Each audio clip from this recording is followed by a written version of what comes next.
I am the king of weapons. This video is purely for entertainment and does not infringe on copyrights or laws. The rights to the novel and image belong to the original author. We do not claim ownership. Don't like waiting and want to listen to this fanfic in full now? Subscribe to our Patreon, where you'll find the best fanfics. Chapter 226 Zero Angle. Lee crosses the ball. John Mosin shouted loudly. Such a cross is useless. Alan Hansen sneered at Lee Yuxin's kick.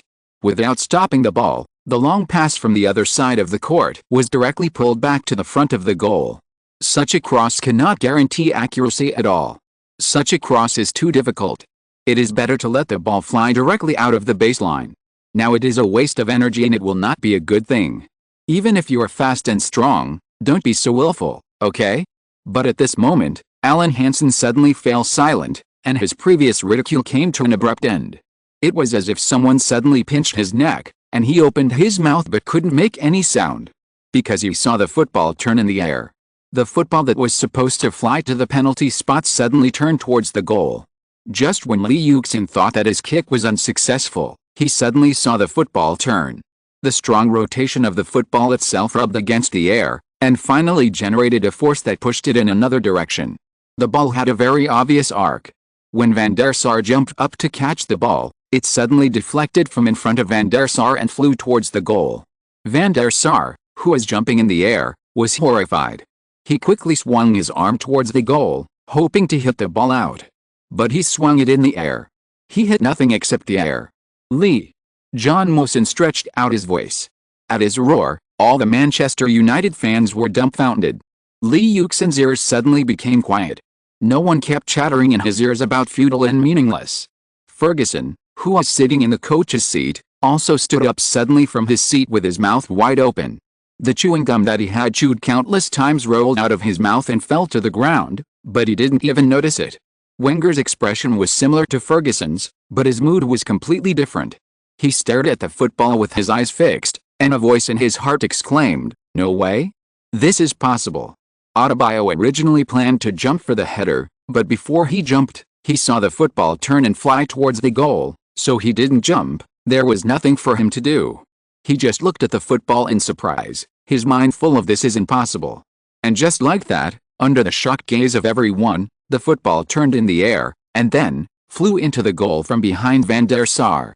Yes, that works. There was no sound at Old Trafford until the football hit the net. Lee Yuxin pushed the billboard hard, then jumped up and rushed back to the court. "I did it." Behind him was a group of stunned Manchester United fans. They looked at the football and the goal with a look of seeing a ghost. Some people were still rubbing their eyes, thinking that they might have seen the picture of the football on the side net. But the referee's whistle pulled them out of such a lucky delusion. With a crisp whistle, the referee waved his hand and pointed to the center circle. This was the gesture for a valid goal. The goal was valid. The others only reacted at this time, and Adebayo rushed directly to Lee Yuxin. He wanted to hug Lee Yuxin. "This ball is so fucking beautiful." Benitez on the sidelines covered his mouth with his hands, which was wide open in surprise. Although he covered his mouth, his wide eyes still betrayed his expression at the moment. Manchester United's players turned their heads and looked at the football and the goal in a daze. They hadn't taken Lee Yuxin's kick seriously before, but now they were all dumbfounded. Lee Mortensen was stunned for a moment before he realized what had happened. He raised his arms and shouted, "Goal! The ball went in! The ball went in! The ball went in! Unbelievable! Incredible! Lee scored a goal with a zero angle. This is a real zero angle." He kicked the ball towards the goal in front of the baseline. Alan Hansen next to him still opened his mouth wide, unable to make any sound. He just stood in front of the microphone, as if he had been petrified. Lee Yuxin. "Oh my god. Great. This ball is so great." Li Uhong from CCTV also exclaimed in the studio. "Oh my god. What an incredible shot." We all thought that Lee Yuxin's kick was a cross, but the ball eventually flew into the goal. Was it a fluke? Or did Lee do it on purpose? I think it doesn't matter anymore. In front of this great goal, it doesn't matter anymore. What's important is that the ball went in, and we witnessed it with our own eyes tonight. Dear audience friends, how happy is this? Exclamation mark. The poet commentator got emotional. His commentary partner next to him, former international Hao Dong, was also very excited. "Oh. Oh. It's amazing. Lee Yuxin's kick really turned decay into magic. Originally, it was a long pass from his teammate, and he didn't have to chase it, but he not only caught up, but also kicked the ball into the goal. This is the performance of a true world-class superstar. Except for Britain and China, all over the world, on every TV station that broadcast this game live, the commentators and their partners were going crazy for Lee Yuxin's goal. In fact, Lee Yuxin's performance like this is not uncommon this season, and even in recent years. But every time this happens, everyone will still be very excited. Because, you never know how Lee Yuxin will shock and excite you next time. A real zero angle. A zero angle volley close to the corner flag area. A very difficult zero angle volley. Goal. This is Lee's moment. He made the entire Emirates Stadium cheer for him. At this moment, the Emirates became the stage for their king. What else can we say? In front of such a goal, any language is pale and powerless. We just need to cheer for Lee and don't try to evaluate this ball. In the 31st minute of the first half, Manchester United had hoped to completely equalize the game before the end of the first half and end the suspense of the game. But now Lee's super zero-angle shot has made all of Manchester United's plans come to nothing. Before this, we all thought that in the contest between Cristiano Ronaldo and Lee, two of the world's top players, Cristiano Ronaldo had already gained the upper hand, but now it is probably Lee who has the upper hand. In terms of the importance and beauty of the goal alone, Lee's ball beats Cristiano Ronaldo. When Lee Yuxin kicked the ball into the Manchester United goal near the baseline, Cristiano Ronaldo was in the middle circle. He did not participate in the defense, but waited there for the team to counterattack, so as to take the opportunity to score another goal. But he did not wait for the opportunity to counterattack. What he waited for was a beautiful and incredible arc, which flew into the Manchester United goal in the eyes of everyone in shock. When he saw the ball fly into the goal, he also showed an incredible expression. Although he quickly suppressed this expression, the shock in his heart was still not so easy to dissipate. It was like a big earthquake. After the initial shock, there were still aftershocks. When such a goal first appeared, it even made Cristiano Ronaldo feel a little frightened in his heart. Yes, it was fear. Because this ball was really incredible. But when Cristiano Ronaldo realized that he had such emotions, he was a little annoyed. It was just luck that made it in. How could such a ball go in without luck? He still wanted to cross the ball, but he missed the target, so it became a shot. What's the point of a goal that you can never score again in your life? Luck. Thinking of this, Cristiano Ronaldo felt better. He shifted his attention to the game. No matter how Lee Yuxin scored the goal, the score was tied. Since Lee Yuxin responded to him with a goal, he would just score another goal. If you can tie the score, I can let Manchester United take the lead again. My goals are not based on luck, but on real strength. Lee Yuxin was surrounded by his teammates, and everyone rushed up to ask him, "How did you do it? You were just guessing. Actually, you wanted to pass the ball directly, right?" But Lee Yuxin told them, "I wanted to shoot on purpose. I was aiming for a shot from the beginning. Of course, I was lucky too." But everyone didn't listen to Lee Yuxin's defense. They ruffled Lee Yuxin's hair and patted his shoulders and head. No matter how it was scored, as long as it was scored, it's fine. Now the score is Arsenal 3-2 Manchester United. There is less suspense in this game, but Manchester United still have to fight because giving up is not on the Red Devils dictionary. Ferguson has come back to his senses, and the sound has been restored in the Emirates Stadium. Arsenal fans cheered loudly. The old man stood in front of his seat and shook his head slightly helplessly. What can you tell him to say about losing the ball like this? When Lee Yuxin shot, God was no longer on Manchester United's side. Such a willful kick actually flew into the goal guarded by Van der Sar. Ferguson knew that Lee Yuxin was very good and capable of scoring many beautiful goals. But on this ball, he firmly believed that Lee Yuxin relied on luck. He must have wanted to cross the ball at first. It's just that when playing football, some problems occurred. Unexpectedly, by mistake, the cross turned out to be a goal. This goal will not make him change his strategy and tactics. He will still try his best to suppress Lee Yuxin on the wing. He doesn't believe that the same situation will happen again. If he loses his composure because of this ball and sends heavy troops to the wing to defend Lee Yuxin, it may give Arsenal an opportunity to take advantage. Even if Lee Yuxin is trapped on the wing and the middle is empty, Van Persie and Adebayor are not vegetarians. Stay calm, it's no big deal. We can definitely make a comeback, and Arsenal's goal can be broken by us again. Salute to Van Basten. Chapter 227, Glory or Regret. Ferguson finally made his adjustment. Since Raphael could not be replaced, someone should help him.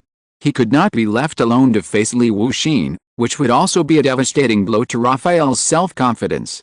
When he just became the main right-back of Manchester United, he encountered such a strong opponent, which was not good for Raphael's growth. Who should help Raphael? Ferguson chose Park Ji-sung. The Korean has a strong running ability. He has a nickname called Park 3 Lungs. With 3 lungs, he can run very fast. At the beginning of the second half, Park Ji-sung also made up for Raphael in time, so it was most appropriate for him to help Raphael. Park Ji-sung has performed well since he moved to Manchester United. Park Ji-sung mainly uses his running to increase the team's interception ability on the field. At the same time, his excellent running can create some opportunities for the team in offense. But Park Ji-sung is not the kind of player who can make a living by flashing genius. He mainly relies on his diligence to win a place in Manchester United. The order to adjust was quickly passed to Park Ji-sung. Park Ji-sung gladly accepted the arrangement, even though this task might be the most difficult to accomplish, and if the team failed, he might be used as a scapegoat by the media and fans. But he did not hesitate. Besides, he actually always wanted to have a good fight with Yuxin in the game. After receiving the order, Park Ji-sung basically did not participate in the attack. He stayed on the right side of Manchester United, very close to Raphael. If Yuxin got the ball here, he would immediately go up to assist Raphael in defense. However, after Park Ji-sung went up to participate in the defense, the situation did not improve fundamentally. It was just that Raphael was embarrassed alone, and it became Raphael and Park Ji-sung who were embarrassed. Yuxin was full of fighting spirit from the beginning of this game. If Ferguson's tactical arrangement was not very targeted, he would definitely score earlier than Cristiano Ronaldo, but it didn't matter now. He also found a way to threaten Manchester United's goal on the wing.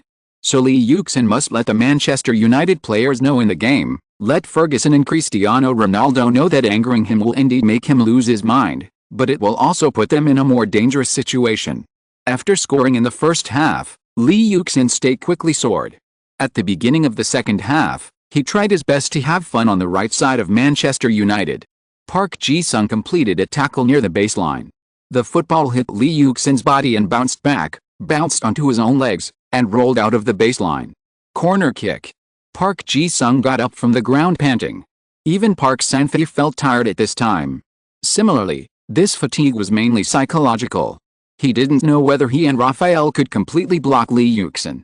He just hoped that before they lost the ball, Manchester United's front court could score first.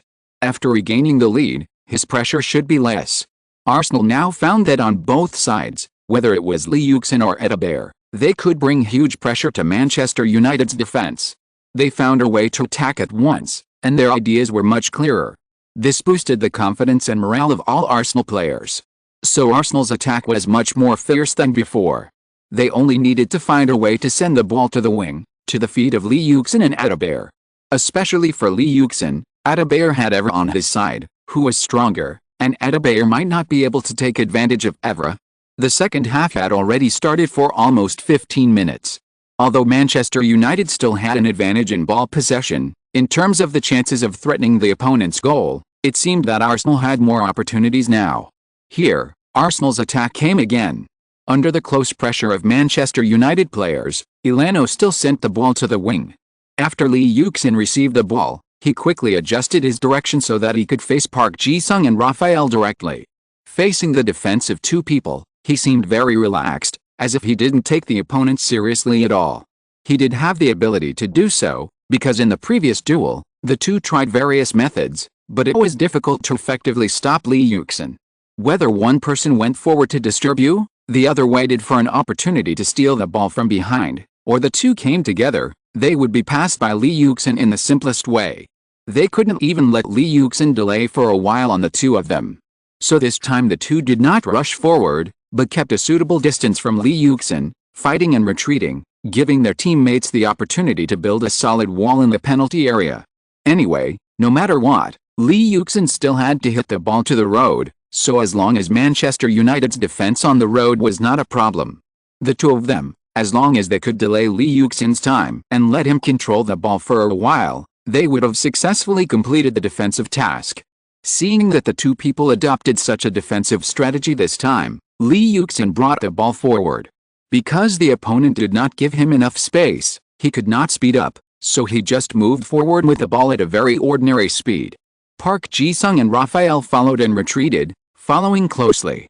When they were about to retreat to the penalty area line, the two of them were a little nervous.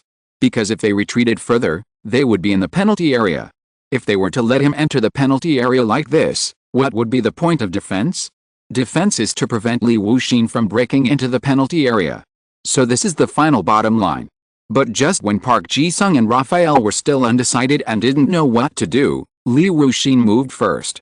His upper body suddenly shook, and the sole of his right foot pulled the ball to the left, making people think that he would move directly from the left. Raphael was a little nervous, and he even started to turn towards the bottom line. Park Ji-sung, who was more experienced, did not move. Sure enough, just when Lee Yuxin's right foot had just pulled the ball around, his right foot slid down the side of the ball again, and then used the outside of his foot to push the ball to the right again. It was indeed a fake move. He actually wanted to cut in from the right side. So Park Ji-sung quickly stepped forward, intending to block Lee Yuxin's route to cut in. Lee Yuxin pushed out with his left foot, moved sideways, took a step, and kicked the ball back with his right foot. This was beyond Park Ji-sung's expectation, and he missed the ball. After being kicked by Lee Yuxin, the ball bounced to the left, but Lee Yuxin did not let the ball roll to Raphael's area. He stretched out his left foot and blocked the ball forward. The ball passed between Park Ji-sung and Raphael. Fried meatballs. Immediately afterwards, Lee Yuxin lowered his body, twisted his waist forcefully, changed direction and followed the ball through between the two defensive players. The whole action was done in one go and very quickly, so fast that Park Ji-sung didn't even have time to turn his head. He could only see Lee Yuxin passing by him with a corner of his eye, and he was completely powerless. He couldn't even stretch out his hand or leg to commit a foul. Raphael was even worse. He even fell to the baseline without even shifting his center of gravity. Young broke through the penalty area beautifully. He once again passed between Park and Raphael. John Mosen shouted, "This ball is really beautiful." Alan Hansen also praised from the side. Although Alan Hansen was quite ruthless when criticizing people, his position was actually quite fair. At least when you perform well, he will also praise you generously. However, Arsenal's attack did not become threatening because of this. Because when Lee Yuxin broke into the penalty area, he was already very close to the baseline, and there was almost no angle for shooting, so Lee Yuxin should still pass. Manchester United arranged heavy troops in the penalty area, all gathered on the road. Only one person came up to defend Lee Yuxin, and this person was not a defender. The defender had to guard in front of the goal. The person who came up to press Lee Yuxin was another midfielder, Fletcher. The Scottish genius midfielder quickly pressed up, but he did not appear directly in front of Lee Yuxin. Instead, he was stuck inside, leaving the space in front of Lee Yuxin. Fletcher made the right choice, because in front of Lee Yuxin, there was goalkeeper Van der Sar, who could defend with his hands more easily than himself, so there was someone defending here. He was mainly on guard against Lee Yuxin cutting inside and shooting, or passing. Now Lee Yuxin's shooting angle was very small, and he couldn't shoot here, so if he wanted to shoot, he had to cut inside and first pull out the angle. As long as he stuck inside, it would be fine. Fletcher thought so in his heart and stuck in position. Ferguson saw the scene on the sidelines and he breathed a sigh of relief. Fletcher's defense was very quick and timely, and he completed his task very well. In this way, Arsenal's offensive threat was much smaller. But Ferguson's breath had not completely relaxed, and it solidified in his throat again. Because he saw Lee Yuxin at the bottom line suddenly kick the ball outside the penalty area, and Van Persie ran over and volleyed. Good Van Persie shot in from a distance. The total score was Arsenal 4-2 Manchester United. Manchester United had to score 3 goals and could not lose any more goals. All the commentators sentenced Manchester United to death. However, Manchester United did not give up. They launched a desperate attack. After the 85th minute, did a rush to the center circle almost every time Manchester United attacked. There was even a corner kick opportunity, and he rushed directly into the penalty area to compete for a header. Under this almost suicidal offensive tactic, there was a lot of panic in front of the Arsenal goal. However, as the game developed to the current situation, Wenger and Ferguson, as head coaches, could not do much, because at this time they had already done what they could do. The key still depended on the performance of the players on both sides on the field.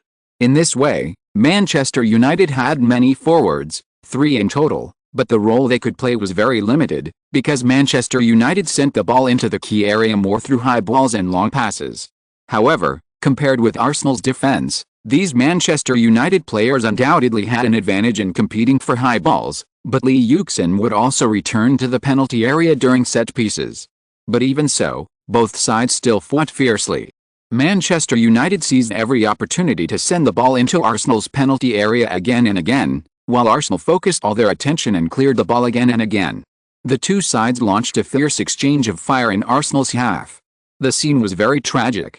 Both teams gave it their all. The game, the score, the final, all of this no longer mattered much.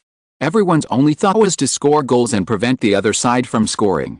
This kind of opposing emotion even fueled the temper of the players on both sides. First, when Cristiano Ronaldo took the ball, Clichy shoveled the Portuguese to the ground because he didn't dare to let the Portuguese dribble the ball, which was fatal. For this reason, the referee showed Clichy a yellow card and gave a stern warning. Time passed by minute, and the end of the game was getting closer and closer. It may be considered that the atmosphere in the second half of the game was getting more and more heated. There were many fouls, and 2 yellow cards were issued, so the fourth official indicated that the second half of the game would be added 5 minutes of stoppage time, which was not a short stoppage time.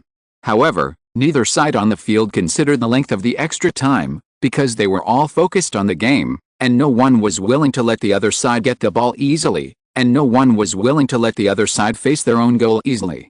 Everyone's brain became hot at this moment, and even many of them had never experienced a game atmosphere like today in their careers. Only the Arsenal fans in the north stand of the Emirates Stadium were still singing loudly, supporting their players, so that every Arsenal fan in the stadium could feel their glory. Lee Yuxin's mind was completely confused. He couldn't remember what he was going to do, how to do it, and he couldn't even remember who he was. He was like a robot. He only received one instruction: to stop the other side from getting the ball and threatening his goal. As for why he did this, he couldn't remember. When a person is wholeheartedly and absolutely focused on something, he will be like him, ignoring everything around him, as if everything else in the world has become unimportant. Oh, no, there is also a background. It is a song that Lee Yuxin has been familiar with since he was a child. You can't get through.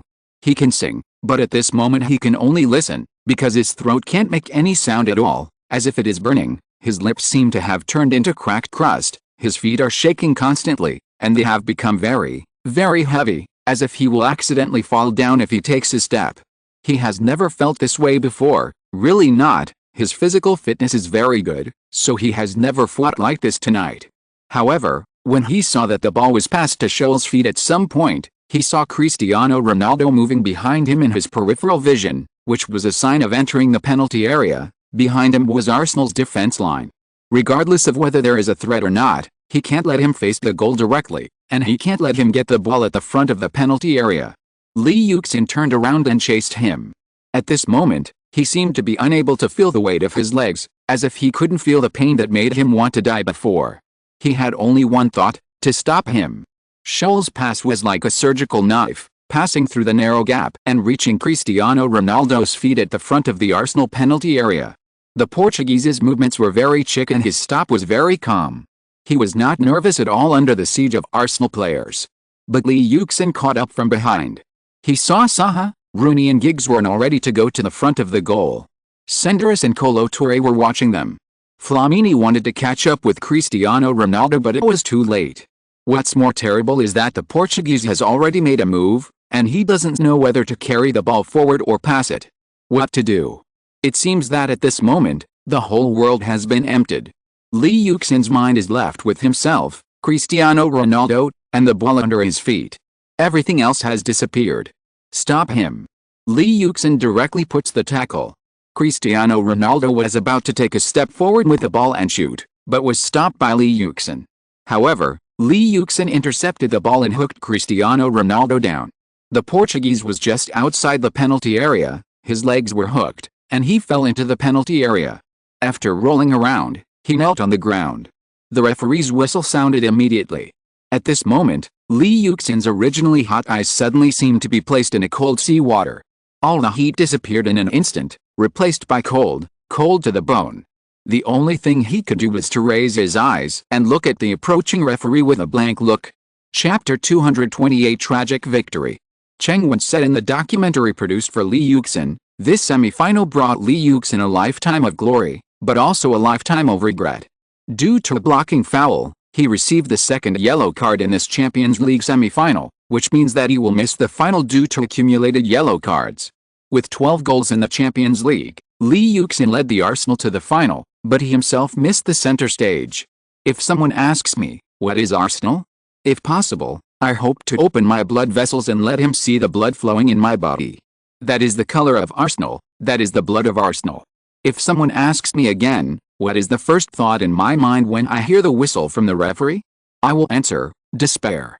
Unprecedented despair. So at that moment, my trembling legs could no longer bear the weight of my body. I could only struggle and climb up from the grass with great effort. I hope that no matter what the referee's penalty is, I can face it bravely. I had a premonition at the time, because I felt it when I stepped on it. However, when I saw the referee running over and not pointing to the penalty spot as expected, my worries were gone, because I knew that he was wise. Cristiano Ronaldo fell to the ground in front of the penalty area, but his habit made him fall into the penalty area. This was an undisputed free kick outside the penalty area. We won. However, when I saw him reach into his chest pocket and take out a bright yellow card, I suddenly had a feeling. I seemed to see that my world was collapsing piece by piece. The goal I insisted on and fought for was right in front of me, but I was blocked. My legs could no longer support my body. I knelt on the ground, looking up, but tears flowed from my eyes. I couldn't control them. I wanted to tell them to be strong and not be so cheap, but I couldn't. I love Arsenal, I love Colney, I love everything here. How I wished that time would stop at that moment, because at least in this way, I wouldn't be so sad and heartbroken.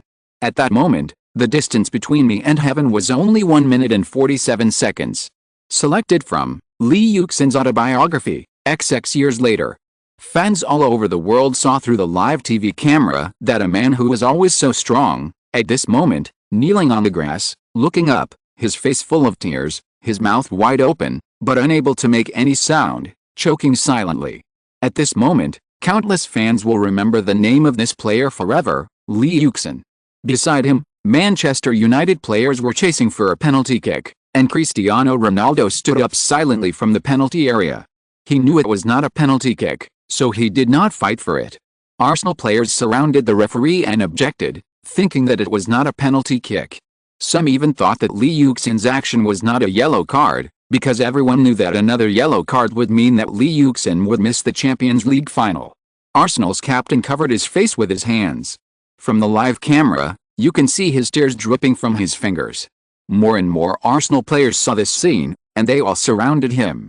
Van Persie knelt in front of Lee Yuxin, and 3 Arsenal youth players supported each other, while Arsenal players surrounded Lee Yuxin, giving support and encouragement to the captain. In the stands, countless Arsenal fans couldn't help crying, and countless people were wiping their tears and choking for Lee Yuxin, because he would miss the Champions League final, the Champions League final he had fought for and struggled for his whole life. Be strong, Lee. Fabregas pulled Lee Yuxin up tightly. The latter was already sobbing, but he leaned on Fabregas. At this moment, I don't know how many Arsenal fans were crying for Lee Yuxin. The referee also realized this, but he did not show any mercy, just let Lee Yuxin have some time to calm down, and then signaled the game to continue. Manchester United's free kick failed to threaten Arsenal's goal. The game ended with Arsenal's goal kick after the free kick. However, Lee Yuxin fell to the grass involuntarily again and burst into tears. He is truly a tragic hero. The commentators at the scene couldn't help but feel sad. It was his 3 goals and 1 assist that helped Arsenal reach the Champions League final again, but he himself missed the final. This is really very unfair to him. But this is the reality. We can't even imagine that if Lee Yuxin hadn't made that tackle, maybe he wouldn't have gotten the yellow card, but maybe Manchester United would have been able to score against Arsenal, and then Arsenal wouldn't even have been qualified to reach the final. We can only say that it was Lee Yuxin who made Arsenal successful, but missed a Champions League final that should have belonged to him. Our world always advocates the beauty of imperfection. We will always be able to remember Baggio's back, Van Basten's farewell, and Balak's helpless absence. Now, we should remember this man again, remember this classic scene that will go down in history forever. The protagonist is called Lee Yuxin. Wenger walked slowly into the stadium.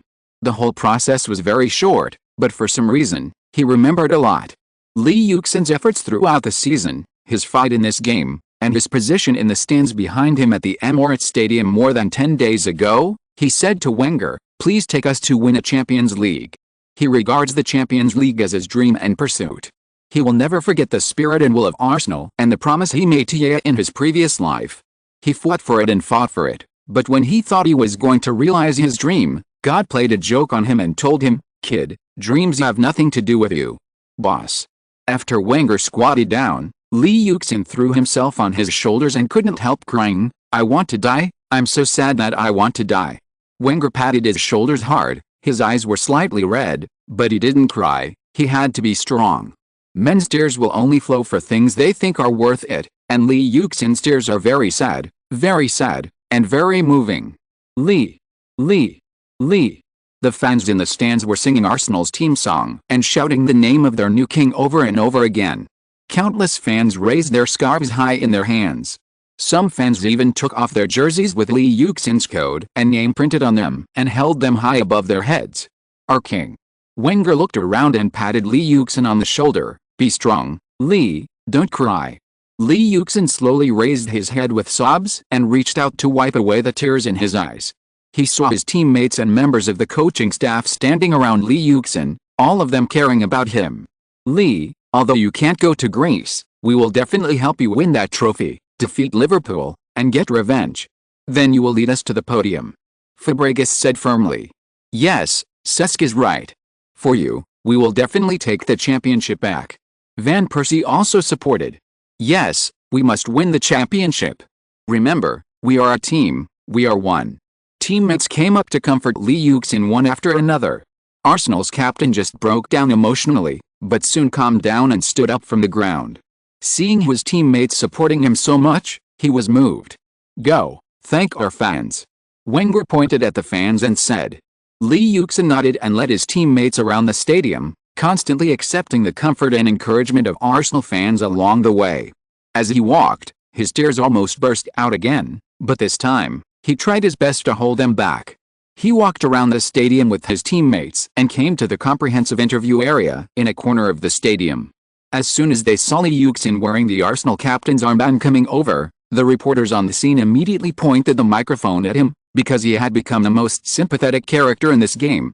"Your performance was like God, sending Arsenal to the Champions League final, but you yourself missed the Champions League final because of the yellow card at the last moment. Do you have anything to say about this?" A reporter immediately came over. Lee Yuxin forced a bitter smile. "I don't have much to say. I don't think I am God. Our boss and my teammates are God. They and I have created tonight's victory together." He bit his lip tightly, obviously trying to hold back his emotions. "But you missed the final. Do you think it's unfair to you?" Lee Yuxin shook his head vigorously. "No, that was my own choice. As long as Arsenal can reach the final and win the final championship, I don't mind what I lose. For me, I am not important. What's important is the team." After a pause, Lee Yuxin smiled bitterly again. "If God lets me choose again, in the same situation, I will still choose to kick without hesitation. Although this will make me lose the ticket to the final, it can help my beloved team to once again step onto the most glorious stage of world football." Lee Yuxin's words received applause from all the reporters present. Even the Arsenal players who were originally interviewed by reporters around him applauded, expressing their respect and recognition for him. "Is there anything you want to say to your teammates?" a reporter asked again. "Don't worry about me, brothers. I can bear it all. At least in my heart, I am more happy. I am happy that our whole team can participate in the Champions League final. On the day of the final, I will definitely sit in the stands and cheer for everyone." Lee Yuxin's true confession received another round of applause. Obviously, He won everyone's respect with this game. Fabregas came over. We will definitely win the final championship. We will definitely win. Yes, we will definitely win. Liverpool, here we come. We will definitely help you beat Liverpool and let you stand on the highest podium. Finally, Arsenal's players gathered together and promised to the camera, we will definitely beat Liverpool in Istanbul and win the European Champions Cup. When Wenger walked into the press conference, Ferguson had already arrived, and everyone was waiting for him. This made him a little apologetic, but at this moment, no one would blame him for anything. As soon as Wenger sat in his position, he immediately signaled the press officer that the press conference could begin. Unlike previous press conferences, where reporters asked the head coaches of both teams to comment on the game, at this press conference, reporters asked Wenger about Li Wuxin's suspension from the beginning. Wenger looked annoyed. I think this is a man-made tragedy. His words immediately caused a stir among the reporters. After all, he was attacking UEFA. According to the current Champions League yellow card rules, if a player receives 3 yellow cards in 3 different games, he will automatically be suspended for 1 game, and then for every 2 yellow cards he receives, he will automatically be suspended for 1 game. Yellow cards in the group stage must be carried over to the knockout stage, or even the final. This is a very regrettable rule. It reminds me of the 2002 Korea-Japan World Cup, when Ballack missed the final. In an interview at the time, he said he really couldn't stand it. At the time, I also questioned the yellow card rules, but today, 3 years later, this tragedy is still happening. Wenger looked really depressed because he couldn't explain the impact of Li Wuxin's absence on Arsenal, but he believed that everyone could see the impact of Li Wuxin's absence on the player himself. For a whole season, from the first round of the group stage of the official competition to the Champions League final, there was no clearing link in between. I think this is very, very unreasonable. I even think that this is forcing all teams in the future to study the yellow card rules carefully. If necessary, they can actively apply for yellow cards to avoid themselves or some of their important players missing some important games. What Wenger said is the reshuffle gate. This kind of thing has happened in European competitions, but it usually happens in all the relatively useless group matches, or some knockout matches where the victory is already determined. It is impossible to happen in a semi-final like this. The reporters all understand Wenger's resentment, because Wenger has repeatedly stated in the media that Li Yuxin is one of the most important players in the current Arsenal team, but this player will now miss the Champions League final against Liverpool. This is definitely a fatal loss for Arsenal. I hope to call on UEFA to revise the suspension rules and the yellow card rules, and add a zeroing link, such as yellow cards in the group stage will not be carried into the knockout stage, or yellow cards in the semifinals will not be carried into the finals. I think this will not affect the game at all. On the contrary, it will make the game more exciting and attract more fans' attention. As the final of the most influential club competition in today's football, I believe that all fans around the world hope to see that the players of both sides can arrange their best players to play, but the yellow card suspension system prevents this from happening. I feel very sorry for this. Compared with the lack of players on the Arsenal side, Liverpool has a full staff, which will undoubtedly make everyone look down on Arsenal. Although the Reds are not the favorites, they have a cup master Benitez, and Liverpool has also created an impressive record of reaching the finals 5 times and winning the cup 4 times in history, so after losing Li Yuxin, Arsenal will undoubtedly lag far behind Liverpool in terms of winning chances. At least, Li Yuxin's previous brilliance was too great, and many people even suggested that it was Li Yuxin who led Arsenal to the finals. This shows how important Li Yuxin is to the Arsenal team. Mr. Wenger, will Li's absence affect Arsenal's chances of winning? A reporter asked. That's for sure. Li is one of the most important players in our team. His absence will definitely have a huge impact on us, but I believe that we and the players will be able to find the best solution to minimize the impact of Li Yuxin's absence. The reporters couldn't help but nod. Do you think that Li's yellow card is completely unnecessary? After all, there were Senderos and Kolo Touré in front of Cristiano Ronaldo at the time. A reporter stood up and asked. Wenger would not allow others to treat his disciples like this, and immediately retorted, didn't you notice that there were Inzaghi and Shevchenko around Fabregas and Van Persie? The reporter was speechless. I won't think about whether the yellow card was necessary. This is a very stupid question, because I believe that Li Yuxin made a move that he felt was most appropriate at that moment. We are all outsiders, and we can't feel the feeling of putting ourselves in his shoes at that time. As Lee Yuxin said in an interview after the game, he believes that if time could go back and he could choose to do it again, he would still choose to do it, so I believe that his approach is right, and I will always support him.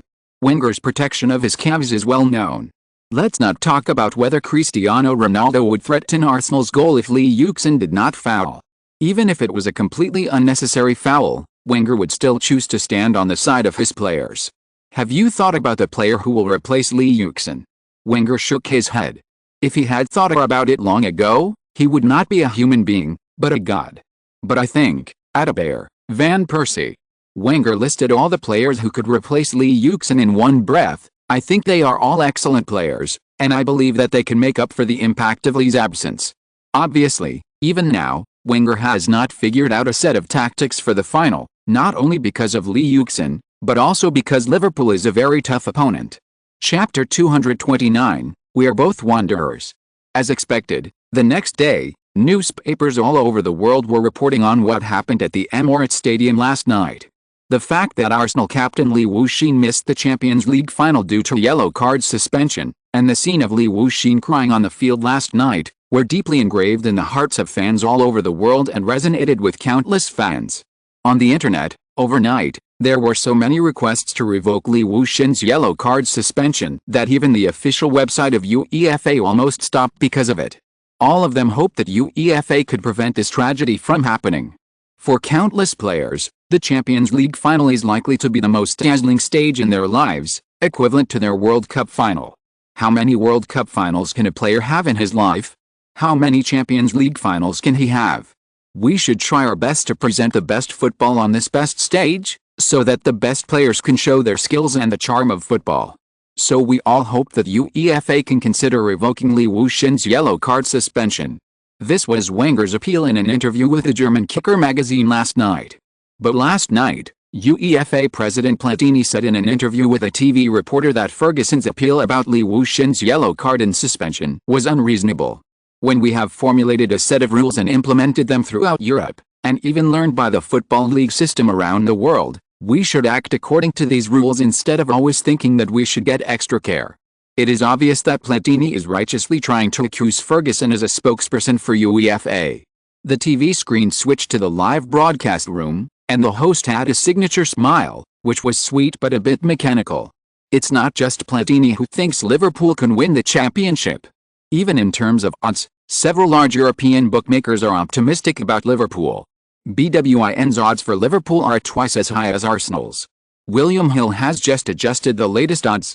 Liverpool's odds for winning the championship are 1.83, and the odds for a draw within 90 minutes are 3.5.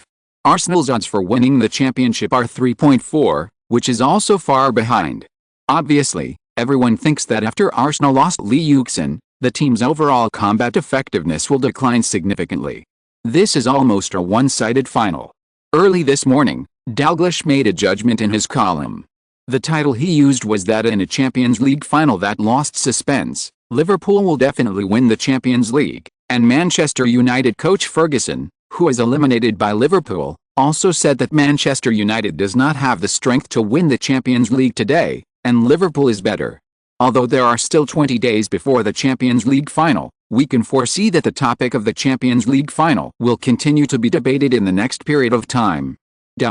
When Shuashuo heard the door opening downstairs, she knew that Lee Yuxin must have returned from his morning run. She immediately ran to the sofa, picked up the remote control, and turned off the TV. Yuxin, let's go to the Millennium Stadium in Cardiff to watch the FA Cup final. A few days later, at the Millennium Stadium in Cardiff, Ferguson stood in front of the coaching booth at a Millennium Stadium in Cardiff. He looked very gentle and elegant in a suit and tie, but the wrinkles on his face showed his deep sorrow at this moment. His players looked lost and frustrated on the court, but on the other side, Chelsea's players were happy, celebrating almost crazily, celebrating their treble. In the stands, Chelsea's fans were also celebrating, and the scene completely became a stage for the Blues to celebrate their victory. Drop by drop, a little bit of coldness fell on the back of his neck. Ferguson raised his head. It turned out to be raining. The weather in the UK is like a woman's mood, changing as soon as it is said to change, raining as soon as it is said to rain, coming quickly but also going quickly. Before long, The entire Millennium Stadium was covered by a drizzle of rain, not large but dense. The players on both sides did not change their mood at all because of the rain. The Manchester United players were still sitting on the grass, even though it had turned into mud, and the Chelsea players were still celebrating in the rain, even though they were soaked. The Millennium Stadium could have closed the roof and turned the entire stadium into a sealed space, but perhaps because the game was over, or perhaps because they were worried that the crazy celebrations of Chelsea would cause the sealed stadium to be suffocated, so they finally chose the most romantic and poetic way, getting wet in the rain. People living in the UK have become accustomed to the weather and rainy season here. The arrival of rain did not disrupt the mood of both sides. The stadium was still boiling, and all Chelsea players and fans were still celebrating, especially after the rain. They took out the champagne they had prepared before and sprayed each other, as if the champagne was free. Ferguson stood on the sidelines, watching this scene silently. At the moment after the game, his mood was calm. He could accept any result because he had been mentally prepared for many things before the game. Chelsea is one of the strongest teams in the Premier League and even in Europe today. Although Manchester United has regained the Premier League title, it does not have an absolute advantage. In this case, it is not easy to defeat Chelsea, and Manchester United does not have a tactical advantage.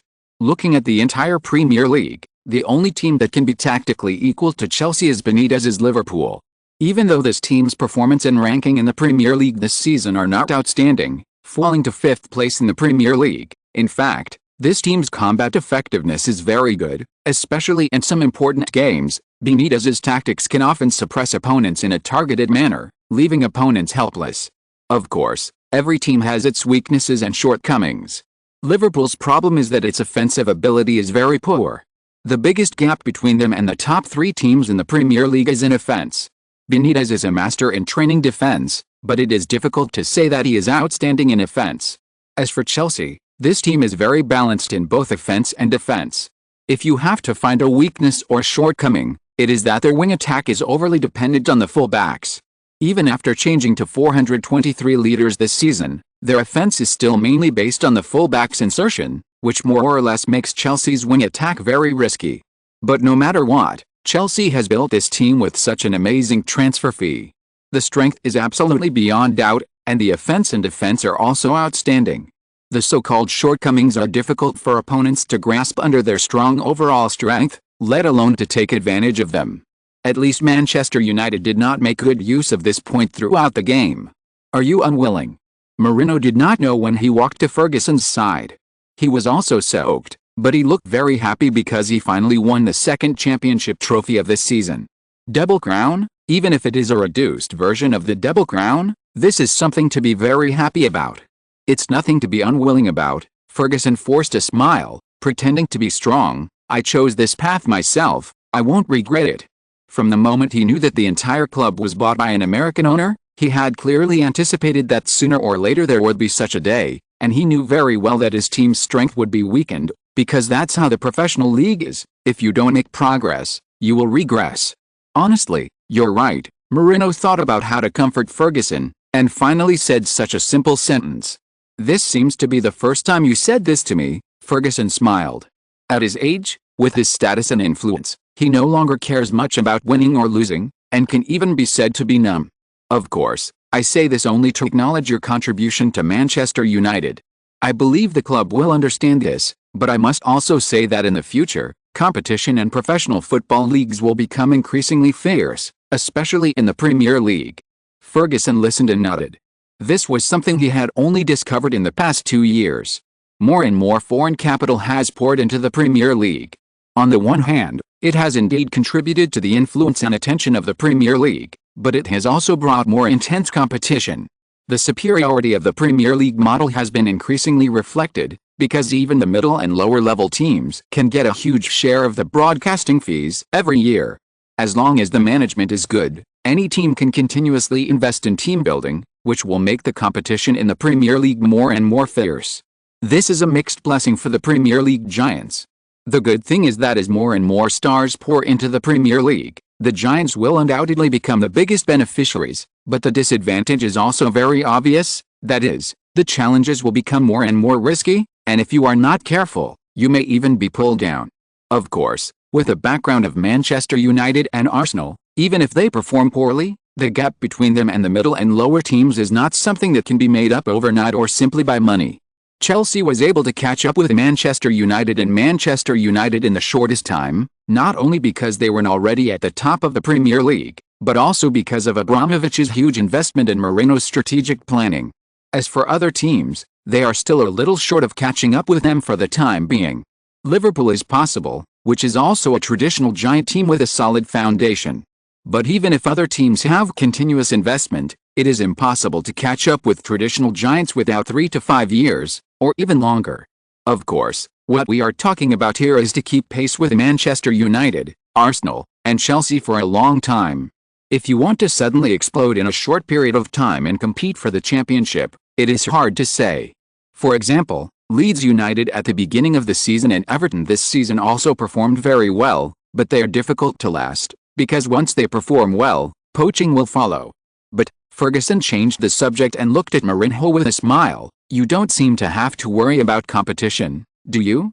With Chelsea's financial resources and strength, plus Mourinho's ability, the Blues really don't have to worry about such competition, because those mid and lower level teams can't catch up with Chelsea.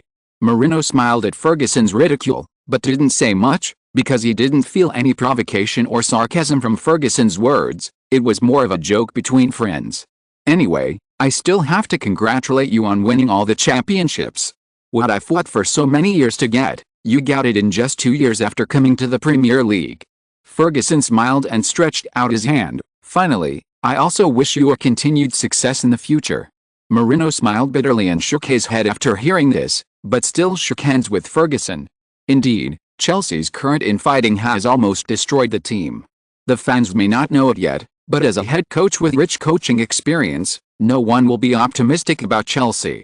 At least if we look at the probability, the possibility of Chelsea winning the championship next season is very small. This is why Mourinho is trying his best to fight for the FA Cup.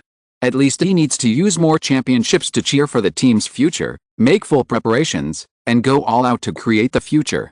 He tried his best, but as for what the future will be like, that is not something he can control. No matter what, I believe we will have a chance to be opponents in the future, Mourinho said with a faint smile. Ferguson was a little stunned after hearing this, and then a trace of disbelief flashed in his eyes, but Mourinho didn't say much. He turned and walked towards the court, leaving Ferguson with a back full of complicated feelings, which made Sir Alex speechless for a long time. In the stands, Lee Yuxin, Shuo and Mendes are the result in the box. Mourinho still got the FA Cup. Jorge, has Jose decided? Really want to go? Yes, but it should be at the beginning of next season. After all, he still hopes to leave a complete team. Lee Yuxin was speechless for a long time, and the commentary of the documentary that year entered his mind. In the 2006-2007 season, the Blues were like being cursed. Not only did the Red Devils regain the league lost ground, but the dream of reaching the top of Europe was still just a dream. In the group stage, they met Barcelona again. When the Warcraft scored a goal in stoppage time to save the Blues, the madman left this deep sliding mark on the lawn of Camp Nou.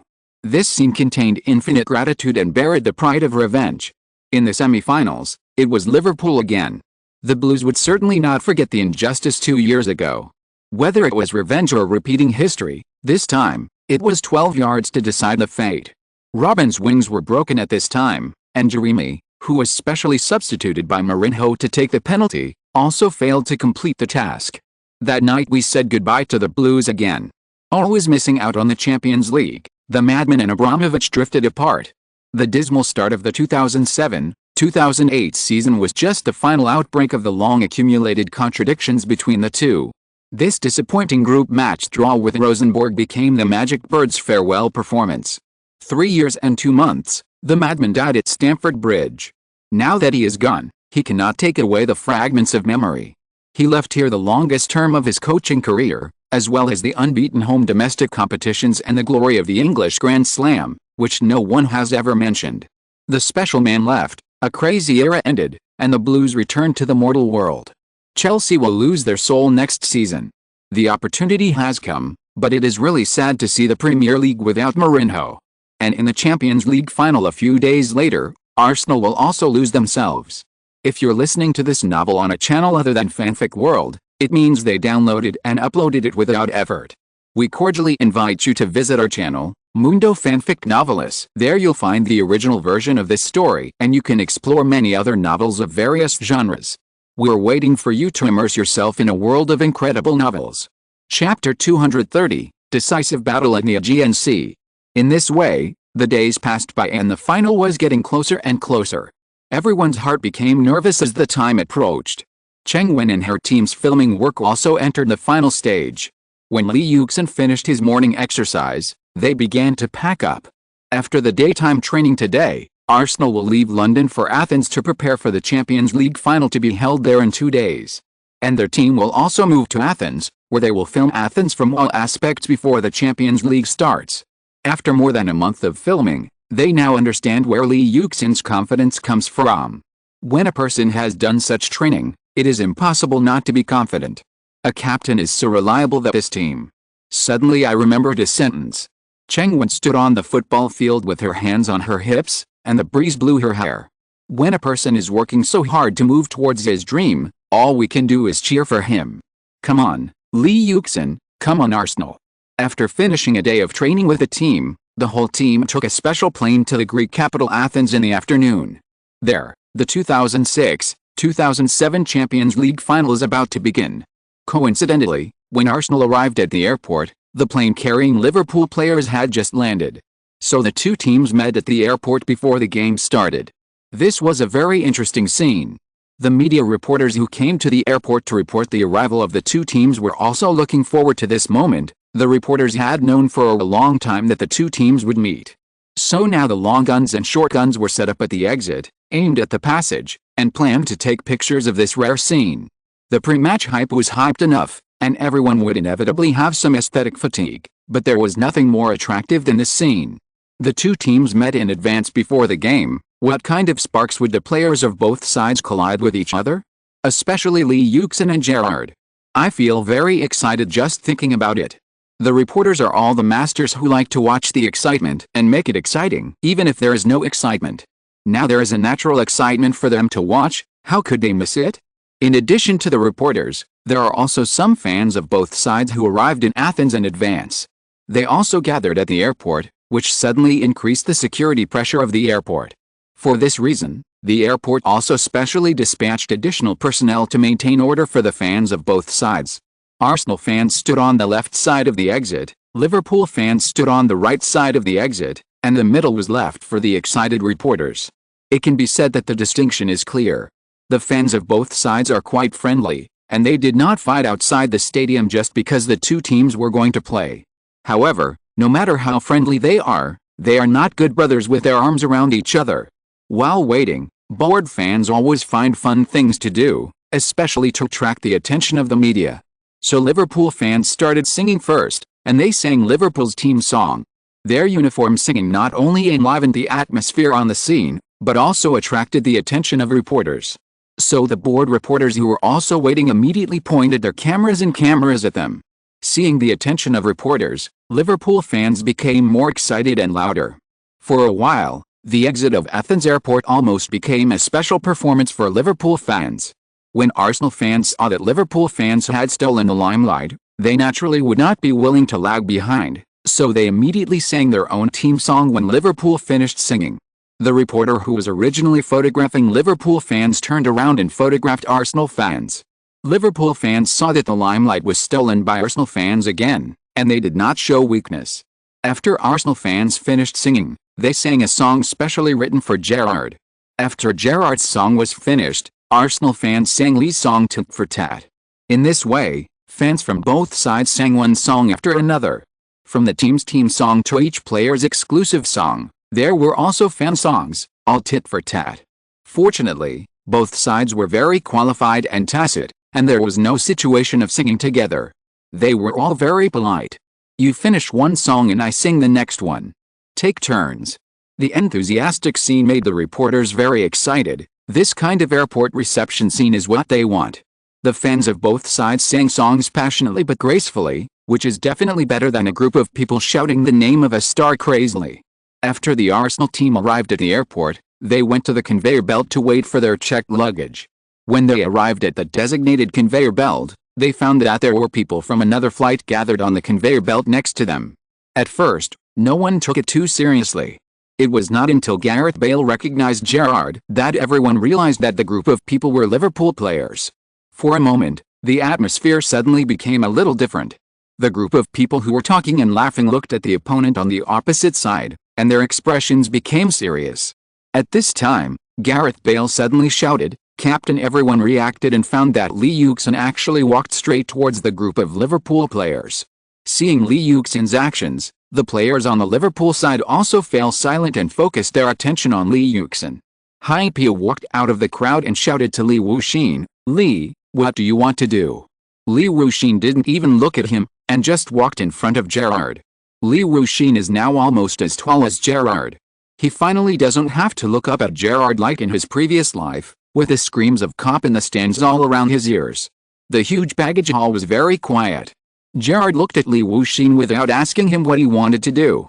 Lee Wuxin looked at Gerrard, then raised his hand and pointed at Gerrard's chest. "This time, I'm going to beat you, Gerrard." After hearing this, Gerrard didn't smile and say okay. He replied seriously, "Don't daydream." Such a conversation shocked all the Arsenal and Liverpool players.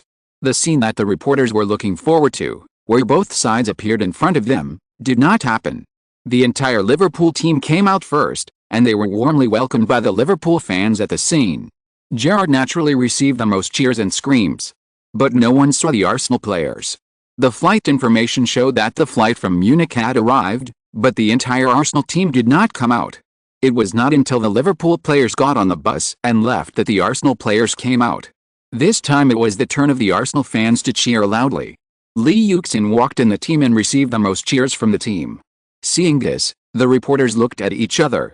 It seemed that the two teams had reached some kind of tacit understanding that they would not appear together, but could go separately. This is probably what the airport wanted. The reporters were disappointed that they did not see the excitement. Although the current scene is also very lively, what is the news significance? News, of course, is to report unheard of sensational events. These reporters had no way to get inside, otherwise they would have found the real big news. Lee Yuxin provoked Gerrard in front of the entire Liverpool team, claiming that the championship must belong to Arsenal. Such news is explosive enough. Unfortunately, no one knows about such a thing, and the players of the two teams are not stupid enough to bring up such a thing. This episode is destined to be known only by a few people, and perhaps it will be disclosed in the memoirs and autobiography of a certain eyewitness several years later. The entire Arsenal team left the airport on a bus and came to the hotel where they stayed, where they were also welcomed by the media and fans.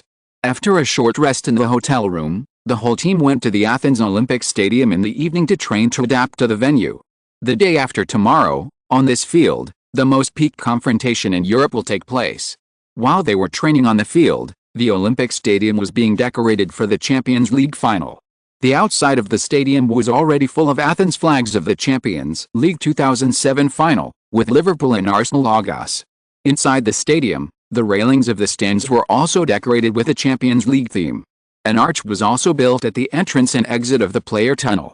On the left was the Liverpool logo, and on the right was the Arsenal logo. When the time comes, the players of the two teams will pass through this arch and enter the stadium. They will be greeted by the cheers of the fans. This is the venue of the Champions League final. This is the turf of the final. This is the final. Gareth Bale seemed a little excited, and he kept mumbling since he started warming up. "Shut up, Gareth," Fabregas shouted. Gareth Bale stuck out his tongue at him, made a face, and then turned to Lee Yuxin and said, "I never thought I would be able to play in such an occasion before." Lee Yuxin laughed at him. "You even participated in the championship last year. What about this Champions League final?" "That's different, Lee, that's different. The world didn't think we could make it to the final, but we made it to the Champions League final. And last time I was a substitute, but this time in the Champions League final, I'm the main player. If we defend the title, I will have a share of the credit," Gareth Bale said seriously. "So I have to thank you, Lee." "Why are you thanking me?" Lee Yuxin was surprised. "If I hadn't met you, I don't know what level of league I would have ended up in. Maybe I would have retired in obscurity. Anyway, I would never have achieved a goal I never dared to think of before." Lee Yuxin was a little embarrassed. He touched his nose and said, "I'm really not used to you talking so seriously, Gareth Bale." Gareth Bale also realized that he had become serious without realizing it, so he laughed and said, "Then let's play a big game the day after tomorrow, just like we did when we won the Champions League last year." "That's what I think, Gareth. We have to beat Liverpool," Lee Yuxin shouted with full fighting spirit. A group of teammates saw the two people shouting there, and couldn't help but smile. "That's great." Assistant coach Pat didn't scold Lee Yuxin and Gareth Bale and asked them to train well, but smiled when he heard the words. Young, fearless, full of strength and fighting spirit. They are also hungry for Lee Yu. Wenger nodded, "So we have to rely on such young people. There are only a few players left from the group of players who won the championship last year. The experience of winning the championship at that time is no longer suitable for use now. He is now nervous and looking forward to it. Nervous because although this is his second time leading the team to the Champions League final, to be honest, many players in this team have no experience in the Champions League final, and Lee Yuxin is suspended, so he is a little nervous. The expectation is that seeing the players' state, especially Fabregas's excellent state, he can't help but look forward to seeing Fabregas' performance in the final. After all, Lee Yuxin is not there, he has to support Arsenal." Chapter 231, The Final Battle of Olympus. May 26, 2007, Athens, Greece, Olympic Stadium. Unlike the Emirates Stadium and Anfield Stadium, the Olympic Stadium is not a pure football stadium, but a comprehensive stadium, so it has an oval track and other track and field competition areas. This inevitably makes the distance between the stands and the stadium very far, even though the Olympic Stadium has more than 70,000 seats. The game has not started yet, but the stands of the Olympic Stadium are already crowded. The red and white and the red are very dazzling, which represents the two major camps of this game, representing the red and white Arsenal, and the red Liverpool. They clearly divide the stands into two major areas. It is difficult for anyone to find red and white, and it is also difficult to find red and white and red. They are like two forces that are incompatible with each other. But what is amazing is that the crazy passion unique to English fans gathers at the Olympic Stadium. Even though the game had not started yet, the two groups of fans were already cheering and singing the team song in the stands. The voices were equally matched, and finally turned into a sound that could not be heard clearly. They intertwined together, and no one was willing to admit defeat. Therefore, for Wenger, the only thing he could do now was to mobilize before the game. But in this game, the home team's locker room was as silent as death before the game. No one spoke, no one breathed, and even the breathing was very light. If it weren't for the eyeballs still turning and the eyelids still blinking, there might be no life here. Without Lee Yuxin and many main players, this is undoubtedly the biggest challenge facing Arsenal in this game. Many people in this team appeared on this stage for the first time. It is inevitable that they will be nervous and feel pressured when they play as the main players for the first time, because they will inevitably be compared with the main players who are absent. Thinking of this, he was full of trepidation and anxiety about this game. This was the game he was most unsure of since he took over as coach, because it was completely out of his control, and the opponents were strong and tactically capable Benitez and Liverpool. He hadn't felt this kind of hesitation for a long time, especially after coming to Arsenal. Everything went smoothly, and everything was beyond his control, which inevitably made him grow a kind of arrogance. Reflecting on himself, he had not made any progress in tactics over the past year. In fact, it was not surprising. Arsenal relied too much on Lee Yuxin. When a team relies too much on one person, the effect of tactics will be relatively weak. There are too few choices for the head coach, and there is no need to improve his tactical knowledge and quality as much as he did when coaching Monaco. So it is not surprising that there is no progress. It was only when he met Benitez that Wenger felt the pressure. "Are you afraid?" Wenger slowly walked to the middle of the players. He tried his best to show a relaxed smile. He needed the players to have fighting spirit. The players were sitting in their seats, looking up at their head coach, and Wenger turned around so that the players could see his face, especially feel his ease. "You may think that I always look confident, but in fact, every time I walk out of this door," Wenger pointed to the door of the locker room behind him and laughed, "I am full of anxiety. I always wonder what tactics my opponent will use to deal with me. Has my opponent found my weaknesses and shortcomings? Will they take any way to restrain me? I can never think of what my opponent's next move will be, so I am always full of anxiety." Wenger spoke slowly, But there was no heavy tone that these words should have, but he said it in a more relaxed tone, which would give people a very different feeling, with pressure but not suffocation. But it's strange, you know?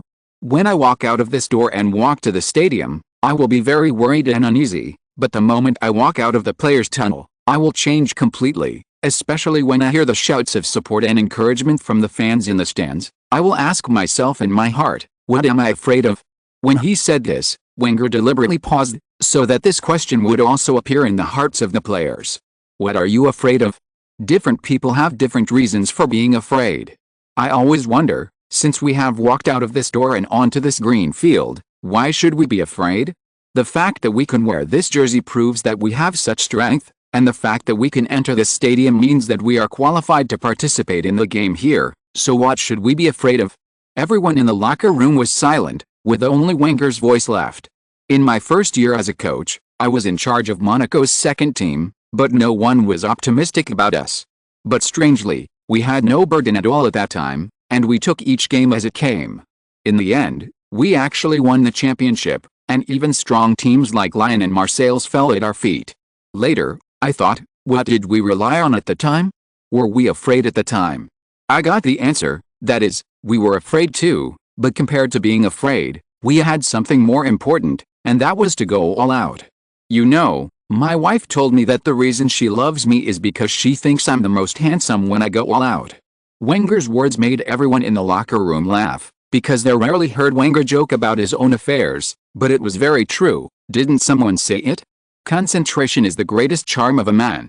Later, I learned one thing, a very, very important thing, that is, when you step onto this green field, when you are in front of tens of thousands of fans, in front of the camera that is broadcast live all over the world, fear is of no use at all.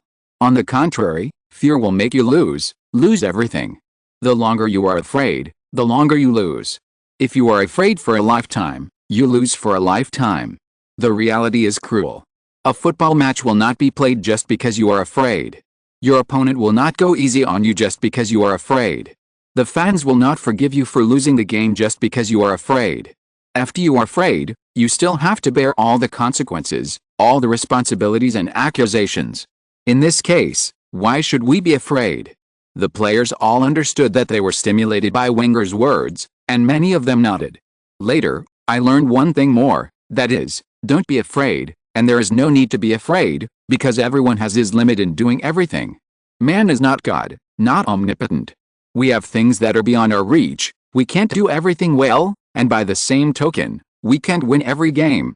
But the key is, my players, we must go all out, we must use all our strength on the court, and try every means to defeat our opponents, because only in this way can we be worthy of the jerseys on us, we can be worthy of the fans behind us, and we can be worthy of ourselves. If you ask me, what is the most important thing for a professional player? I will tell you without hesitation, dignity. Dignity is more important to a professional player than their lives. We can lose all the games, we can lose all the championships, and even lose our football life on the court, but guys, my players, we can't lose our dignity. Only by going all out can we defend our dignity, ensure that we win the admiration of our opponents, and win the respect of everyone if we lose. Only then can we leave an experience worth remembering in our lives. More and more players nodded after listening to Wenger's words. Even experienced veterans and others agreed with Lee Yuxin's words. Because they chose to come to Arsenal, the purpose was not to win the championship here, which no one could guarantee. They came to Arsenal with only one purpose, that is, to regain their dignity. This is not a game for the so-called championship. It is not a game for huge bonuses. It is even less a game for others, for the team, and for the fans. This is a game for ourselves, for your own dignity. Don't let your fear occupy your mind, clench your fists, warriors, we will walk out of this door, we will step onto that green field, we will fight for dignity. Okay, the players responded in unison. Dear viewers, welcome to the Olympic Stadium in Istanbul, Turkey. We are now broadcasting the final of the 2006 to 2007 UEFA Champions League, a match between two teams from the English Premier League, Arsenal and Liverpool. We saw that under the leadership of the Spanish referee Miguel Gonzalez, the referees and players from both teams entered the stadium one after another. The atmosphere was very warm because there were more than 70,000 enthusiastic English Premier League fans gathered here. The team wearing yellow jerseys is Arsenal. This team was the Champions League champion last season and aims to defend the title this season, but the difficulty is very great because they have a total of 4 main players missing in this game, including captain Lee Yuxin. In this game, Arsenal's lineup is Lehmann as goalkeeper, Kolo Touré, Gallas, Flamini and Ebou as defenders, Fabregas, Alexander Song and Parker as midfielders, and Bale, Van Persie and Hleb as the front trident. Compared to Arsenal's lack of players, Liverpool seems to be strong in manpower, but Benitez obviously does not dare to be complacent, because in the past few Premier League and Cup games, Liverpool were pinched by Arsenal's soft spots and then defeated. In this game, Benitez adopted a more cautious tactic in the lineup list. The goalkeeper is Reina, the backline is Traoré, Hypia, Carragher and Finnan. The midfield adopts a 3-back tactic, namely Heyman, Xabi Alonso and Gerrard, and the front trident is Risa, Barros and Luis Garcia. From the perspective of the two teams' lineups, both Arsenal and Liverpool are obviously more cautious, especially Liverpool. Even though many of Arsenal's main players are absent in this game, especially captain Lee Yuxin, Benitez is obviously still afraid of Arsenal's strength. However, there is another factor that is very favorable for Liverpool. That is, Arsenal's main centre and captain Lee Yuxin were banned by UEFA and sent to the bench. Following the commentator's words, the live broadcast of the game shifted to the podium, where Platini appeared. The area around him was full of well-known European football bosses, including the management of both Arsenal and Liverpool. The players of both teams lined up in front of the player tunnel. Because the captain and vice-captain of the team were both absent due to yellow cards, Fabregas wore the captain's armband in this game and became the team's on-field captain. He played a coin-guessing game with Liverpool's captain Gerrard, and Arsenal finally won the right to kick off. Both sides returned to their own half and lined up. The atmosphere in the Olympic Stadium suddenly became tense, especially when the referee Majuto stood in the center circle, ready to blow the game whistle at any time. The atmosphere became very tense. Finally, with a crisp whistle, the game finally kicked off. Well, this much anticipated focus event has finally kicked off. We saw Arsenal, who kicked off first, launch an attack on Liverpool. We all know that Arsenal is best at attacking. I wonder if Wenger will continue to adopt the attacking tactics this time. But before Arsenal's first wave of attack entered Liverpool's 30-meter area, Gerrard collided with Van Persie directly, intercepted the ball at the Dutchman's feet, and then quickly passed it to Xabi Alonso. The Spaniard adjusted and passed the ball to the left with a long foot. Risa quickly advanced along the left, but Arsenal's right defense also returned quickly. Ebou blocked Risa on the right. Arsenal's defense line also organized an effective defensive position in the first time, destroying Liverpool's first wave of attack, but the Red Army was obviously not ready to give up. They still adopted a high-position defense and pressed forward collectively to launch a round of attack on Arsenal. It's Xabi Alonso's through ball again, which is dangerous. Barros gets the ball in the penalty area and is about to kick it. Flamini, a beautiful interception. Flamini intercepted the ball from Barros' feet and resolved an attack by Liverpool. But the ball still fell to Liverpool's feet. Liverpool fought fiercely after the opening. This was also the prediction of Liverpool's tactics by many professionals before the game, that is, they should make full use of Wenger's weakness of not being able to directly command the game and directly disrupt Arsenal's rhythm after the opening. Benitez's attack was undoubtedly intended to achieve this goal. With Liverpool's attack, Arsenal had to adopt a retraction tactic. The three lines remained very compact. Van Persie was more of a midfielder than a centre forward, because he retreated very high, while Bale and Hleb pressed very high. This was also a tactic that Wenger could adopt. If there were conditions for an attack after the opening, Arsenal would still have to tear open Liverpool's defense from both sides, but Benitez adopted a more stable 3-back tactic in this game. The purpose was to block his own two ribs and resolve Arsenal's attack. Moreover, Benitez was obviously more tactically adventurous than Mourinho. The Portuguese did not dare to attack after the opening, but Benitez was very determined to adopt an attacking tactic, and was not worried about being counterattacked by Arsenal. Because for Benitez, disrupting Arsenal's tactics and rhythm after the opening was undoubtedly more important than anything else. Wenger and Lee Yuxin were watching from the bench with their hearts beating faster and their brows furrowed. He noticed that Pat kept calling on the players on the sidelines, and Fabregas was also playing the role of the team captain, constantly calling on his teammates to stay steady and maintain defensive order. For Arsenal, there is no sharpest arrow, and the most reliable and effective way is to defend and counterattack. In fact, Wenger has made full preparations. If the game can be dragged into a penalty shootout, Arsenal's chances of winning will be greater than in a 90-minute game. But the premise is that Arsenal must be able to ensure that they do not lose the ball within 120 minutes. Chapter 232 Chapter 235 This is a trap. Strictly speaking, this was not the first time that Lee Yuxin sat on the bench to watch his team's game. But it was obvious that this experience gave Lee Yuxin a completely different feeling. But this time he felt that he was completely isolated from the game and acted as a complete spectator, which made him feel very unaccustomed and uncomfortable. Because for the first time, he found that it was too aggrieved and depressing to sit on the bench and watch his team being bombarded by the opponent, watching his team being beaten by the opponent, and he was powerless at all. Benitez is definitely a tactical master in today's football. It is hard to say whether he is the first, but at least he is among the top. He not only has a very excellent keen sense of targeted tactics, but he is also very good at learning and drawing lessons. Many people say that Liverpool is very similar to Chelsea last season, because Benitez often uses Gerrard, Xabi Alonso and Heyman as three defensive midfielders, which is very similar to Arsenal's 43 leaders tactics last season. Of course, the front court is different.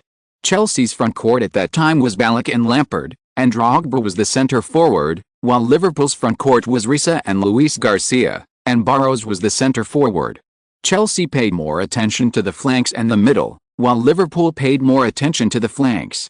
This is also related to the general lack of offensive ability of Liverpool's fullbacks. If the fullbacks lack offensive ability, if two players with certain wing ability cannot be placed in the wingers, then the flanks of the entire team will be completely crippled, and Xabi Alonso's excellent long pass dispatch will also lose its effect. Therefore, Wenger and Lee Yuxin feel that whether Benitez admits it or not, his Liverpool tactics are definitely cloned Chelsea's tactics, and then improved and adjusted according to their own characteristics, and finally came up with Liverpool's tactics this season. But this does not mean that Liverpool's tactics are worse than Chelsea's last season. From the perspective of personnel quality, Liverpool is undoubtedly at an absolute disadvantage. After all, Chelsea has a large number of big names and the overall strength of the team is strong, but Liverpool prefers practical players, and the overall quality is definitely different. Benitez's tactics have their advantages, that is, wing defense. Arsenal used the fullbacks to join the attack, relying on the team's strong midfield. Although this allowed Arsenal to maintain overall balance, perform well, and defend solidly, it was always a weakness and a shortcoming. Liverpool, on the other hand, adopted a wing attack and defense combination of defensive fullbacks and offensive wingers to maximize wing defense. Theoretically, Liverpool's defensive fullback play can liberate the midfield to a certain extent, and long-range shooters and offensive masters like Xabi Alonso and Gerrard will have more opportunities to attack. Everything has two sides, and there are always disadvantages for advantages. If the distance between the defensive fullback and the offensive wingers is not properly controlled, it is very likely to repeat the weakness of the previous Ajax period, that is, the wing is disconnected. For this, Benitez adopted a forward pressure tactic, high defense, and push the defense line forward, but in this way, the flexibility of defense chasing back and turning is a problem. Another thing is that Risa and Luis Garcia were assigned to the wing, and the distance between the striker Barros and the three defensive midfielders was too long, which directly led to Liverpool's weak central attack and even directly caused Liverpool's lack of offensive ability. Therefore, in many cases, Benitez gave Gerrard the greatest freedom, allowing Gerrard to advance and participate in the attack at any time according to his own observations, but Gerrard's characteristics are not the type of player who connects the striker and the midfield, so Liverpool's offense relies too much on the wing, which is another problem. Another equally serious problem is Barros. As a striker, the Czech is obviously not suitable for the single striker tactic, especially the single center tactic at the front. Not only Barros is not suitable, but Cisse and Pongler are also not suitable. Moritz is very suitable in theory, but his playing rhythm cannot adapt to the Premier League and his performance is relatively average. In this game, Wenger and Lee Yuxin's defense obviously adopted the strategy of letting the wing and locking the center. The three lines maintain a compact formation, and the defensive center is concentrated in the middle. Once Liverpool advances to the wing of the 30-meter area, Arsenal's two fullbacks immediately maintained close contact with the central defenders, blocking Liverpool's wing inward channel and forcing you to pass. Barrows is not a tough centre-forward after all. Under the control of Toure and substitute Gallas, Liverpool's headers could only return in vain again and again, and the Czechs could hardly take advantage of Arsenal's defence. Wenger's midfielder lineup also changed in this game. Alexander Song became an important member of the team's defence. He was always the last among the three midfielders, while Fabregas and Parker took large-scale running and pressing interceptions. Here we must mention a very important consideration about the configuration of midfield defensive players.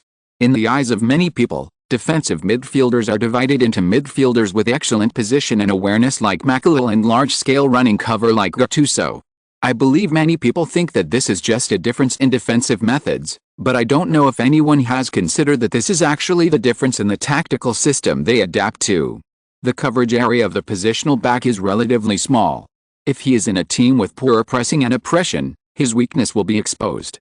That is, if Makalil is allowed to replace Gattuso in AC Milan, it will definitely be a tragedy, because the other three midfielders of AC Milan do not run or press much, and there is a lot of space exposed in the midfield, which requires the defenders to run constantly to complete the coverage and fill the gaps, which is not what Makalil is good at. Therefore, in Real Madrid, when the superstars in front do not press, Makalil needs a partner with a large running range, such as Algura. Wenger and Lee Yuxin even think that if it is a combination of Makalil and Beckham, the effect may be very ideal. At least there will not be the rapid fall of the first period of the Galacticos. Gattuso, Diaby, and Davis are all large-scale running covering midfielders. Their biggest role is to fill the gap, so the premise is that there must be gaps for them to run and fill. If it is a team with very meticulous defense and very tight pressing from front to back, the role they can play will become smaller. For example, in Chelsea, many fans say that SYN likes to run around and runs without wisdom.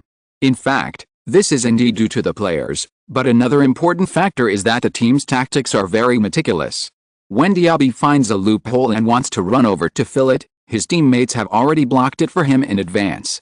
Then when he runs halfway, he will find that he doesn't need to run anymore, and what he did before becomes useless, and becomes running around. Wenger and Lee Yuxin have always felt that every professional player has his fixed characteristics, and the most important thing for a head coach is to dig out the characteristics of the players and combine them into a set of stable tactical systems based on the characteristics of the players. In the same way, the head coach needs to arrange different players and form different tactics according to different opponents in every game. This is the biggest role of the head coach. In this game, Wenger arranged Fabregas, Alexander Song and Parker to start. This is indeed a helpless move. They all adopted a large-scale coverage and scramble. In addition, Cannavaro and Gallas both gave appropriate support to the midfield, which blocked the shortcomings and weaknesses of Arsenal's midfield position, and also blocked Liverpool's offensive threats from the middle. Since reaching the final, Wenger spent 10 days constantly instilling his tactical thinking for the final to the coaching staff including Ten Cate and Roland. He focused on defense, counterattack when possible, and defended to the end when unable to counterattack, to ensure that the game would not be lost and dragged into a penalty shootout. Moreover, Wenger spent a full day rehearsing the penalty shootout. He collected the characteristics of all Liverpool players' penalty kicks and handed over all Liverpool players' penalty kick habits to Lehmann. He even had someone imitate Liverpool players' penalty kick habits to help Lehmann train until Lehmann knew them well. For Wenger, his ability to command the game was limited. Facing a tactical master like Benitez, all he could do was to ensure that the team could hold on to the end as smoothly as possible and strive to win the championship. Defensive counterattack was undoubtedly the safest way, and all the coaching staff had to do was to adjust the team's defensive structure. For the coaching staff and those who have followed Wenger for many years, this is not difficult. This is also the only limit that Wenger can do. The offense and defense conversion of the game was very fast, very fast. Although Wenger and Lee Yuxin sat on the chairman's bench and could not get first-hand data from the coaching staff, he could feel it because the ball was changing rapidly almost every minute. This also showed how fierce the competition was, but it also reflected that both teams had put a lot of effort into targeting. The game process and viewing experience were still there, and it could even be said to be good, because fast-paced games often make it easy for fans to be fascinated and forget about time. But in the eyes of Wenger and Lee Yuxin, the offense of both teams did not play their own characteristics. Liverpool's offence was not strong to begin with, needless to say, but Arsenal did not play offence because many main players were absent and the head coach was sent off the court. Both sides worked hard on defence. After the end of the first half and the start of the second half, there was still no change, and the same tactics were still adopted. If it were normal times, Wenger and Lee Yuxin would be worried about the constant passage of time, but in this game, he wished that the time would go faster, and it would be best if he could skip the 120 minutes and go directly to the penalty shootout, because he felt that Arsenal would be more likely to win in the penalty shootout than in a normal game. As the game progressed at a fast pace, the physical energy consumption of the players on both sides became more and more serious. Wenger and Lee Yuxin saw Parker cramping after a defense on the bench. When he looked up and looked at the time, he found that it was already more than 80 minutes, and the game was about to enter overtime, but the two sides did not make any substitutions. This is because both sides are very clear that this game is obviously not a confrontation of tactics and player strength. The tactics of the two head coaches have well restrained each other and offset each other, and the gap in player strength is not big. What is more important now is the contest of players' willpower. If you make substitutions now, you have to bear the risks after the substitutions, especially for Liverpool. Wenger immediately replaced Parker with Diaby after Parker had a leg cramp and continued to use the same tactics. Because both players were midfielders who ran and pressed over a wide area, the impact of the substitution was not great. Moreover, Diaby was physically fit and could guarantee the vitality of Arsenal's midfield to the maximum extent after he came on the court. Benitez seemed to have realized the problem. In the 90th minute, he replaced Luis Garcia with Kuhl. The Spaniard also had a cramp. After coming on the court, Kuhl was pulled to the middle, Gerrard was on the right, a bit like a right midfielder, and Reese's position was appropriately withdrawn, also playing as a winger. According to Wenger and Lee Yuxin's pre-match arrangements, Part appropriately expanded the team's defensive range after Diaby came on the court, on the one hand to prevent Liverpool's threats, and on the other hand to wait for the opponent to make mistakes. We have to admit that Liverpool is indeed a team with very high tactical execution. Under the coaching of Benitez, the team's tactical quality is ridiculously high. There was not even a single threatening mistake throughout the game, which made it difficult for Arsenal's counterattacks to be threatening. Without Lee Yuxin, the players did not dare to invest too much manpower in the counterattack. After all, if too many manpower are invested in the counterattack, the defense will definitely be weakened. As long as the timing is not good enough, Liverpool may seize the opportunity anytime and anywhere. As time passed, the players on both sides gradually had physical problems, especially after the 90-minute official game ended and entered the half-hour overtime. The players' physical fitness was frequently problematic, and players kept having cramps. Liverpool made the first adjustment. After entering the extra time, Benitez immediately replaced Finan with Smicer, and let Traoré, Hypia and Carragher form a three-back formation. It was obvious that he wanted to further strengthen the team's offense. Smicer's passing and organizational skills were very good. He went up to improve his ability to pass threatening balls. At the same time, Benitez replaced Barros, who performed poorly, with Cisse. The Czech striker was suppressed by Arsenal's defense throughout the game and performed very poorly. It was natural for him to be replaced. Wenger and Lee Yuxin had planned a series of changes for Liverpool before the game, and asked their assistants to make adjustments and choices according to the situation. Among them, after Liverpool changed to a three-back formation, the team should actively adopt a wing counter-attack strategy. Therefore, as soon as Liverpool made a move, Arsenal also began to make substitutions. Deco came off, Evra came on, Gudjohnsen was pulled back to the midfield, Adebayor played in the middle, Ribéry went to the right, and Evra occupied the left, making full use of Evra's abundant physical strength to attack Liverpool's defense. After coming on the field, Evra, who was more physically fit, obviously became an important counter-attack point for Arsenal. Ribéry was on the right and Evra was on the left. The speed of the two players greatly threatened Liverpool's defense, making it difficult for the Reds to put all their energy into the attack. In the 100th minute, Arsenal counter-attacked with a long pass. Evra rushed in from the left and crossed a ball to the bottom line after getting the ball. Hypia headed the ball over Adebayor, but failed to hide it. Ribéry responded at the back point, but because the ball was disturbed by Hypia, it turned in the direction and made a misjudgment. In a hurry, the French scarred face made a golden bicycle kick directly, but it was not strong enough and was confiscated by Dudek. Although they failed to score, Arsenal seemed to have tasted the sweetness and soon launched another attack. This time it was from the right. Ebao made a cross after advancing. Adebayor got the ball and dribbled past Hypia. He quickly kicked and volleyed in a hurry, and the ball was slightly higher. Two waves of attacks created threats, and soon afterwards, Bale also fell to the ground with cramps. Arsenal immediately made substitutions. In the 103rd minute, Walcott replaced Bale to further strengthen the attack. In the second half of extra time, Arsenal seemed to consciously strengthen the team's offensive, especially after Liverpool switched to a three-back tactic. The weakness of the wing was exposed. Van Persie and Walcott, who had enough energy, kept attacking back and forth on the two-wing. Adebayor also created a great threat in the middle. With Joe Cole passing the ball from behind, Arsenal's offensive began to improve. But on the bench, Wenger and Lee Yuxin couldn't sit still at all. He stood up from his seat and kept shaking his head. He didn't know if his players could see his movements. If they could, they should know that it was a trap. A most deadly trap. Playing with three defenders is to strengthen the offense, but it also exposes the weakness of the wing defense. The problem is that Arsenal uses Liverpool's weakness on the wing to create opportunities, but at the same time they are also in danger of being counterattacked by the opponent. There are pros and cons, and everything has two sides. Now Arsenal has obviously been consciously lured out by Liverpool. This is the benefit of the head coach standing on the sidelines to command, and if Lee Yuxin is there, he will definitely stop the players' actions at the first time, but now he is not the one standing on the field to command.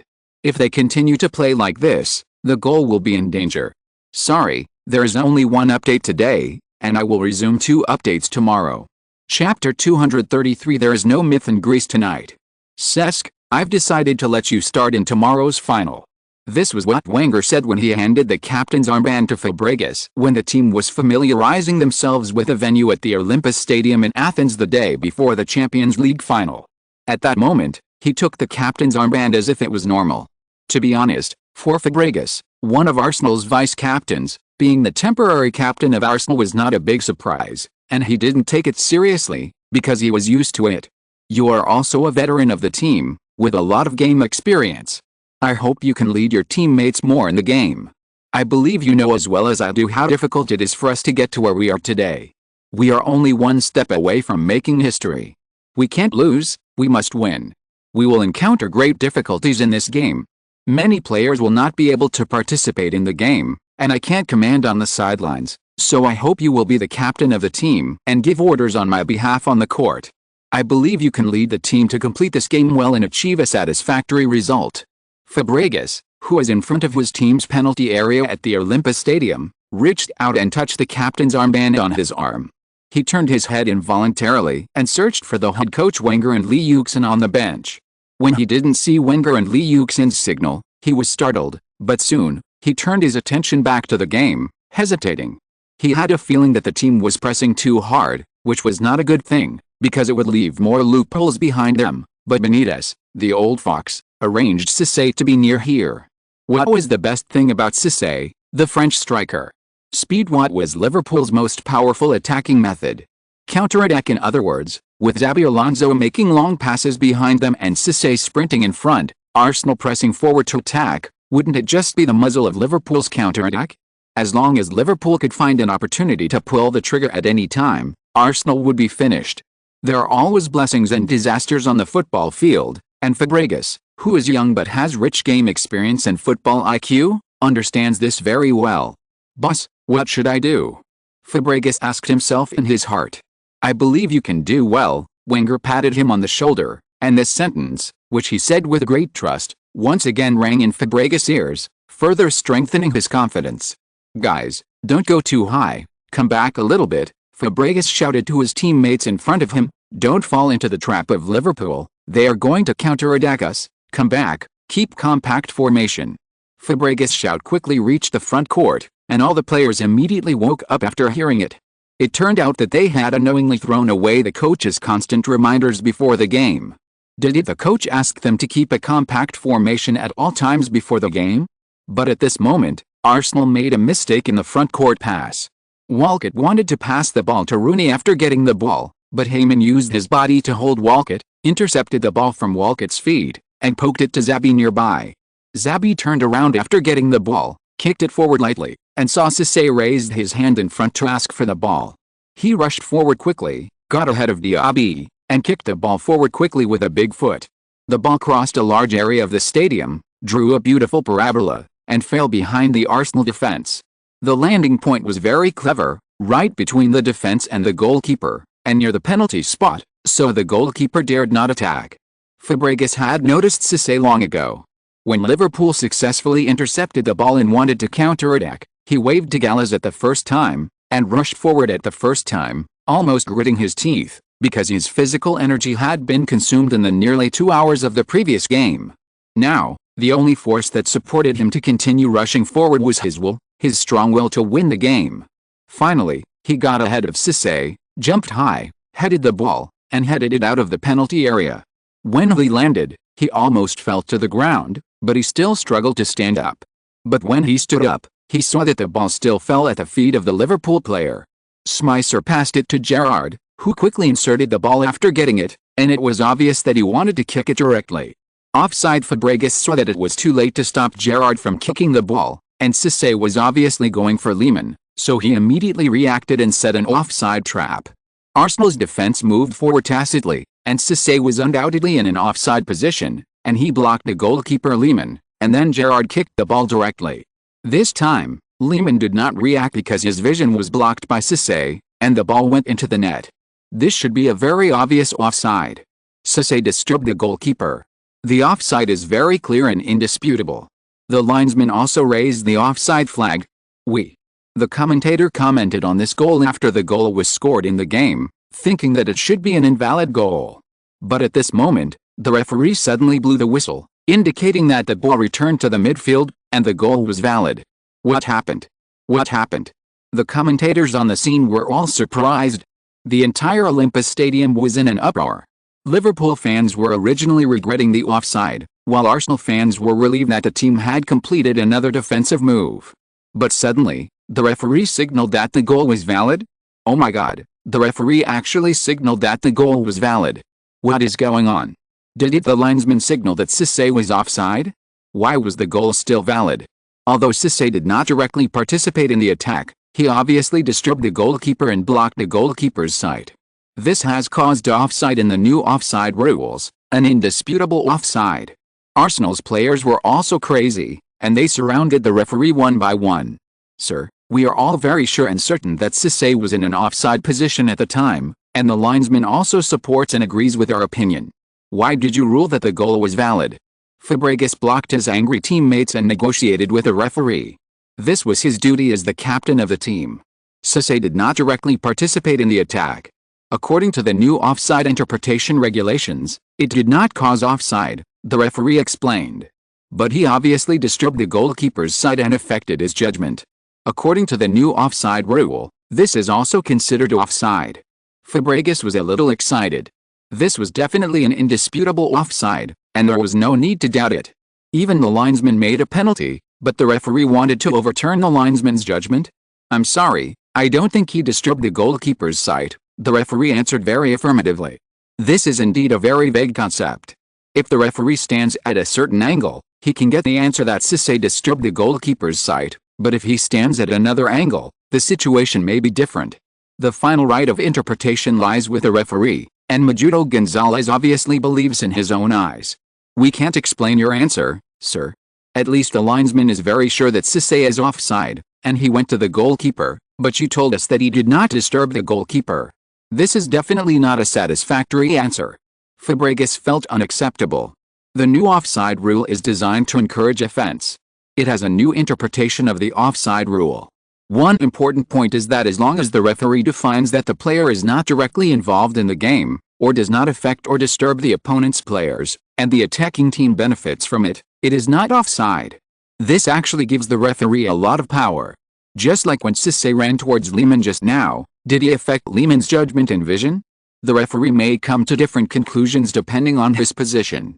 From the slow-motion replay, we can clearly see that Sisse was indeed offside, which is indisputable, and he was indeed standing between Lehmann and Gerrard, affecting Lehmann's field of vision, which should also be counted as offside, but the referee seemed to think that Sisse had no impact on Lehmann.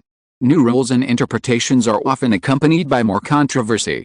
This has already appeared in the European Cup, in a series of Champions League matches in the past, and now, in the Champions League final. This is definitely a misjudgment, a real misjudgment. Arsenal seems unable to accept the referee's decision at all. Lehmann also chased the referee to say that he was affected by Cisse, but the referee's attitude was very firm. He also showed yellow card warnings to Fabregas and Davis, who took the lead in putting pressure on him. There is not much time left in the game. This should be a goal that determines the outcome of the game, but what was unexpected was that such a huge controversy arose, which will definitely cause dissatisfaction among Arsenal after the game. The referee was very determined about his decision. He could not and would not change it. So after warning the Arsenal players, he walked to the midfield and waited for the Arsenal players to kick off. Arsenal was completely defeated by this goal. The players were drooping their heads on the court, looking listless. They fought for 2 hours until they were exhausted and their legs were cramped. But in the end, they lost to such a controversial goal, and it happened at the last moment. This was really unacceptable to them. The Arsenal fans in the stands were also very dissatisfied. They booed the referee one by one, obviously complaining about his law enforcement standards in this game, and believed that this decision was to murder Arsenal. There were fans on the spot who used graffiti and played cards, saying that the forces behind the referee wanted to murder Arsenal and prevent Arsenal from successfully defending the title, so there was such a controversial decision. And this was obviously not the first time for Arsenal. As early as the semi-finals, there was a lot of noise about the referee's excessive indulgence of Manchester United. This directly led to several Arsenal players being unable to participate in the final due to injuries and yellow card suspensions, and captain Lee Yuxin was sent to the stands.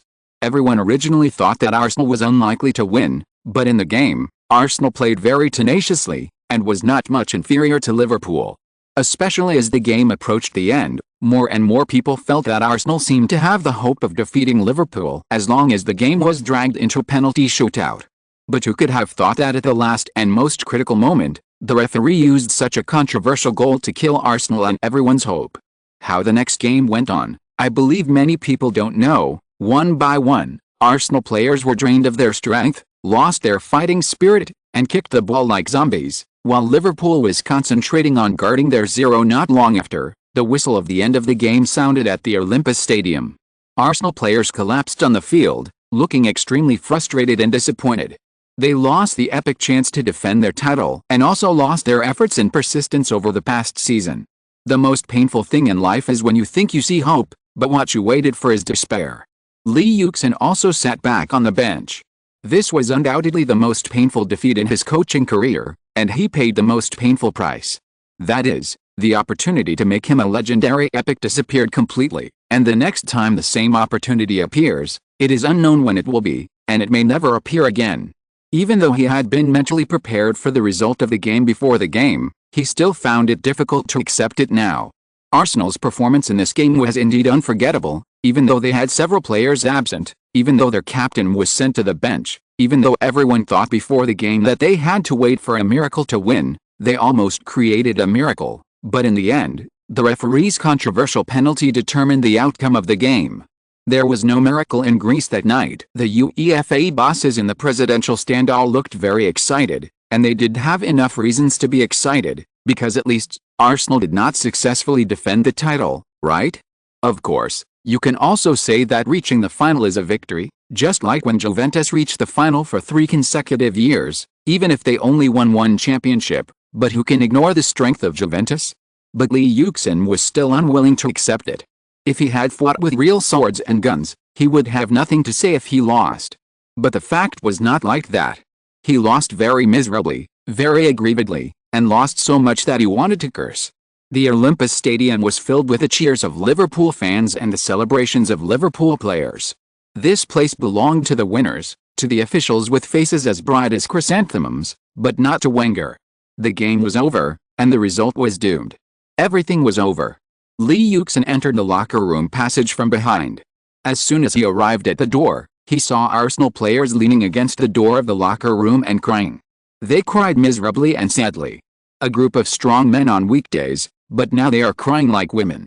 Not only those players who played in the game, but also those who didn't play, like Baptista, also shed tears, Because the team's success today also has their part in the credit, and they are also part of the team.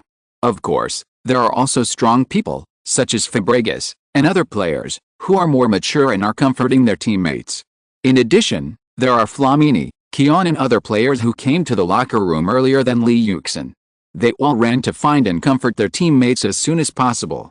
Many people say that Bale is the most generous and the most nonchalant, but now he is crying the most, like a ghost howling, tears keep falling down, and he can't wipe them all away. The same is true for Walcott. Originally, he thought that his first start after joining Arsenal would help the team stand on the creation of legends, but who would have thought that the result would be failure? Lee Yuxin did not walk out, but leaned against the corner, raised his head, and listened to their crying and persuasion. He was also reflecting on himself, because he also had to take responsibility for the team's progress to this day, and even, as the captain, he must take the greatest responsibility. The podium is being built outside. Liverpool's players must be accepting interviews from the media and reporters. They are heroes and winners, and at this moment, no one will pay attention to Arsenal or the losers. It was not until a long time later that the staff ran in and informed Arsenal that the award ceremony was about to begin, and as the runner-up, they had to go on stage to receive the runner-up medal. Then Wenger walked into the locker room, walked towards his players, did not speak, just walked all the way, hugged his players one by one, pushed open the door of the locker room with his own hands, turned around and told them, "Don't let others laugh at us and say that we can't afford to lose. If we lose, we have to lose like a man." With Wenger, the players seemed to have a backbone. One by one, they walked into the locker room, packed up and calmed down, took a shower and changed clothes, and then returned to the Olympus Stadium under the leadership of Wenger. When they saw them, all the Arsenal fans in the stadium sang the Arsenal team song loudly, and the momentum even suppressed the Liverpool fans. They are also part of the team. They are using this way to tell their players that you will never walk alone. Thank you for the support of all book friends. Chapter 234 My Persistence. An overnight flight from Athens, Greece, to London, England, was flying at an altitude of 10,000 meters. The sun was rising, and below the plane were thick clouds, and behind it was the rising sun that dyed a small piece of the sky red. Ding dong, ladies and gentlemen, the plane is about to arrive in London. We will land at Heathrow Airport. Please return to your seats, fasten your seat belts, put away the table in front of your seats, and turn off all electronic devices. Thank you for your cooperation. With a reminder of the cabin attendant, the Arsenal players, staff who were originally sleeping in the cabin suddenly woke up one by one, and the originally quiet cabin was suddenly full of movement. Because the due date was about to arrive, Shuo did not come to Athens, Greece. Instead, Nana rushed back to Europe from the United States to watch the Arsenal game on the spot. Unexpectedly, the final result was a loss. Now she is sitting next to Lee Yuxin, covered with Lee Yuxin's coat. The girl was sleepy and opened her eyes slightly. She made sure her seatbelt was not loose and closed them again. However, she casually pulled Lee Yuxin's team jacket. She felt a little cold and it was better to cover herself up to keep warm. Lee Yuxin was sitting next to her. Seeing her like this, he didn't say anything. He just smiled slightly, turned his head and looked out the window. "Wow, rainbow," Nana said sleepily. "Aren't you going to sleep anymore?" Lee Yuxin looked at her and asked with a smile. "Do you think I'm a pig?" Nana sat up straight in a bad mood, took off her suit and gently put it next to Lee Yuxin. "But I still have to make up for my sleep when I go back. The biggest enemy of women is lack of sleep. Love of beauty seems to be a woman's nature." When Lee Yuxin smiled, he clearly felt that the plane was slowly falling from the clouds, and the huge London finally appeared in front of him. Looking down at London from the sky, the most striking thing is the winding Thames River and the densely packed urban area. Although there are no tall skyscrapers in the northern half of London, the buildings here are very dense, and every inch of land is worth a lot of money. As long as I think about the fact that I live and work in the city on weekdays, and at this moment, looking down from mid-air, I feel that it is so small, and my mood has changed. The depression of losing the game has also been swept away, and replaced by a renewed fighting spirit. Hearing Lee Yuxin sighing heavily, Nana laughed, saying nothing, but very relieved. Lee Yuxin has never been a person who needs comfort. Shuo knows him, and she also knows him, but sometimes Shuo will take a gentler way to comfort him, while she likes to bicker with him. But this time, She rarely said a word. You have been thinking for more than 4 hours. Have you figured it out? Nana asked with concern. After hearing this, Li Yuxin turned his head and looked at her. You have been pretending to sleep and looking at me. The smile was indescribably playful. Even though Nana was knowledgeable and thick-skinned, she was teased by him and her face turned red all the time. Are you conceited? Who is pretending to sleep and looking at you? I think, with your stubborn personality, you probably can't sleep. After hearing this, Li Yuxin didn't say much, and smiled. You still understand me. Nana spit at him in annoyance, but she could see that he had made a decision. In fact, no matter what Li Yuxin decided to do, she would definitely support him. It's not that she is blind and lacks opinion, but because she knows very well that Li Yuxin will not change his decision easily, and once Li Yuxin decides to do something, he will definitely do everything possible to do it well and will definitely succeed. The team bus was outside the Heathrow Airport terminal. The players, coaching staff and staff all boarded the bus. The families and friends of the players boarded other shuttle buses, or some drove their own cars and left Heathrow Airport in their own ways. It was quiet all the way back to Colony from Heathrow Airport. The weather today was not very good. The clouds were thick and a bit gloomy, especially outside London. It felt like the evening after sunset, but the golden sunlight that penetrated through the gaps in the clouds made people feel a sense of vigor and vitality, as if it was hope. Wait a minute, I have something to say. When the team arrived at a Colony training base, Li Yuxin said to the players in the parking lot. The players didn't take it too seriously. All the games of this season have ended. Maybe Li Yuxin just wanted to say a few parting words, cheer for the team, and prepare for the next season, so they dispersed. After talking to his teammates and coach, in the afternoon, Canary Wharf, London's most important financial and shopping district, is located in East London. It is an emerging development area that the London City Council attaches great importance to in the next few years. It is different from the traditional and old London neighborhoods. It is full of high-rise buildings and is very modern. Because it is the branch and headquarters of many multinational conglomerates and business giants, countless business people travel to and from this area every day, making the transportation here very convenient. More importantly, it is still under construction in full swing. But obviously, it is not just that. If you walk in the area around Canary Wharf, you should not be surprised when you see luxury yachts several stories high docked on the Thames, because people who have lived and worked here for a long time are accustomed to this kind of scene. Even the Canary Wharf Management and Development Company has promoted and reported this as a major tourist highlight. Among the many luxury yachts, the 107-meter-long Azure Lane is the most eye-catching focus. The white deck is matched with a black hull, plus 2 helicopter platforms and a 5-meter-long sailboat.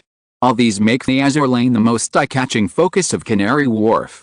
Even Li Yuxin, who has always been reluctant to accept Abramovich's generous loan of the yacht, couldn't help but marvel at this huge yacht.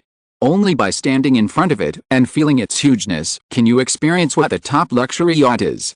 Li Yuxin stood in front of it and looked up, as if he saw a 4- or 5-story building. If he remembered correctly, this luxury yacht costing nearly 100 million yuan was later generously given by Abramovich to his friend Eugene Schwidler. It can be seen that in the eyes of this super-rich man, 100 million yuan is just a trivial amount of money. The yacht was moored at the shore, tied with ropes. There was a small door on the black hull. When the door was opened, it was just right on the dock and could be used as a bridge. When Li Yuxin arrived at the dock, parked the car, and got off, he saw Abramovich standing on the bow deck and waving at him, motioning him to go in through the small door. This was Li Yuxin's first time on Abramovich's yacht. He couldn't help but sigh at the luxury of the yacht. The space inside was also very spacious. The whole yacht was like a mobile palace on the sea. When he reached the top floor, Li Yuxin noticed that not only Abramovich was there, but also Penny Zahavi. No wonder people say that the two of them are inseparable good friends. Come on, Li, this is your first time on the blue sea. I'll show you around first. Abramovich walked over with a smile and wanted to take Li Yuxin's hand. He looked like an extremely enthusiastic host. Penny and I are going out to sea later. You can come with us. Li Yuxin shook his head and smiled. No, thank you. Abramovich actually noticed something a long time ago. After being rejected again, he stood up and looked at Li Yuxin. Suddenly, he felt that he seemed to have guessed something wrong. For many years ago, He has always believed in a principle that there is nothing in the world that money can't settle, and there is no one that money can't settle. Facts have proved that his creed is right, so even in the Russian oligarch era and the post-oligarch era, he can survive well. But now, looking at the man in front of him, he seems to have wavered in his beliefs. Mr. Abramovich, I came here today mainly to inform you of something. Li Yuxin said lightly. He had been waiting for this moment for a long time and had endured it for a long time. Abramovich listened calmly without any change in his expression, as if it was just a very insignificant matter. I will not join Chelsea after listening to Li Yuxin. Abramovich stared at Li Yuxin with his sharp eyes. Can you tell me the reason? Li Yuxin smiled and did not answer. Abramovich smiled and said, let me guess, you hope to win another Champions League. You don't want to admit defeat, right? Li, if you come to Chelsea, I believe your wish will come true. Li Yuxin answered with a firm face, my dream is here, and I play football for the sake of playing football. As you said, Arsenal may not be able to give me glory for the time being, but I am eager to bring more glory to the club. I want to become a symbol of this club. This is my dream, this is my pursuit, and I want to bring glory to this club. Li Yuxin became more and more excited as he spoke. He felt the blood in his body boiling and looked at Abu with sharp eyes.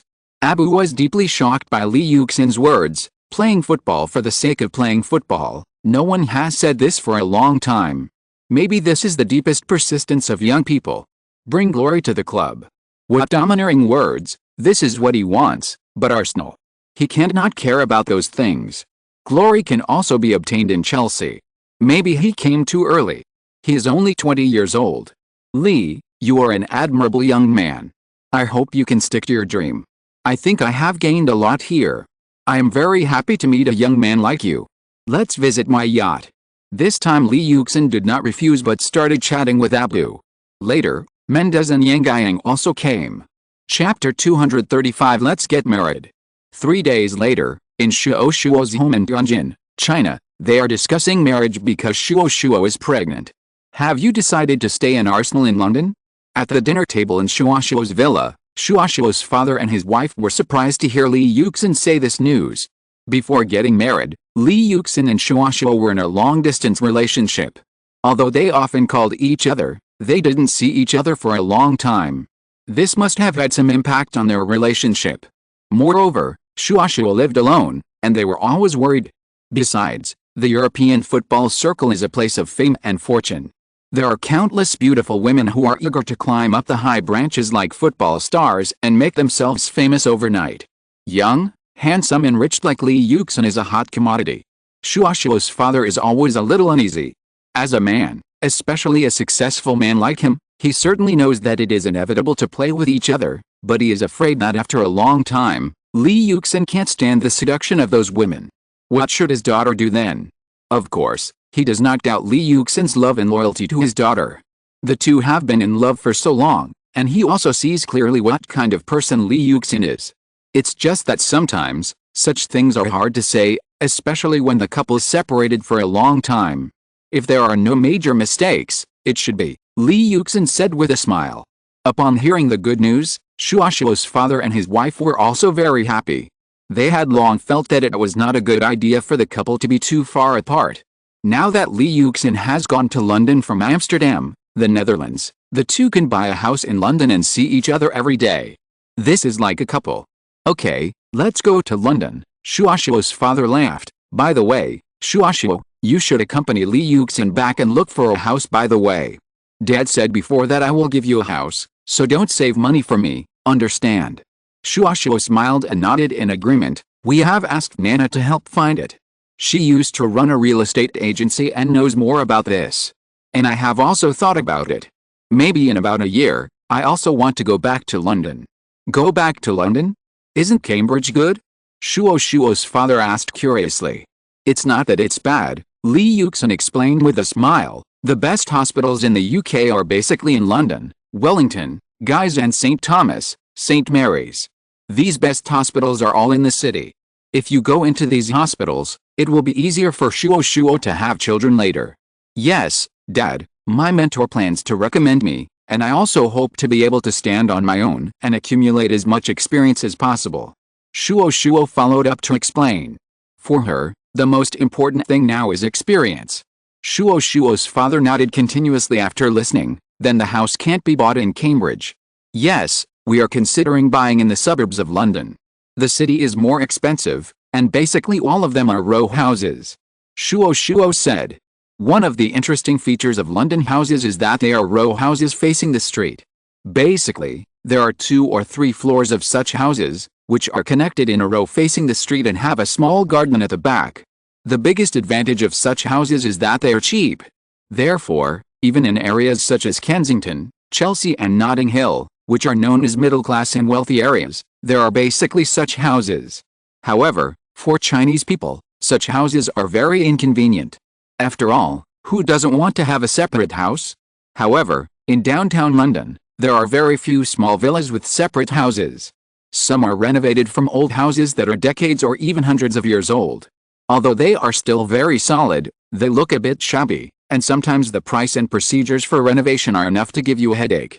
Therefore, after comprehensive consideration, Li Yuxin and Shuo both think that it is better to buy in the suburbs. First of all, the price of suburban houses is relatively cheap, the space is large, and basically the back gardens are hundreds or thousands of square meters. This is a very common thing. Moreover, if it is in some high-end wealthy areas, it is basically a single-family house, which will not be disturbed or affected by the outside world. But more importantly, the public security in these small suburban villages is even better than that in London. It is not surprising if you think about it. London is a big city with a large but complex population. Only a few wealthy areas have good public security. Other places are basically a mess. Especially with the economic downturn in recent years, this situation is even more obvious. Therefore, if you want good public security in London, you can only go to the wealthy areas. But it is different in small villages and towns in the suburbs. Not to mention the independent households. In some high-end rich gathering places, basically no outsiders can be seen. All houses are bought by the rich. In addition, they are independent households, and they can be responsible for their own home safety. However, since a large part of the local government's fiscal revenue comes from the property tax paid by the community, plus the government's subsidies of different amounts based on the public security situation, they have made great efforts in public security. According to government regulations, properties worth more than £10,000 pay £360,000 of property taxes each year. It can be imagined that this amount of money can almost support a special forces team in some wealthy small villages with more than 100 households. According to data released by the British government, the annual salary of a special forces soldier is about £30,000. If you hire a private special forces bodyguard, the annual salary is £50,000.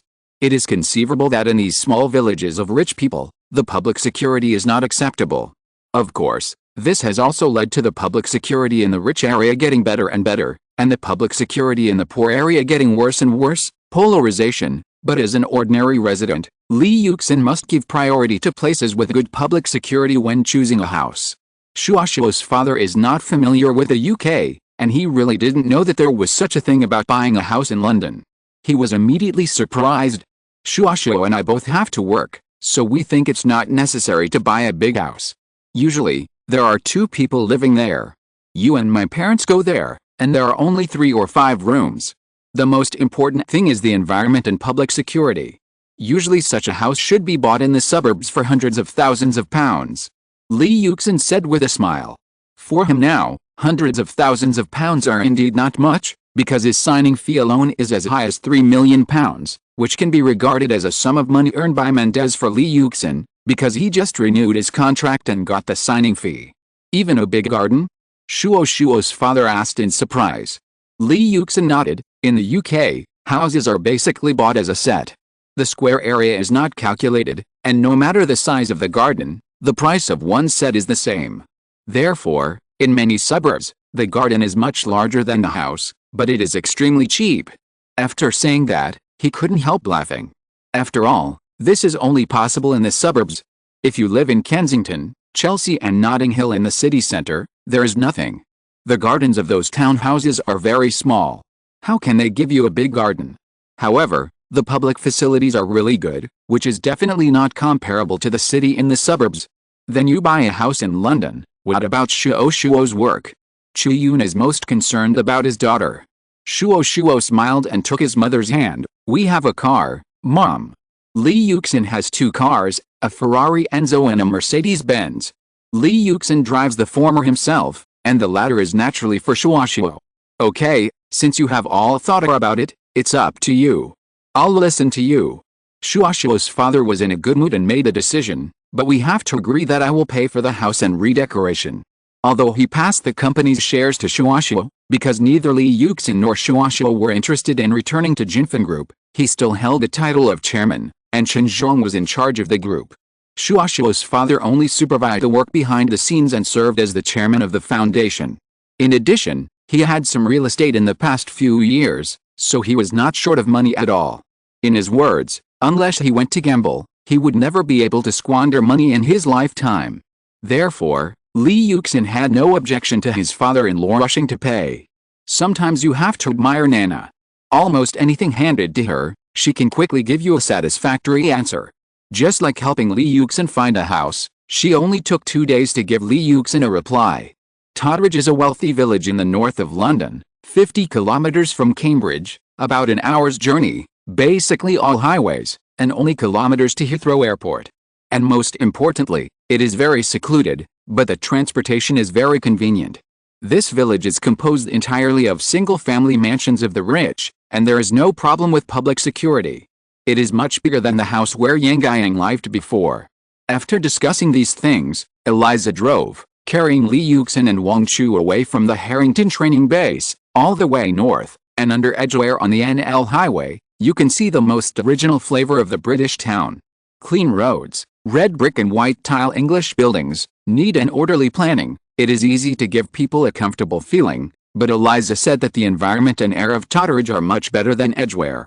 From Edgware to the east, along a narrow village road, it didn't take long to arrive at Totteridge.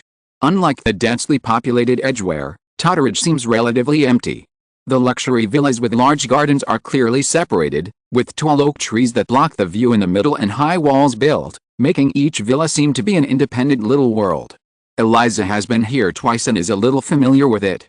This time, she drove Li Yuxin and his wife directly to the gate of the villa she chose, but as soon as Li Yuxin got out of the car, he found a person opposite, staring at him. He looks so familiar. Who is it? Li Yuxin was puzzled. The house that Eliza found for Li Yuxin has a single-story building area of 300 square meters, 2.5 floors, 3 bedrooms, 2 living rooms and 3 bathrooms. The whole villa is blocked from the outside world by high walls, oak trees and vines and green walls made of plants. This kind of green wall makes people living inside look more comfortable, and there will be no sense of restraint like being in prison like the red brick wall. The heavy stainless steel electric sliding door is very solid and heavy, giving people a dense sense of security, and the anti-theft aspect is also well done. As long as someone climbs the gate in the wall, they will immediately go directly to the nearby police station. After entering the door, there is the back wall of the villa. There is only one garage door, which is directly connected to the independent garage on the back row of the first floor, which can accommodate up to 5 cars. The front row of the first floor is an indoor swimming pool and gym. The side facing the south garden adopts a fully open design, and the east and west sides are separated from the left and right gardens by transparent floor-to-ceiling glass. There are 2 internal and external stairs from the first floor to the second floor. The external staircase directly connects the garden and the balcony on the second floor. The balcony is a bit like the design of a sky garden, where flowers and plants can be planted. In response to the first floor, the second floor adopts a semi-open design, and most of the side facing the balcony in the south is designed with transparent floor-to-ceiling glass and sliding doors. Standing on the balcony, you can clearly see everything inside through the window. The kitchen is on the east side, the dining room is over there, and then the large living room. Because it adopts a building in a building design, the large living room is very large, but the innermost wall facing the main road is a wall. The west side of the living room is the most distinctive part of the house. The wall is designed with a spiral staircase that spirals upward, and the part above the staircase is designed with all arc-shaped glass curtain walls, which makes the whole house look modern, especially with the other sharp straight lines, forming a strong visual impact. There is no balcony on the third floor, only 3 rooms, one of which is the master bedroom. Because the roof adopts an insulation layer ventilation design, the third floor is still very ventilated and cool even in summer. In addition, There are tall trees around, which provide shade, and sunlight is generally not available, so there is no need to worry about insulation. Although the building area of this villa is not small, there is also a garden. Compared with Beckham's garden that is several acres, Li Yuxin's garden seems small, but it is very spacious. Planting some flowers and trees is also very elegant. Chapter 236 The Trouble with the Ring. I believe that all over the world, especially in those prosperous metropolises, every time the time comes, all kinds of promotional activities will emerge in an endless stream. In the West, the most important promotional festival is undoubtedly Christmas, which is the spring festival for Westerners. But now it is May.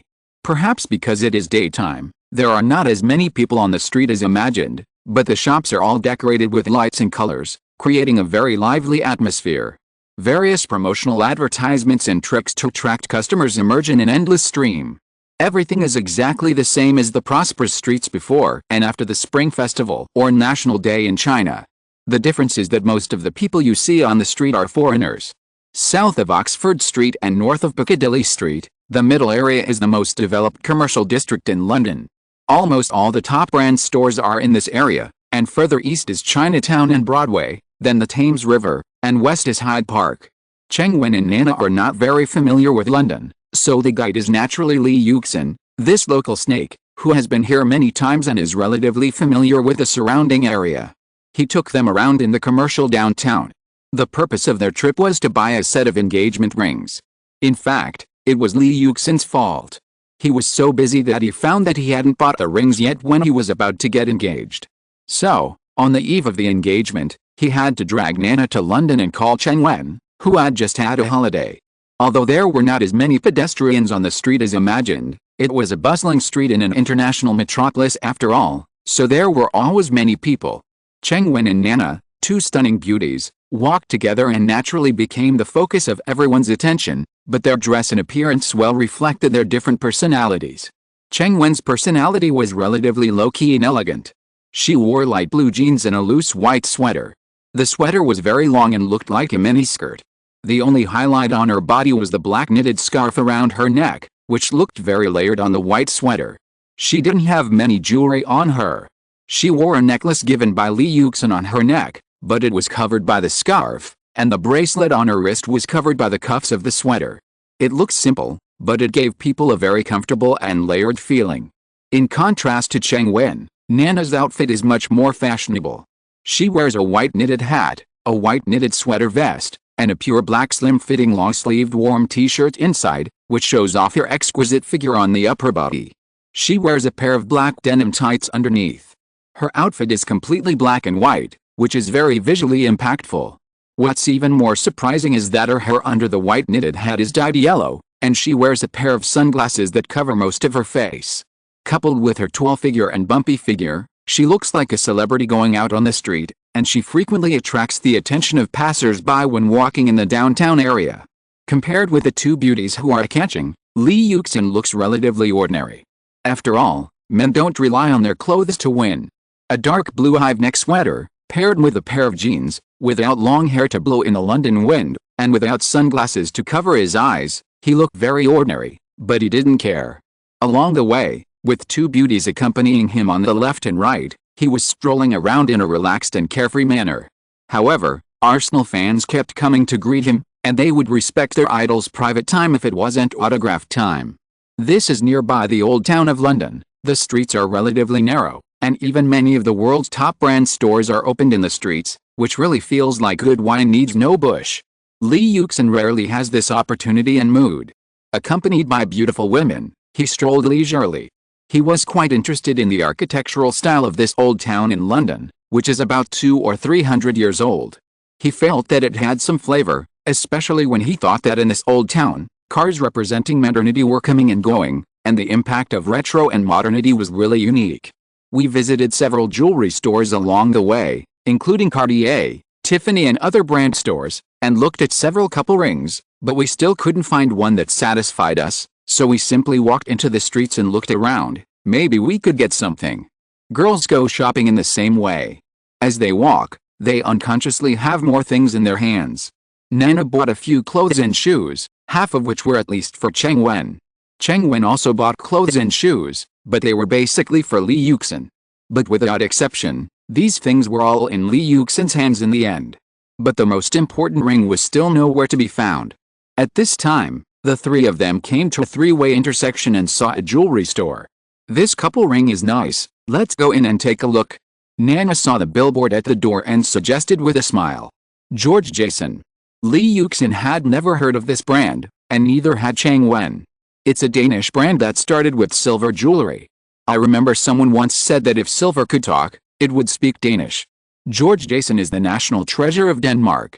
Over the years, they are not only good at silver jewelry, but also very good at jewelry design.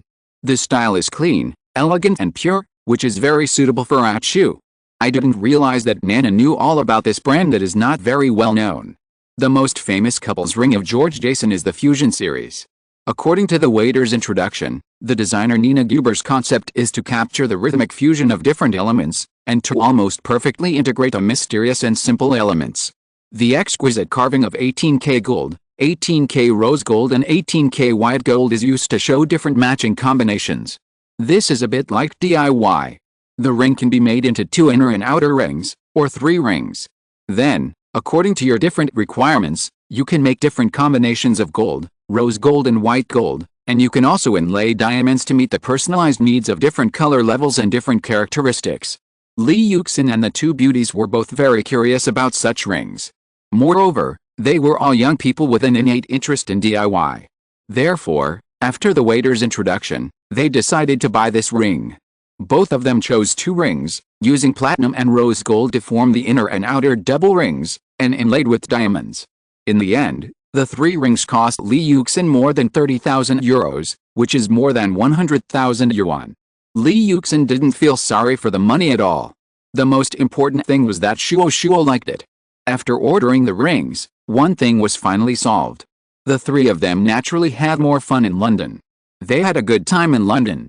However, soon the father felt that the rings were not grand enough and insisted on getting another pair of good ones. The exquisite pair could be worn normally. Last time, he took the 2 girls shopping and the media reported it all over the place. This time, it was really difficult for the father to do it. So jewelry stores should be very unfamiliar to Li Yuxin. He might go jogging in the park, or go to the stadium for training, but he would never come to a jewelry store. What kind of jewelry should a man who doesn't even have a girlfriend buy? But now Li Yuxin was standing in front of them, in front of the golden counter. Li Yuxin was really unfamiliar with this place.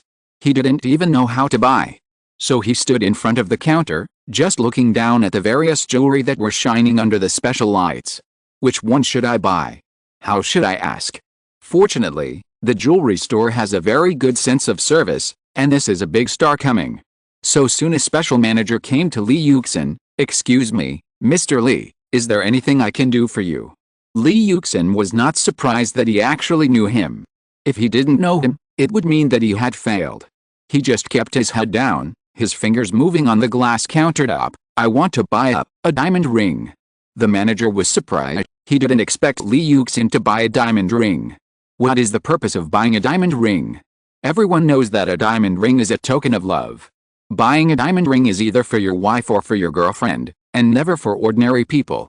Li Yuxin's simple words seemed to have a deep meaning. "Okay, then may I ask, are you using it for yourself or giving it to someone else?" "Giving it to someone else." "Then who are you giving it to?" "My fiancé." Li Yuxin tried to be concise and had no intention of continuing the topic. He didn't want people to know that he actually bought 2 gifts for his wife, which was simply weak. Seeing that Li Yuxin was always evasive, the manager had already guessed a little in his heart. If he guessed correctly, he might have accidentally encountered a bad news this time. Li Yuxin bought a diamond ring for his girlfriend. Is this a proposal? The manager had already started to calculate in his mind how much this news could sell for. But wait. He found that many people around him were listening to their conversation at this time. Some even took out their mobile phones and wanted to take pictures. So he quickly suggested to Li Yuxin, "Let's go to the VIP room and choose slowly." Li Yuxin was naturally unwilling to choose a diamond ring in front of so many people. He knew his fame in London. If he continued to stand in front of the crowd and buy things, it would not take long for the news to spread throughout London. He hoped that as few people as possible would know about this. So he nodded and quickly entered the VIP room under the guidance of the manager. But even so, some people had already put down their phones with satisfaction. They successfully took photos of Lee Yuxin visiting the jewelry store. The next step was to post them on social networks to share this surprising news with everyone. Those who took the photos lowered their heads and quickly pressed on their mobile phone screens. Soon, the news that Lee Yuxin went to the jewelry store to buy a diamond ring would spread all over the internet. In fact, the process of Lee Yuxin buying a diamond ring was like this. He asked the manager to take out all the diamond rings here, and after roughly scanning them, he chose one that he liked, picked it up and told the manager, "This is it." The next step was to pay. The money was not much, and it was just a drop in the bucket for Lee Yuxin today. While Lee Yuxin was choosing a ring in the VIP room, those enthusiastic passers-by had uploaded the photos they took to the internet and added explanations. Lee suddenly appeared in the jewelry store. It is said that he wants to buy a diamond ring, but I don't know who he's buying it for. When he just lost the Champions League and set the Champions League single-season goal record, Lee Yuxin was in the spotlight. His name was a key sensitive word. As long as it was mentioned, it would quickly attract countless attention. So these photos and texts quickly attracted the attention of media reporters. Lee Yuxin went to a jewelry store? This news was simply too shocking. It was nothing strange to say that Lee Yuxin went to training, but a place like a jewelry store. He just went there yesterday and was accompanied by two beauties. Some witnesses said that Lee Yuxin came alone, which made people feel even more strange. He came alone to buy a diamond ring? Who did he buy it for? This is indeed a question worth pondering. And it is also something that everyone will be interested in. So thinking of this, the London media sent reporters to rush to the jewelry store. It is necessary to stop Lee Yuxin before he leaves the jewelry store. At this moment, they fully demonstrated the geographical advantage of the one who is close to the water gets the moon first. So when Lee Yuxin came out of the jewelry store, he found that the door was surrounded by reporters. As soon as they saw him coming out, the reporters pressed the shutter button one after another, and the flash of the camera in their hands lit up, which was so dazzling that even Lee Yuxin, who was wearing sunglasses, couldn't help but shield his eyes with his hands. While the photographers were taking pictures, the reporters rushed over and surrounded Lee Yuxin. "Excuse me, what are you doing in the jewelry store? There's news that you bought a diamond ring? Then may I ask who did you sell it to? Is the news that is spreading wildly on the internet true?" All kinds of questions were thrown at Lee Yuxin. Lee Yuxin was a little embarrassed. He didn't want people to know about this. He didn't expect so many reporters to come. Looking at this posture, it is estimated that the whole of London will know that he has been here that night. In this case, it is even more impossible to say the real purpose. So Lee Yuxin lowered his head, put his hands on both sides of his body, protected himself, and squeezed out. The reporters didn't stop him from leaving, which would be illegal. They could only follow Lee Yuxin all the way to take pictures and throw their own questions. Lee Yuxin didn't say a word. After squeezing into the car, he started the car quickly and then slowly rushed out of the circle of reporters. Although the reporters didn't get Lee Yuxin's answer, it was expected. As long as they got the evidence of Lee Yuxin in the jewelry store, there were photos and videos, which were the most favorable evidence. As for what Lee Yuxin did in the jewelry store, if he didn't say it, wouldn't the reporters ask other people? The clerk must know what he did. And the purpose of his coming here can be guessed with his knees. Does anyone come to the jewelry store to go to the toilet? It must be to buy jewelry. But with Lee Yuxin's personality, he has never been interested in such things. Why did he patronize the jewelry store this time? Is the jewelry bought for his own use? No, who is it for? Who this person is actually not very important. Everyone just needs to know that he is going to give a piece of jewelry to someone. This incident means that Lee Yuxin's real girlfriend will completely surface. If you're listening to this novel on a channel other than Fanfic World, it means they downloaded and uploaded it without effort. We cordially invite you to visit our channel, Mundo Fanfic Novelis. There you'll find the original version of this story and you can explore many other novels of various genres. We're waiting for you to immerse yourself in a world of incredible novels. Chapter 237, One wave has not yet subsided, another wave has risen. Regarding this, Lee Yuxin contacted Mendez and decided to announce his engagement. After discussing these things, Nana drove Lee Yuxin and Shuashuo away from their original house. Yangyang and the camping would arrive in a few days. All the way north, under the Edgeware Highway, You can see the most original flavor of the British town. Clean roads, red brick and white tile English buildings, neat and orderly planning. It is easy to give people a comfortable feeling, but Nana said that the environment and air in Totteridge are much better than Edgware. From Edgware to the east, along a narrow village road, it didn't take long to arrive in Totteridge. Unlike the densely populated Edgware, Totteridge seems relatively empty. The mansions with large gardens are clearly separated, and the tall oak trees that block the view are planted in the middle, and high walls are built, making each villa seem to be an independent little world. Nana had been here twice and was a little familiar with it. This time, she drove Li Yuxin and his wife directly to the gate of the villa she had chosen. But as soon as Li Yuxin helped Shuashuo get out of the car, he found a person opposite him, staring at him lovingly. He looked so familiar. Who is he? Li Yuxin was puzzled. Walking back to the gate, Li Yuxin saw the old man who looked familiar just now was just across the street, helping a little girl of 6 or 7 years old to ride a bicycle. The little girl was young after all, and her movements were clumsy, and she kept falling sideways.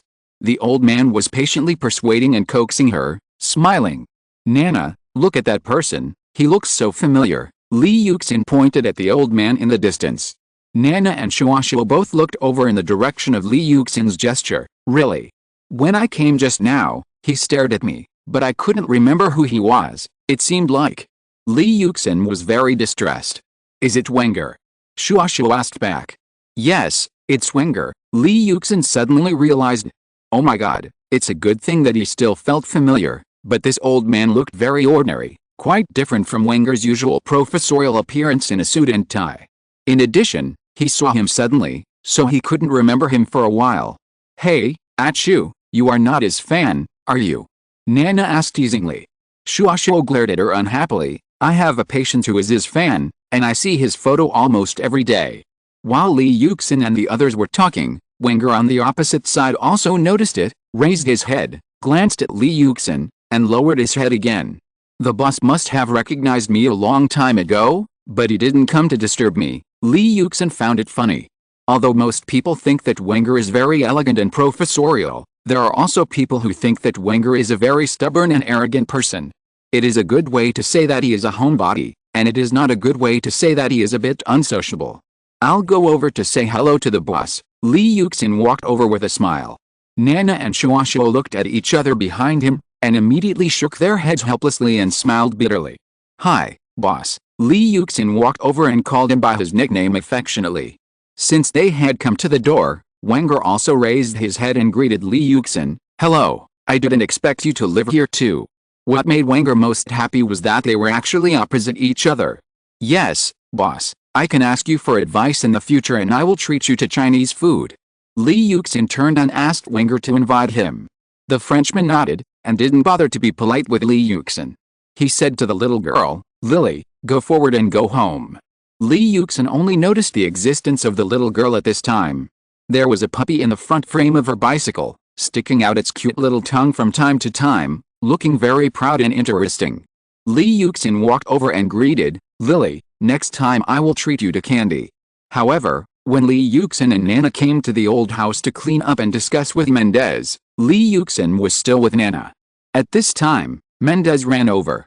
He looked mysterious and had a strange expression. What can I do for you, Jorge? Li Yuxin asked. Li Yuxin, there is someone outside visiting you. It is your acquaintance. He's outside. Mendez said. Acquaintance? Li Yuxin was a little confused. He couldn't think of any acquaintance who would come to visit at this time. Moreover, he had just arrived at the old house in London. Even the reporters didn't know who this acquaintance could be.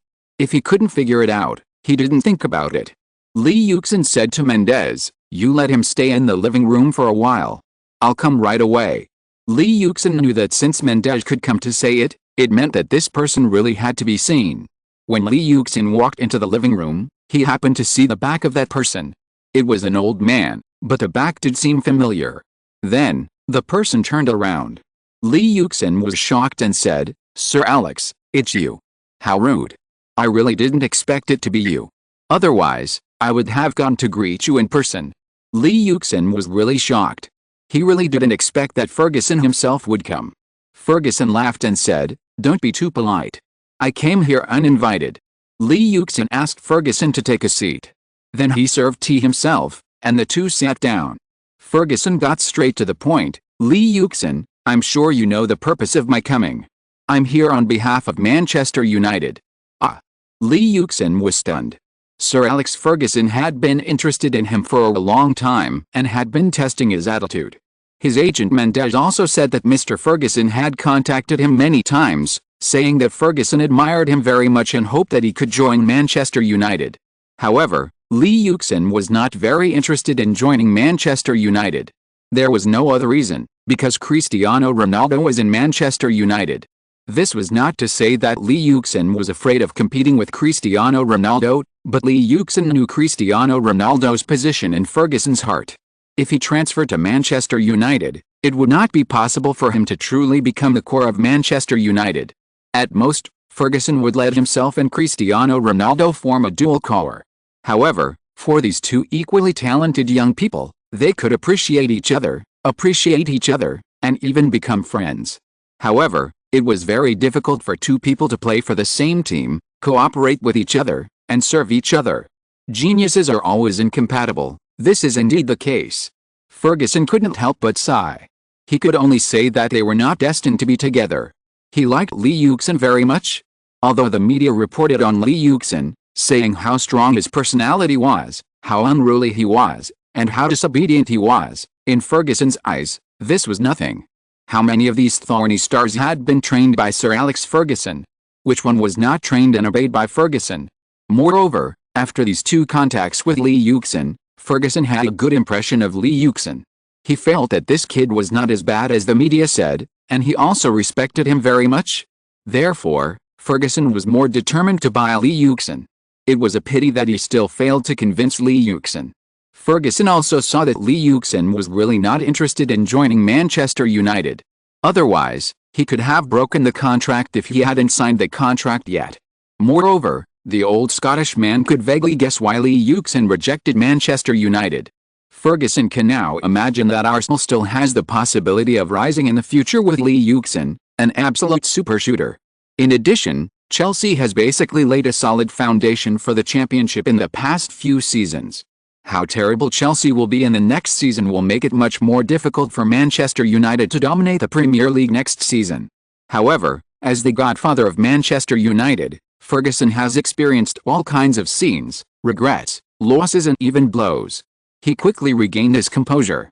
After knowing that this trip was fruitless, Ferguson also knew that there was no need to continue the conversation. The old sir immediately stood up and said goodbye. It's a pity. I have a feeling that missing you will be the biggest regret in my coaching career. Let's put it this way.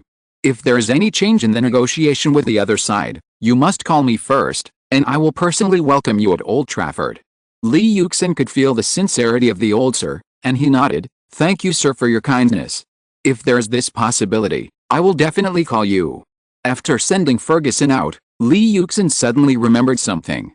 He suddenly asked Ferguson to stay, and then said something to Nana. Ferguson did not stop Lee Yuxin's behavior. He watched Lee Yuxin pour red wine into 2 glasses.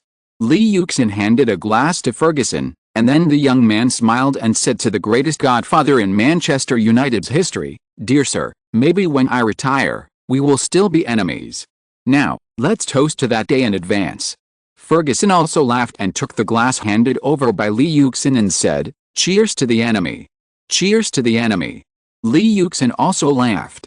He secretly cheered for the old man's heroic spirit. He liked this old man. He liked it very much, but unfortunately, playing under this old man was not an easy thing. Ferguson drank the wine in the glass and turned around and strode away. Lee Yuxin sent this respectable old man downstairs with emotion. At this time, neither Lee Yuxin nor Ferguson knew that someone in a secret place saw all this clearly and quickly pressed the shutter. Lee Yuxin thought that his return to London was a secret, but he ignored his current influence. These days, reporters have been waiting at Lee Yuxin's residence to see when he will come back. More than half a month has passed, and Lee Yuxin is still staying in China, so some reporters have gradually evacuated, but there are still a few people who stick to it. They firmly believe that their hard work will be rewarded, and no, the reward has come. The next day, the front page headline of The Sun was a not very clear photo, But if the people in the photo were accompanied by the huge title, it would still be possible to see who the two people were. Just as the huge bold title expressed, Ferguson visits Lee Yuxin at night. Arsenal's top player is about to join Manchester United. The latest issue of The Sun attracted the attention of fans with such a prominent title. This explosive title, especially the photo, everything seems to indicate that this is by no means a deliberate hype or gimmick. For a while, this report of The Sun was also reprinted by media throughout Europe and the world, and its influence expanded rapidly. In China, the most influential print sports media Sports Weekly also used the biggest headline on the front page: sky-high transaction. Countdown to Lee Yuxin joining Manchester United. In the eyes of many people, this news seems to be true, because Manchester United's godfather Ferguson has always made no secret of his love for Lee Yuxin. Sir Alex Ferguson even compared Lee Yuxin with Cantona back then, implying that Lee Yuxin's talent is comparable to Cantona's back then. In addition, Cantona, a thorn in the side, can do well in Manchester United, so Lee Yuxin can naturally do the same. Moreover, everyone knows that Manchester United needs a centre-forward now. After Van Nistelrooy left, Manchester United's forward line has always been unreliable. Ferguson has said more than once that he wants to find someone to share the pressure on Cristiano Ronaldo's shoulders. Arsenal's current predicament, so this makes the outside world more suspicious of Lee Yuxin's future at Old Trafford. In fact, Manchester United has always been at the forefront of the media's speculation on Lee Yuxin's most likely new club. Unlike Real Madrid and Chelsea, which are somewhat turbulent at this stage, Manchester United is the most stable. Sir Alex Ferguson's position is very solid. He likes Lee Yuxin, which is the biggest evidence that Lee Yuxin may join Manchester United. The reason why the outside world is not optimistic about Manchester United's ability to get Lee Yuxin is mainly because they are skeptical about whether Manchester United can come up with a transfer budget that may be sky-high. After all, the Glazer family has limited financial resources. When acquiring Manchester United, they acquired it with debt. It is not an exaggeration to say that they are short of money now. However, Titan Steve, a columnist for The Times, said that you should never underestimate Ferguson's determination. He believes that once Ferguson vows to get Lee Yuxin, anything can happen. If you ask which Premier League team has the most fans in China, there is only one answer, that is Manchester United, the Red Devils. Manchester United. Although Arsenal's record in the previous seasons was pretty good, especially in the 2003-2004 season, Arsenal won the championship with an unbeaten record, which caused a sudden surge in Arsenal fans in China. But in terms of both quantity and momentum, Manchester United fans still account for a large proportion in China. As for other Asian countries, Manchester United has even more fans. Therefore, the rumor that Lee Yuxin may join Manchester United made Chinese Manchester United fans ecstatic. Their favorite team can have the most popular football star in China now, which makes Manchester United fans ecstatic, and they are just short of setting off firecrackers to celebrate. Manchester United fans are ecstatic, but fans of other European giants are naturally a little unbalanced. Chelsea is also one of the many giants pursuing Lee Yuxin. They mocked Manchester United and said that if they don't have money to buy players, they should not join in the fun. However, Manchester United fans soon brought up the photos of Ferguson's night visit to Lee Yuxin. They obviously thought that Sir Alex Ferguson had already settled Lee Yuxin. The paparazzi took photos of Lee Yuxin and Ferguson's tryst, which put Lee Yuxin, who had already returned to London, in the spotlight again. Sorry, there is only one update today. Chapter 238 Hope is in the making. This time, there were no big twists and turns. After all, Arsenal officials and Mendes were already experienced in dealing with such things. Lee Yuxin also quickly asked his family to take care of Shuo, and he came to Majorca. It has been almost 2 years. How are those seeds now? Majorca, beach training base under the leadership of Feng Shuo. These little guys are training seriously. The training base is well equipped and has special service personnel. At this time, Lee Yuxin was instructing Zhang Hang, who played as a center forward, on how to pass. When Zhang Hang pushed Lee Yuxin with both hands behind his back to defend him, he saw Lee Yuxin make an incredible turn, almost brushing his body, and passing him with a ball. When he was passed by Lee Yuxin like this, he didn't react at all. He turned his head and looked at Lee Yuxin stepping on the football behind him, stunned. This is the Cruyff turn. Cruyff turn. Zhang Hang repeated this unfamiliar term. It was invented by the Dutch star Cruyff. It is very effective against close-range pressure from behind. Do you want to learn it? Zhang Hang nodded vigorously, almost sticking out his tongue. Let's think about it. Boss, please teach me. Li Yuxin couldn't help laughing when he saw him like this. Students who are so eager to learn and eager to become stronger are really rare nowadays. It is absolutely difficult to find Chinese players on the training field after the training time is over. They are not without talent in playing football, but sometimes they rely too much on talent. Their talent may allow them to walk sideways in the Chinese league, but when they go to Europe, where the competition is more intense, their talent is not so outstanding. Whether in Europe or China, they care more about which nightclub is more fun. Those talented Chinese players can certainly use their outstanding talents to achieve a certain degree of success after going to Europe. But at the same time, their careers are also likely to show a trend of high opening and low closing. As for those players with average talent, they can be called geniuses in China, but they are nothing in Europe. Although Zhang Hang, a teenager, has a lower starting point than many players and is not a truly experienced professional player, Li Yuxin is willing to believe that Zhang Hang's future prospects must be greater than many Chinese players. He is willing to teach such players and watch them grow step by step, whether in China or in Europe, to achieve success. That way he will feel very accomplished. Don't worry, wrong. There is another trick. Bicycle kick. This time Li Yuxin did not demonstrate it, but told Zhang Hang the name directly. Because this move is so common, there is no need to demonstrate it specifically, and Zhang Hang should know what bicycle kick is. Bicycle kick is very common in Chinese arenas, and Zhang Hang often sees it. Among them, Santos Robinho is particularly good at this move. In the second round of the quarterfinals of the Chinese National Championship last season, Robinho used 6 consecutive bicycle kicks in the penalty area to win a penalty for the team. So Zhang Hang was deeply impressed by this extraordinary move. Do you want to learn? Li Yuxin asked him. This time Zhang Hang did not answer immediately, but hesitated. Li Yuxin felt strange and asked him, why, don't you want to learn? No. I always feel that this is not practical. Zhang Hang scratched his head, a little embarrassed. It was indeed embarrassing. The boss was kind enough to teach him, but he had to refuse. But he really felt that this dribbling move was not practical. Look at Robinho, who did so many bicycle kicks to get a penalty kick. He would have been intercepted countless times in this time. Anyway, Zhang Hang was tired just watching from the side. He felt that it was unnecessary for him to use such a complicated move to dribble past a person. He only needed a fried meatball, or change direction to accelerate. Cycling was really not very practical for him. Not practical? Li Yuxin asked back. Zhang Hang nodded. You come to defend me. Li Yuxin did not say much to Zhang Hang. He chose to convince Zhang Hang with actual performance. Front. Zhang Hang set up a defensive posture in the front, and Li Yuxin came with a ball. His speed was not slow, and he rushed in front of Zhang Hang in an instant, then slowed down, kicked the ball with his right foot, and was about to push the ball to the right. Zhang Hang couldn't help but shift his center of gravity. But at this moment, he saw Li Yuxin's right foot pass by the ball and didn't touch it. Fake move.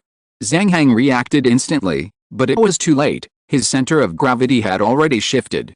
Then, Li Yuxin pushed the ball to the left with his left foot, accelerated and passed Zhang Hang. Then his voice came from behind Zhang Hang. Is it not practical? Zhang Hang hummed. Come again. I didn't expect it just now. He was still stubborn. Li Yuxin smiled slightly, and didn't refute him, but nodded. Okay, come again. Zhang Hang turned around and continued to defend head-on.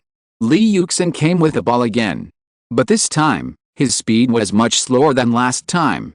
When he brought it to Zhang Hang, he almost used the outside of his foot to gently push the ball forward.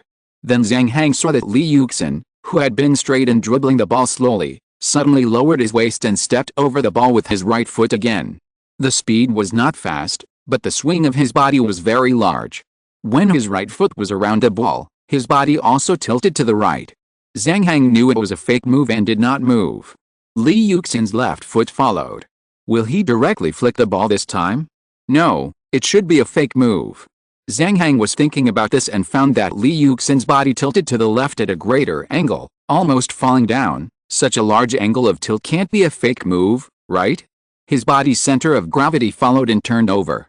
Then he saw Li Yuxin's left foot also pass the ball and stepped hard on the grass on the left side of the ball. It was really a fake move. Immediately afterwards, Li Yuxin's right foot swung up again, but it was not a fake move, but he directly used the outside of his foot to weigh the ball from the right. He passed Zhang Hang again. And Zhang Hang was fooled by a very simple fake move. Not practical. Li Yuxin stepped on the football, turned his head and asked again. This. Zhang Hang was speechless.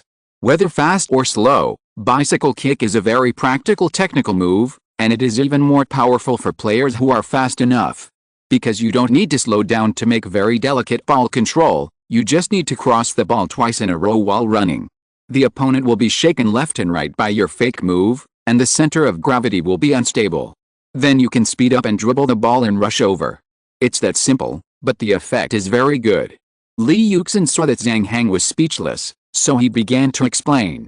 If you pedal for the sake of pedaling, then it is naturally impractical. Cycling needs to be used in combination with the actual situation. Your bicycle pedaling must be combined with your speed to create a breakthrough in the next moment, otherwise you should not use it and waste time. The important thing is realism and speed. You must really make the opponent think that you will push the ball to one side, and then quickly push the football to the opposite direction to accelerate the breakthrough. Li Yuxin patiently explained the key points of this technical action to Zhang Hang.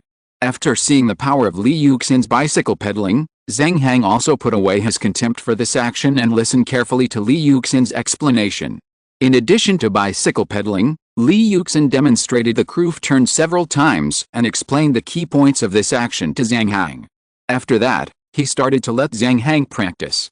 Groove turn and bicycle pedaling are first practiced without defense, only doing the action without considering the actual situation. If you can't even do the action well, how can you train with defense? On the training ground, Zhang Hang turned over and over again, almost dizzy. He pedaled so hard that his hips felt like they were not his own, and in the end, he could hardly lift his legs. After the training, he sat on the ground and didn't want to get up. Seeing him like this, Li Yuxin didn't sympathize with him, but said, I will stay after the training every day to practice these two moves with you. It will be over when you can use them skillfully in the game. Zhang Hang nodded with a heavy breath, and then asked, but why do you do this, boss? Because I want you to go further in understanding the future. Li Yuxin said. How far is further, boss? Champion. Zhang Hang asked. Li Yuxin looked down at Zhang Hang lying on the ground. Maybe. Just like that, Zhang Hang started a new round of training. In the daytime training class, he accepted the training content arranged by the team. After the training, he and Li Yuxin stayed on the training ground to continue training, practicing groove turn and pedaling. In addition to practicing on the training ground, Zhang Hang also repeated the movements alone when he returned home. Soon he could practice with Li Yuxin. Li Yuxin was no longer surprised at Zhang Hang's speed of progress. He knew that Zhang Hang was a fast learner, and according to this kid's personality, he would definitely continue to practice when he returned home. So it was normal to have such progress. Anyway, no matter how fast Zhang Hang improved, he would accompany him to practice. During this process, the training team played a few more games. Both sides had wins and losses, and Zhang Hang's performance was stable. Cheng Tong, who played as a midfield organizer, also asked Li Yuxin from time to time how to pass the ball and the cooperation between the midfield and the forward. Being with this group of kids, Li Yuxin's heart became hot. After taking a shower, he ate with everyone, chatted, and then called Shuo to see that it was getting late. It was almost 10 o'clock, so he climbed directly into bed. Lying in the quilt, with a vision of the future, he fell asleep quickly. It's time to take care of these little brats. Chapter 239 The Story of Zhao Zhao Brothers. Everyone has a soft spot on their heart. Li Yuxin is like this, and so are the brothers Zhao Zhao and Zhao Jian. This arrogant guy who never knows the height of the world also has someone he can't let go of, that is his father, an ordinary construction worker, who has been running around for his son to play football, and he doesn't know how many people he has begged. However, Zhao Zhao and Zhao Jian have been wandering because of their own personalities. From one youth team to another, he has offended many people along the way. If it weren't for Feng Shuo's insight, maybe they would have turned their football careers and follow their father to become construction workers. Now, Feng Shuo and Mendes have brought them into the Arsenal youth team and the Portuguese Funchal team, and they have also received a formal contract. The two of them earn a few €100 a week, and they can earn more than €30,000 a year. At least their lives are enough, and they don't need their old father to do some very tiring hard work and can do some leisurely work. Moreover, there is nothing to spend money on in the team. They can live in the players' dormitory. Although the conditions are not very good, what hardships have Zhao Zhao and Zhao Jian not suffered? Meals and other things can also be solved in the club. All year round, it is the youth team's jersey. Portugal is like spring all year round and Arsenal has complete facilities, so there is no need to buy winter clothes. So during this period of time, Zhao Zhao and Zhao Jian have been very happy. In Portugal, Zhao Jian has become a main player and started playing in the Portuguese second division. Zhao Zhao also participated in the Youth FA Cup. Facing various opponents, Zhao Zhao and Zhao Jian have made rapid progress. Zhao Jian's physical confrontation and header defense are already quite good. Before, he was restricted by his slow turning, slow chasing speed and slow reaction. Now, through a series of training, although his speed and reaction have not improved much, the increase in experience has made him improve rapidly in positioning. In addition, with a cooperation with his teammates, at least he will not become the opponent's weak point in attack on the court. Although Zhao Zhao is a little short, he has good jumping ability and quick reaction, and is also a good goalkeeper. For Zhao Zhao and Zhao Jian, he is already very satisfied, and the coach has also told them privately that when he accumulates some experience, he may be able to enter the first team in 1 or 2 years. Although Arsenal and Funchal have a lot of experience in using youth teams, they will not easily transfer players who are too young to the first team. In other words, Zhao Zhao and Zhao Jian have a bright future. So Zhao Zhao and Zhao Jian did not plan to go home this summer, but planned to stay in Mallorca for summer training. Only when their own strength is improved can they be reused in the team. Besides, a plane ticket from Mallorca to China costs a lot of money, and Zhao Zhao and Zhao Jian are reluctant to spend it. Dad, no need. It's too much trouble to come to Mallorca. I'm living very well here now. I'm a main player in the second team. Have you watched my games in the Portuguese second division? Oh, in a while, I might be the main player of the first team. Once I get a big contract, I'll fly back to China to see you and Mom during holidays. Or, I can buy a house in Mallorca and live there. Mallorca is undergoing large-scale development now, and the value of the houses will surely increase. Don't worry, I have to save time for training now. A position in the first team is waiting for me. After calling his father in the long-distance telephone booth at a training base, Zhao Zhao and Zhao Jian walked out of the booth and headed towards their dormitory. There are actually quite a lot of players living in the players' dormitory at the Mallorca base, but many of them go to the beach to play beach soccer during their breaks, so there are only 2 or 3 young players in the players' dormitory besides Zhao Zhao and Zhao Jian. Zhao Zhao and Zhao Jian are the only brothers left in the players' dormitory. However, Zhao Zhao and Zhao Jian, who are not very nervous, don't care about loneliness.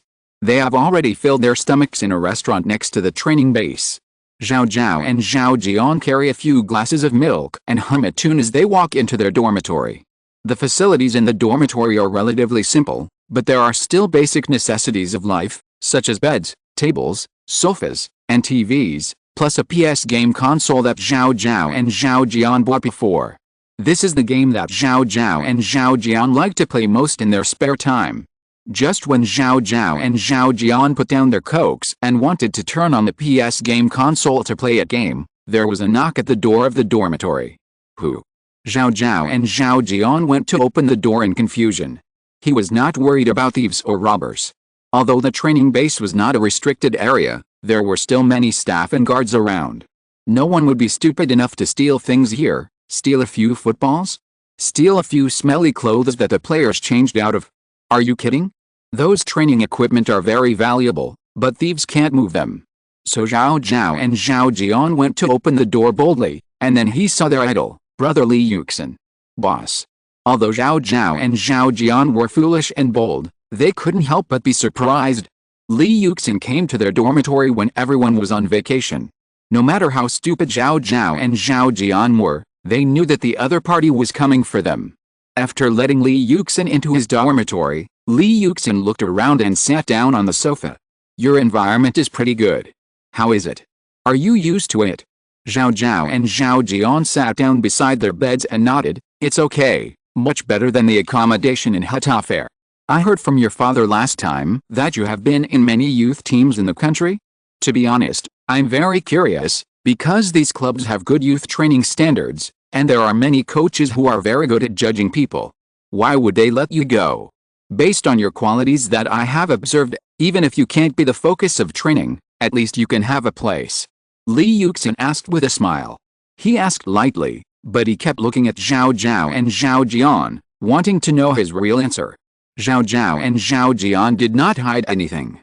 Instead, they curled their lips and said in unison, what else could it be? They always think that my movements on the training ground are too big, and they are afraid that I will hurt their rising star.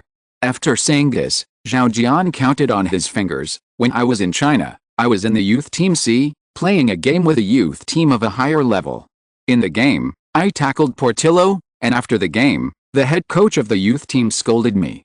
Of course I was not convinced, and of course I had to perform well in the game. I argued with the head coach, and then I was fired.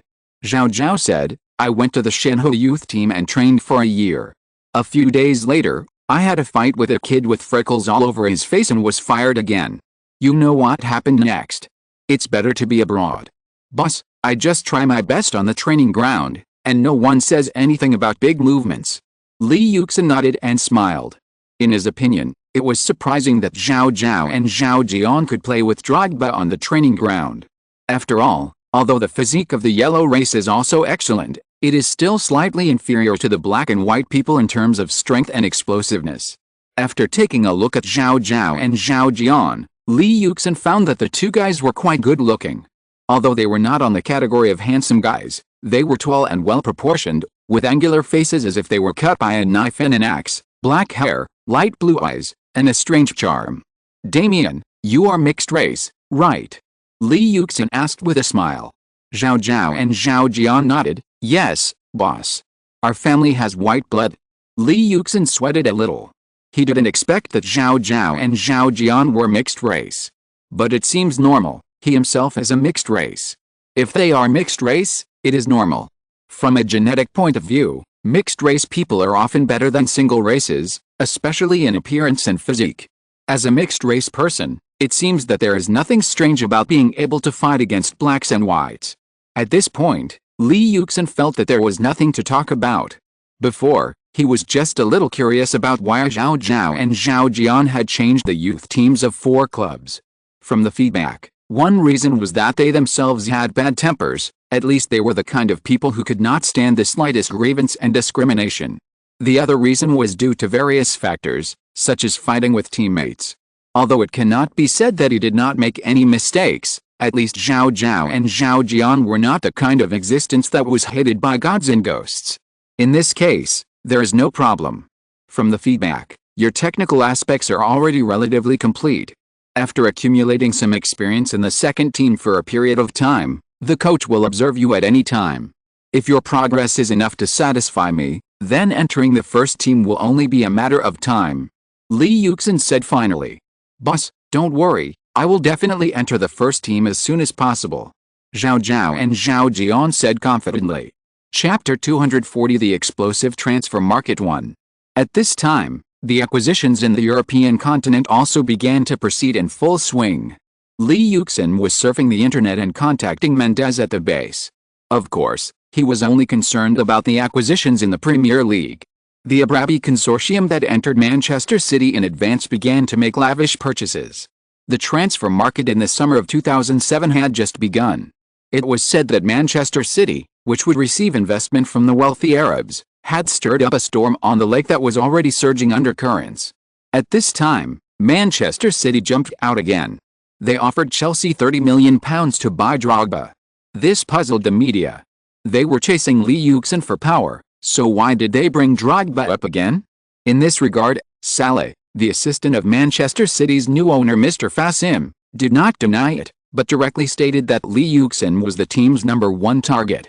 In addition, the team hoped to find a more suitable partner for Li Yuxin. Both Drogba and Robinho met this requirement. Well, the Manchester City people themselves also said that they were still chasing Robinho at the same time. In addition, Lee Yuxin's joining Manchester City has not been finalized yet, and Lee Yuxin himself has not made any statement. His agent and Arsenal officials have announced that Lee Yuxin has no intention of transferring. At this time, Manchester City has actually begun to worry about Lee Yuxin's partner in Manchester City. Less than 3 days after the Abu Dhabi consortium announced that the acquisition of Manchester City was nearing completion, Manchester City has already let the entire European football world see their style. How arrogant and domineering they are, how annoying they are. It's like a wealthy person came to a market that is still quiet despite occasional friction. As long as he likes someone, he will just spend money on him, regardless of whether the other party is willing to sell or not. Unwilling to sell? Very good. Have you seen so much money? Exclamation mark. Manchester City Club once again occupied the headlines that should have belonged to this European Cup opening game. They announced that they would increase their offer for Lee Yuxin. They sent a second offer sheet to Arsenal Club to pursue Lee Yuxin. The number on this latest offer sheet is £60 million. At the same time, Manchester City announced that they had officially approached Real Madrid to buy Robinho, and the first offer they made was £30 million. Manchester City also announced that the club was very fond of Juventus goalkeeper Buffon. In response, L'Equipe used a cartoon that said that the emblem of Manchester City was in oil, and the line was, "Can oil get drunk?" Exclamation mark. Wake up. Manchester City coach Pearce publicly stated in an interview, "Lee is my dream. If I could have a center forward like Lee, I would wake up laughing in my dreams." In response to Pearce's words, the Times said sarcastically, "Yes, he is dreaming." Chinese fans are very happy about the sudden pursuit of Lee Yuxin by the upstart Manchester City and its wealthy attitude. Chinese netizens used such a teasing and absurd method in their blogs to describe their feelings about Manchester City. Although Manchester City has changed its new owner only a few days ago, we can already understand Manchester City's team-building policy. That is, we must select the biggest stars and build the most luxurious team. Robinho? Come on, the bicycle boy. What? High price? No problem. 40 million. Is that enough? If not, we still have. What? Messi, Ronaldo, Kaká, sign all who can be signed, striker. Of course it is Lee Yuxin. Torres can also come and compete with Robinho for a starting position. Defenders should be Terry and Ferdinand, and in front of the goal, Buffon and Casillas take turns to play. Buffon wears yellow gloves, Casillas wears red gloves. Very cool. When the opponent shoots, no matter if there is something wrong or not, you have to make a few world-class saves, the kind of diving saves, very face-saving. Sign 2 more world-class defensive midfielders in the midfield. If their abilities are like Essien and Schweinsteiger, their annual salary alone will be $20 million. Manchester United is going to buy Berbatov, so grab him. He can be a substitute for Lee Yuxin. Well, our policy is that the teammates around us have either won the Champions League or the World Cup. If you win a league championship, you will be embarrassed to say hello to them. Of course, except for this kid Lee Yuxin. You asked me how much a star player costs for a team like me? I think it should be at least $50 million. $50 million? That's the salary, starting from $100 million. Don't think it's expensive, and it doesn't include the benefits for the agent. You have to understand that the mentality of rich people like us who are willing to pay $50 million to buy a player doesn't care about paying $50 million more. What is a successful person? A successful person buys everything expensive, not the best. So, our slogan for buying players is, not the best, but the most expensive. It all started with Lee Yuxin. Both the media and the fans suddenly realized that the summer of 2007 might be more exciting than ever before. The behavior of Manchester City Club angered many people. There has never been a club that despised, even challenged and trampled on the rules of the game in the entire football world like Manchester City Club. For a club, the buying and selling of football players is a very serious matter. The head coach must make judgments and submit reports in advance, and hold meetings with members of his coaching staff to discuss the buying or selling of a certain position or a certain player. This process is not short. Later, scouts will submit some reports, and the club's management will also intervene. When it is finally decided to buy a certain player, the club must carefully calculate and work out an economic account to maximize the benefits. In fact, there are many stories on the negotiation table after the transfer period every year. The team manager, professional agent, players, and head coach together are many stories connected in series. For example, Manchester United club is not interested in Lee Yuxin now, but they did not propose to Arsenal club to acquire Lee Yuxin on a whim.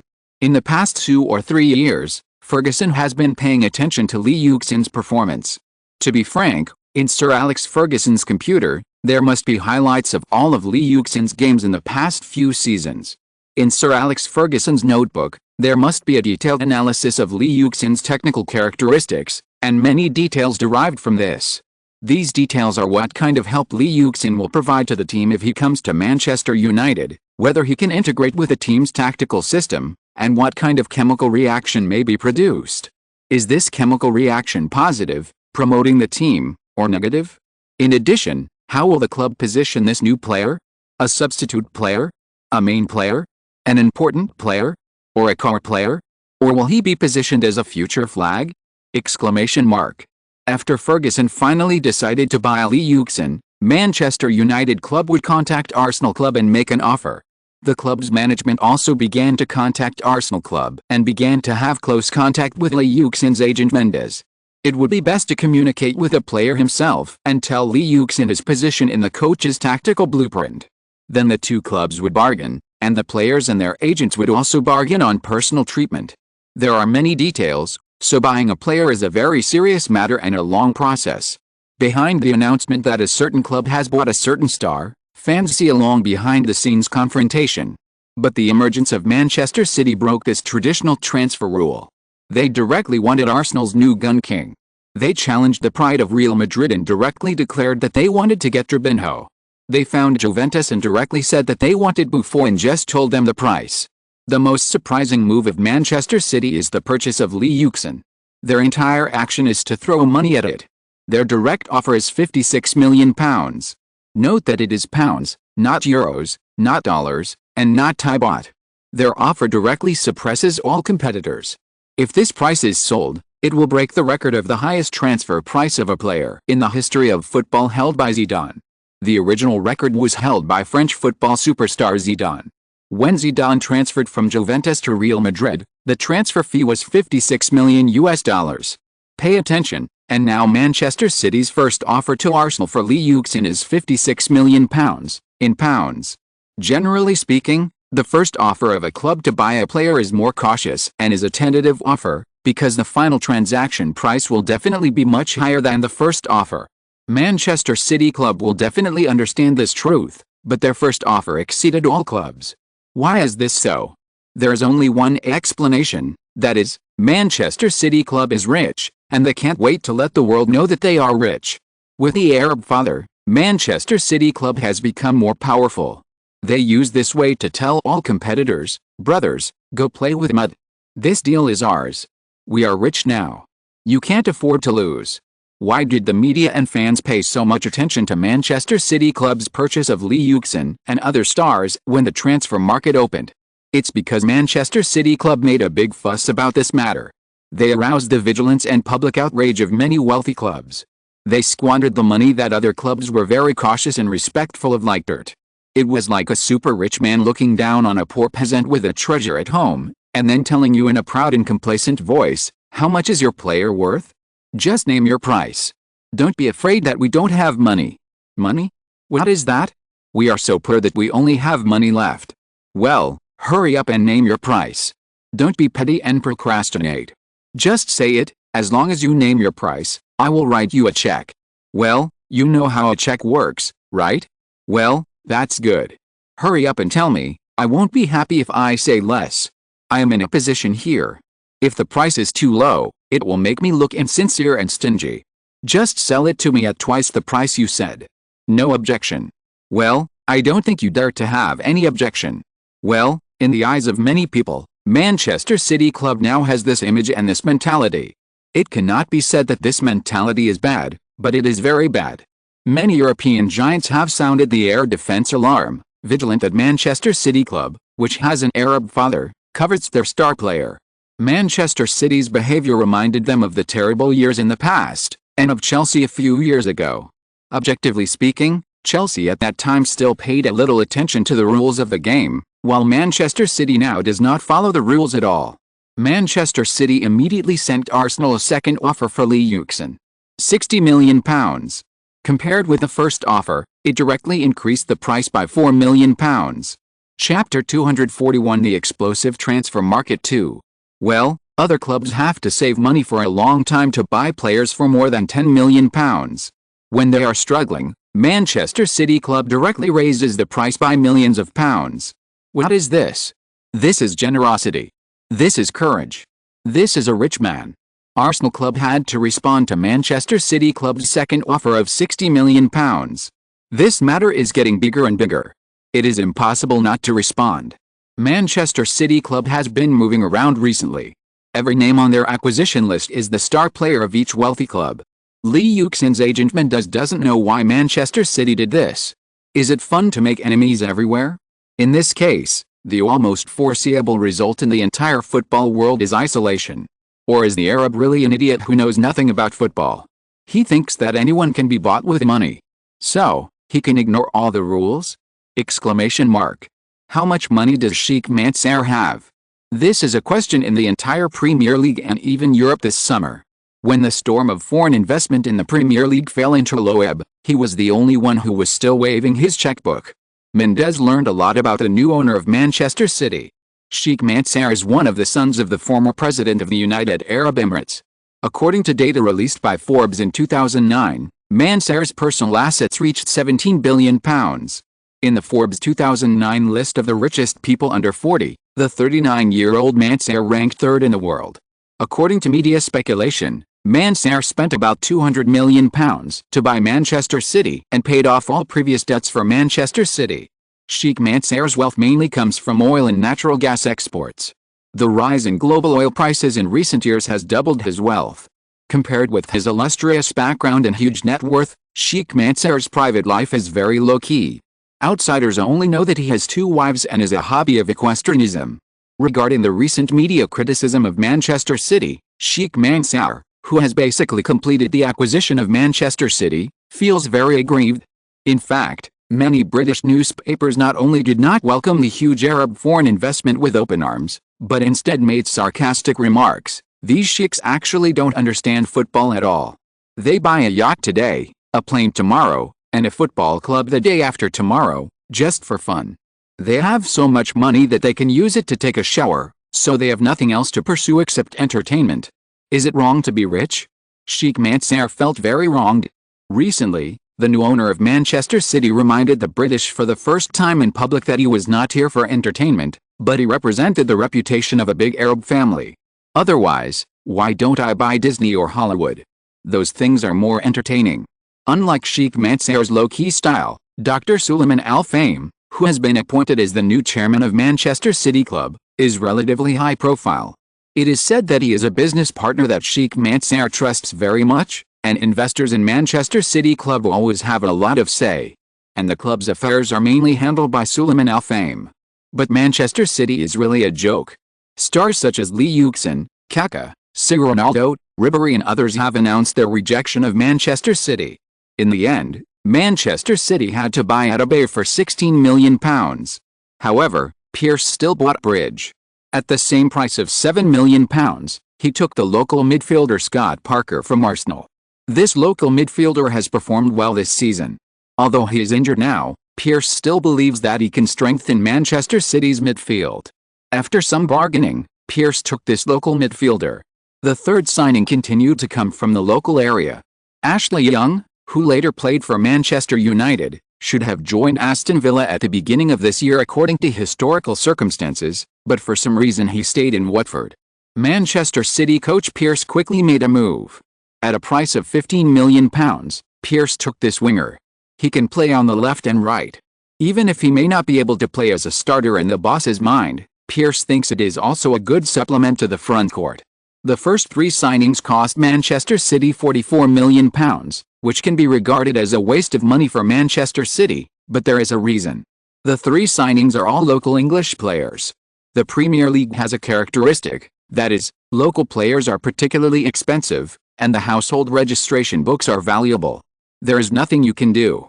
The most shocking transfer finally happened at the last minute of the last day. Real Madrid announced that it accepted Manchester City's €40 million, £32.5 million, offer and sold Brazilian star Robinho to the wealthy team that had just changed its Middle Eastern owner. This price set the highest transfer fee record in the Premier League, surpassing Ferdinand and Shevchenko's £30 million.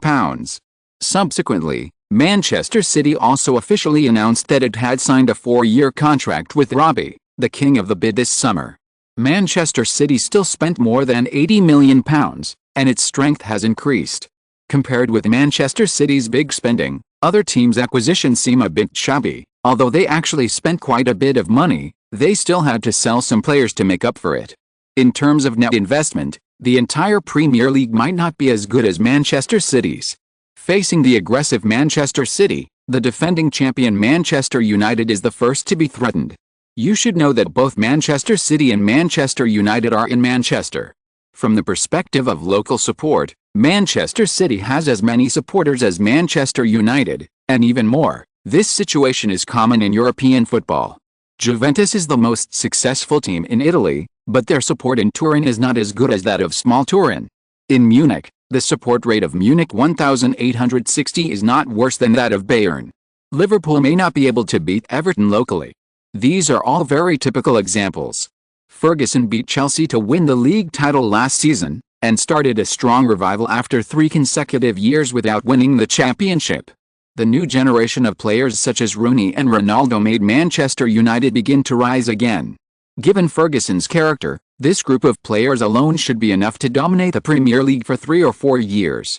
However, after the arrival of Manchester City, Ferguson also began to be vigilant. With the same £17 million, Ferguson successively introduced 3 young players, Hargreaves, Nani and Anderson. At the same time, they also signed Argentine striker Tevez from West Ham United. Although the transfer fee was not disclosed, it was definitely not less than £17 million. After all, Tevez's transfer from Boca Juniors to Corinthians was already €15 million. After spending nearly £70 million on these 4 new players, Manchester United also recovered some funds from the transfer market. Argentine defender Heinze transferred to Real Madrid for £8 million, young player Rossi transferred to Villarreal for £6 million, Smith transferred to Newcastle for £6 million, and winger Richardson transferred to Sunderland for £5 million. Manchester United also recovered more than £20 million. The investment this summer was close to £50 million, which is a big deal for Manchester United in recent years. It has to be said that Manchester City's investment also stimulated Manchester United to a great extent. Arsenal also started spending money £4 million to buy Loss Diarra from Chelsea, £8 million to introduce Croatian striker De Silva, £7.5 million to buy fullback Senia, £2 million to introduce Polish goalkeeper Fabianski, £2 million to introduce Norwegian centre-back Nordtveit, with a total expenditure of more than £20 million. Of course they still made money, because their Togolese striker Adebayor was poached by Manchester City for £16 million, plus Reyes who left for £8 million, and Ljungberg who left for £3 million. They still made a profit in the transfer market. What makes people worry is how Arsenal striker substitutes will be made up after Adebayor leaves. Benitez continued his large-scale buying and selling. Cisse, Pogler and Bellamy left, and introduced offensive players such as Benayoun, Lucas, Babel and Vananen, and constantly filled their own strength. At the same time, in the past 10 years, Liverpool has never touched the Premier League Championship, and they didn't even have the chance to get close to it. This has become an eternal pain in the hearts of all Red Army fans. The taste of winning the Premier League Championship is just a dream for Liverpool fans on Merseyside. Liverpool is not without efforts, and the Red Army lineup is also very strong, but the Premier League Championship seems to be out of their reach. Liverpool's team song is Yalavir, which is a meaningful song that hides the lofty spiritual will of Liverpool fans. However, the support of the fans does not seem to be able to bring the league championship to Liverpool fans. In the summer of 2007, Liverpool ushered in the most expensive blockbuster deal in history after winning the Champions League. Spain's super golden boy Torres joined Anfield as he wished. His arrival brought a complete change to the Red Army, which had always been in a daze.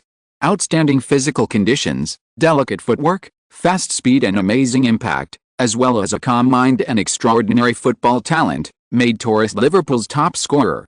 Period. But Chelsea's actions are a bit strange. Their net investment in the past 3 seasons has exceeded £50 million, but this summer they started to make money from the transfer market.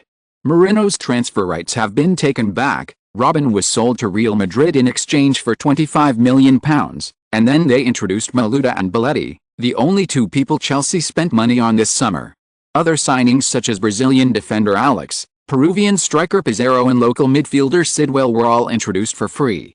This approach made everyone feel a little strange. Even if Abramovich lost a lot of property in the divorce, he would not be unable to come up with this little investment. Well, I feel like we can already remove Chelsea from our competitors.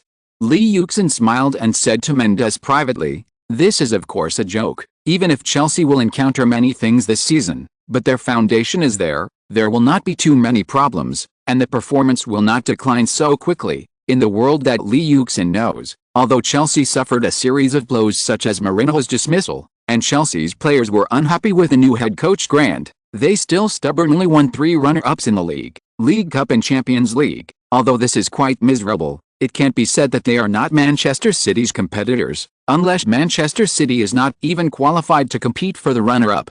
However, at this time, it is true that Abramovich no longer trusts Mourinho. This year's transfers have not been handled by Mourinho at all, and Abramovich does not want to spend money this summer. Chelsea's internal strife is inevitable. Lee Yuxin vaguely remembered that Mourinho was fired not long after the season started, which made Lee Yuxin a little regretful. He didn't play against Mourinho too many times. If he didn't play against him in the Premier League, he didn't know when he would play against him in the future. However, he still had opponents like Ferguson and Benitez in the Premier League, so he wasn't lonely. The Premier League has always started relatively early, and the first round of this season will start on August 11th. However, one advantage of Manchester City is that they don't have other games to play before the start of the league. For Arsenal, who started training on July 10th, they still have enough time to adjust their status. Chapter 242 Arsenal's Dilemma. The season training camp is about to start, but Wenger's brows are still furrowed. Arsenal's board of directors has undergone major changes. American owner Kroenke has become a shareholder, new CEO Gazidis has taken office, David Dunn has left Arsenal, which has also caused great turmoil at Arsenal. In addition, the debt of the Emirates Stadium has made Arsenal no longer have the strength to spend lavishly. At least in the next few years, Arsenal will have to tighten its belt and balance its income and expenditure. At this time, Wenger is thinking about the lineup problem for the new season.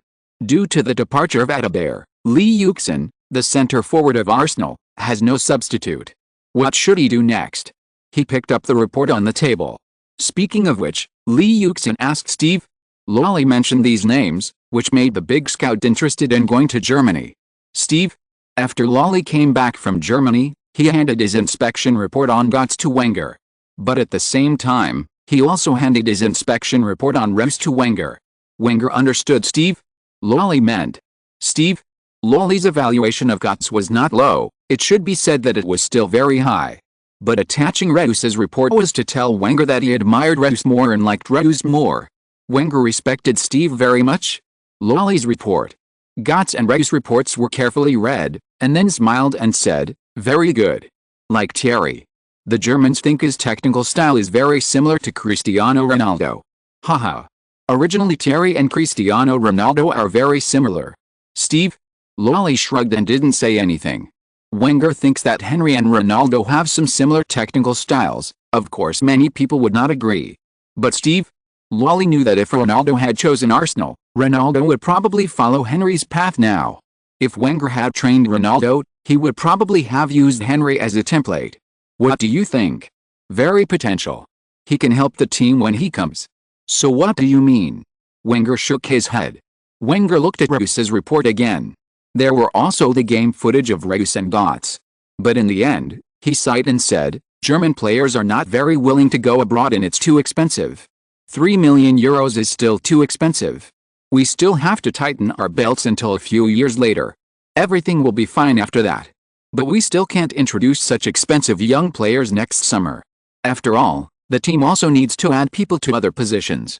Wenger was a little regretful. At this time, Gazidis pushed the door in. Speaking of which, before Gazidis came to Arsenal, he was the vice commissioner of the Major League Soccer, and his job was to make money for the Major League Soccer. Later, he was recruited to Arsenal by Kroenke, the chairman of Arsenal Club. Historically, he came to Arsenal in 2008. It was also the most difficult time for Arsenal's economy. He has a strong ability to attract sponsorship. Or he has a strong ability to expand Arsenal's commercial development. After he became the CEO of Arsenal, Arsenal's income has also been rising steadily. His contribution in this regard is still very large. And recently Arsenal has signed several large sponsorship contracts. Although the contract will start in 2 or 3 years, many people have seen his ability. Arsenal was able to survive the most difficult economic times, in addition to Wenger's ability to lead Arsenal into the Champions League every year and sell the captain every year to raise funds. There is also Gazidis' ability to make money. But Gazidis, an American, doesn't understand football at all. When David Dunn, Arsenal's vice chairman, was there, he was Wenger's biggest top pick in the transfer market. Wenger liked a certain player.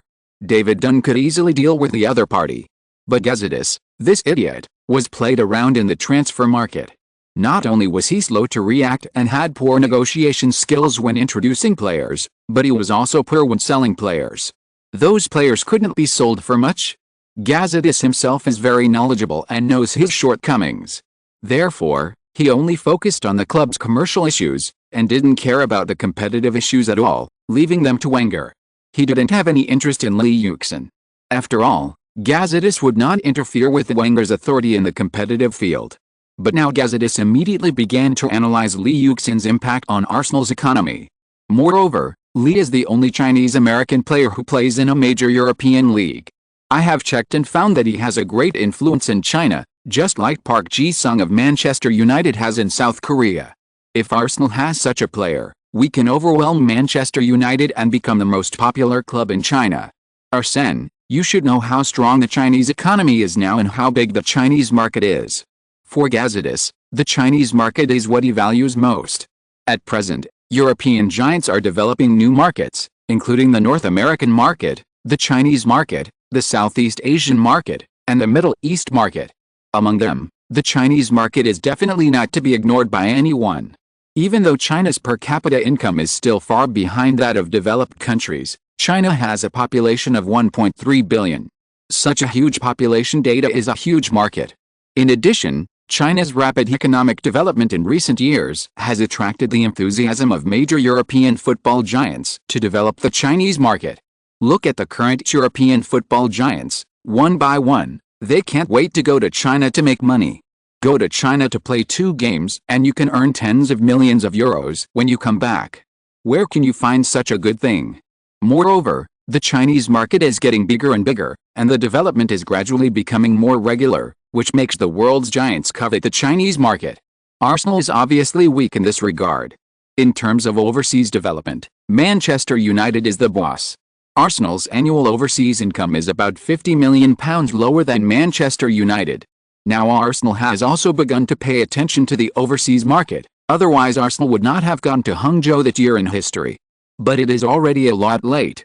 Compared with Real Madrid and Manchester United, Arsenal lags behind in the Chinese market. It has only started to open some Arsenal stores in the Chinese market in the past 2 years. But even if it is a lot late, the growth of income is visible. If there's Lee Yuxin, the situation will be very different. And with Lee Yuxin, it is estimated that the various commercial activities inviting Arsenal will also increase a lot. These are all money, 23 million euros? As long as you have Lee Yuxin, go to China for a tour and play 2 games, Gazidis is sure to get back 15 or 16 million euros. Adding some other scattered income, it is estimated that Lee Yuxin's transfer fee will be earned back soon. Arsene, we must keep Lee. He is a money printing machine, a super money printing machine. Wenger didn't say anything, just quietly watching Gazidis get excited. After Gazidis finished speaking, he found that Wenger didn't react, so he smiled awkwardly and said, "Arsene, what do you think?" Wenger has a high status in Arsenal. Not only is he the top player in the sports field, he can even have a say in Arsenal's management. Of course, Gazidis knows his business, and Wenger also knows that he can't interfere in the club's management at will. Gazidis is very excited, but in the end, Wenger still needs to make the final decision on whether to go to Asia. If Wenger objects, then Gazidis' excitement will be useless. Because Wenger is the absolute top player in Arsenal's transfer field. Ivan, As long as there is no problem with money, of course I have no problem. Suddenly Wenger smiled slightly, which made Gazidis stunned for a moment. But soon he was very excited, because Wenger agreed to the Asian trip, and the arrival of this event is definitely the most important step for Arsenal to expand its influence in China. Gazidis kept thinking about how Arsenal would develop the Chinese market. They should earn at least 30 to 40 million euros a year in the Chinese market. Steve? Lolly looked at Gazidis' joy and couldn't help saying, Ivan, even if we want to keep Lee, it depends on whether Lee is willing to stay with Arsenal. There are more than 1 or 2 clubs that have contacted him recently, including Real Madrid. And before I came back, I heard a piece of news. Manchester City has contacted Mendes, Lee's agent. According to the information I got, Manchester City is willing to offer a weekly salary of £170,000 and a signing bonus of £4 million. Gazidis couldn't help saying, damn nouveau riche. Gazidis was really angry at nouveau riche like Manchester City. Arsenal didn't have money to begin with, but there were nouveau riche like Chelsea, Manchester City, and of course, Real Madrid, which drove up the value of European football players too high. Players who were originally worth only 10 million euros became 20 or 30 million after their involvement. The teams that are most hurt by this situation are Arsenal. Small teams can sell good players to make money. For a so-called traditional powerhouse like Arsenal, which is neither high nor low, their history and foundation are nothing compared to Real Madrid. Unless Arsenal's history can be compared with top giants like Real Madrid, it really has no advantage against Chelsea and Manchester City. Arsenal's highest salary is only £110,000. Look at Manchester City, there are more than 1 or 2 players with a weekly salary of more than £150,000. Which player is willing to give up a weekly salary of £170,000 to come here for a weekly salary of £70,000 or £80,000? But Gazidis still has to work hard. If he doesn't work hard and raises the white flag, it will be too embarrassing for Arsenal. Gazidis certainly knows Lee Yuxin's ability. This player is now one of the most popular shooters in the world football today. He is likely to become one of those super great players. What's more, Lee Yuxin is just 20 years old and has unlimited future prospects. To put it bluntly, with Lee Yuxin, a team may not need to worry about scoring in the next 7 or 8 years or even 10 years. Therefore, Gazidis can't think of how the team would sell such a treasure. Lee Yuxin is too important. He will not leave now. In the future, without sufficient interest protection, talking about feelings is bullshit.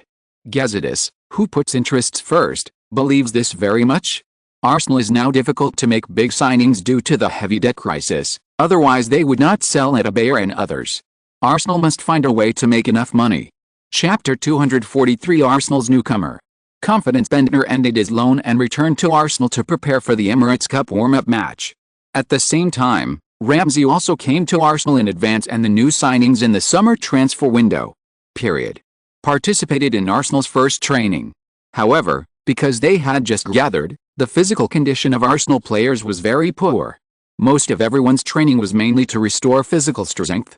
And because many players participated in the European Cup qualifiers, many players who participated in the European Cup qualifiers did not need to gather with a team. There were also relatively few players. However, it seemed that the whole team did not have much atmosphere, and it felt like the whole team had no passion. This was also the first time that Lee Yuxin encountered such a situation. The atmosphere was quite solemn. However, Lee Yuxin did not care too much. In any team, no one would be too calm about the failure of last season. This was because Arsenal had Wenger in charge, and some young players were not very noisy. If it was another club, the locker room would probably have fallen out long ago. Captain, I'm Aaron Ramsey. From now on, I have to rely on you. Everyone seemed to be in a bad mood, and Lee Yuxin would not go over to make trouble. After all, Lee Yuxin is not a rookie now, nor is he a person that everyone can ignore at will. Lee Yuxin is the youngest captain in Arsenal's history. Arsenal attaches so much importance to Lee Yuxin. Lee Yuxin must be reused. If Lee Yuxin stays in Arsenal, he will definitely become one of Arsenal's legends. Therefore, Lee Yuxin does not need to please them, but they must please the captain. Lee Yuxin also needs to observe Arsenal's locker room. Unexpectedly, a handsome young man came to talk to Lee Yuxin. Lee Yuxin knew this person. Because before Lee Yuxin came to Arsenal, he was an old fan in his previous life and knew a lot about Arsenal players. Aaron Ramsey. A former genius, a real genius. Like Ots, he was a genius born in the 1990s. Around 2007 and 2008, he was a real genius rising in English football and a very popular genius in English football at that time. He even made the two big bosses of the Premier League, Ferguson and Wenger, personally come forward to introduce him.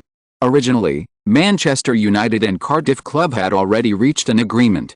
Manchester United announced that they would introduce Ramsey. Unfortunately, Manchester United was too confident at the time and did not complete the signing as soon as possible. This made Ramsey feel that Manchester United did not value him. So Ramsey turned and chose Arsenal, which was more sincere.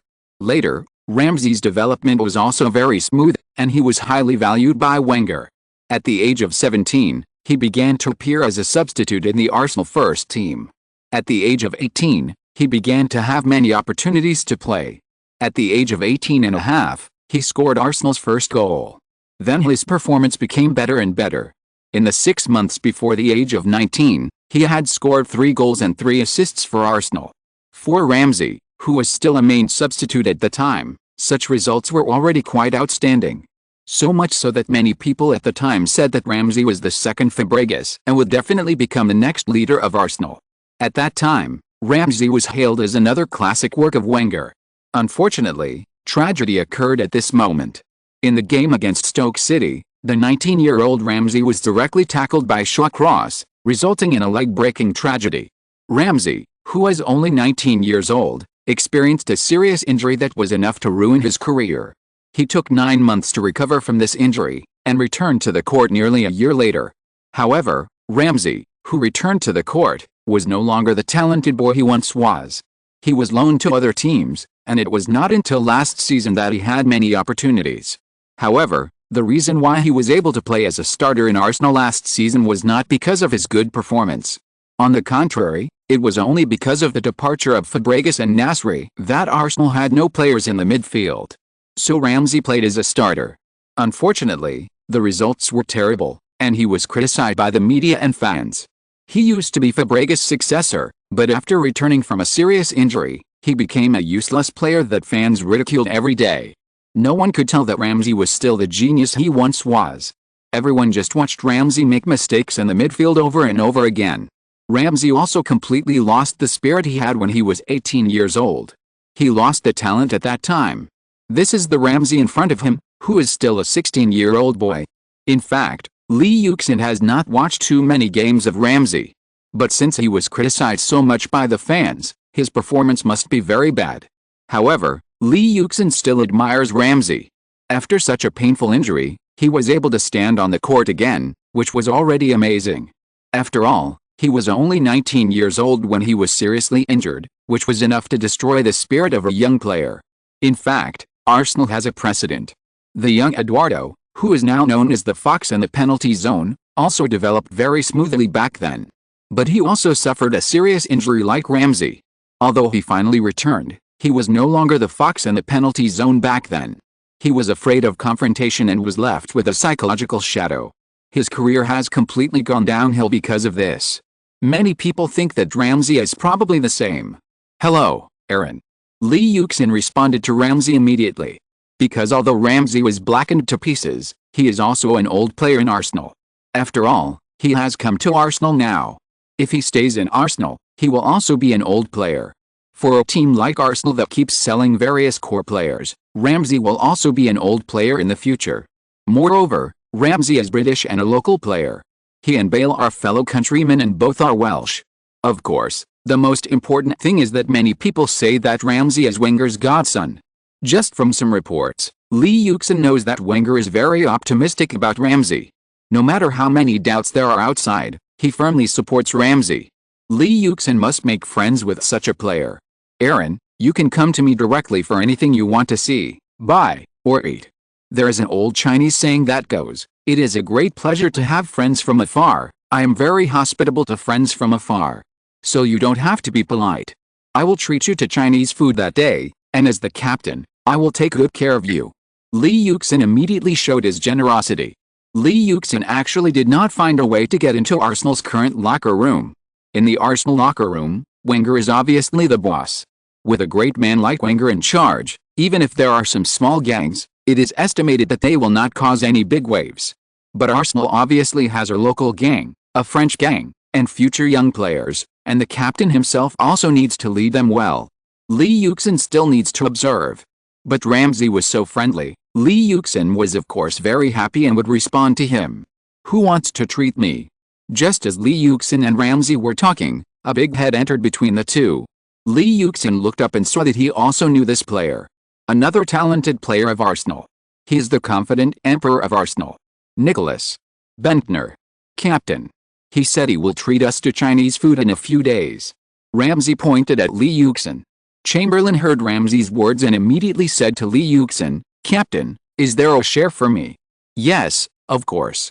Lee Yuxin nodded.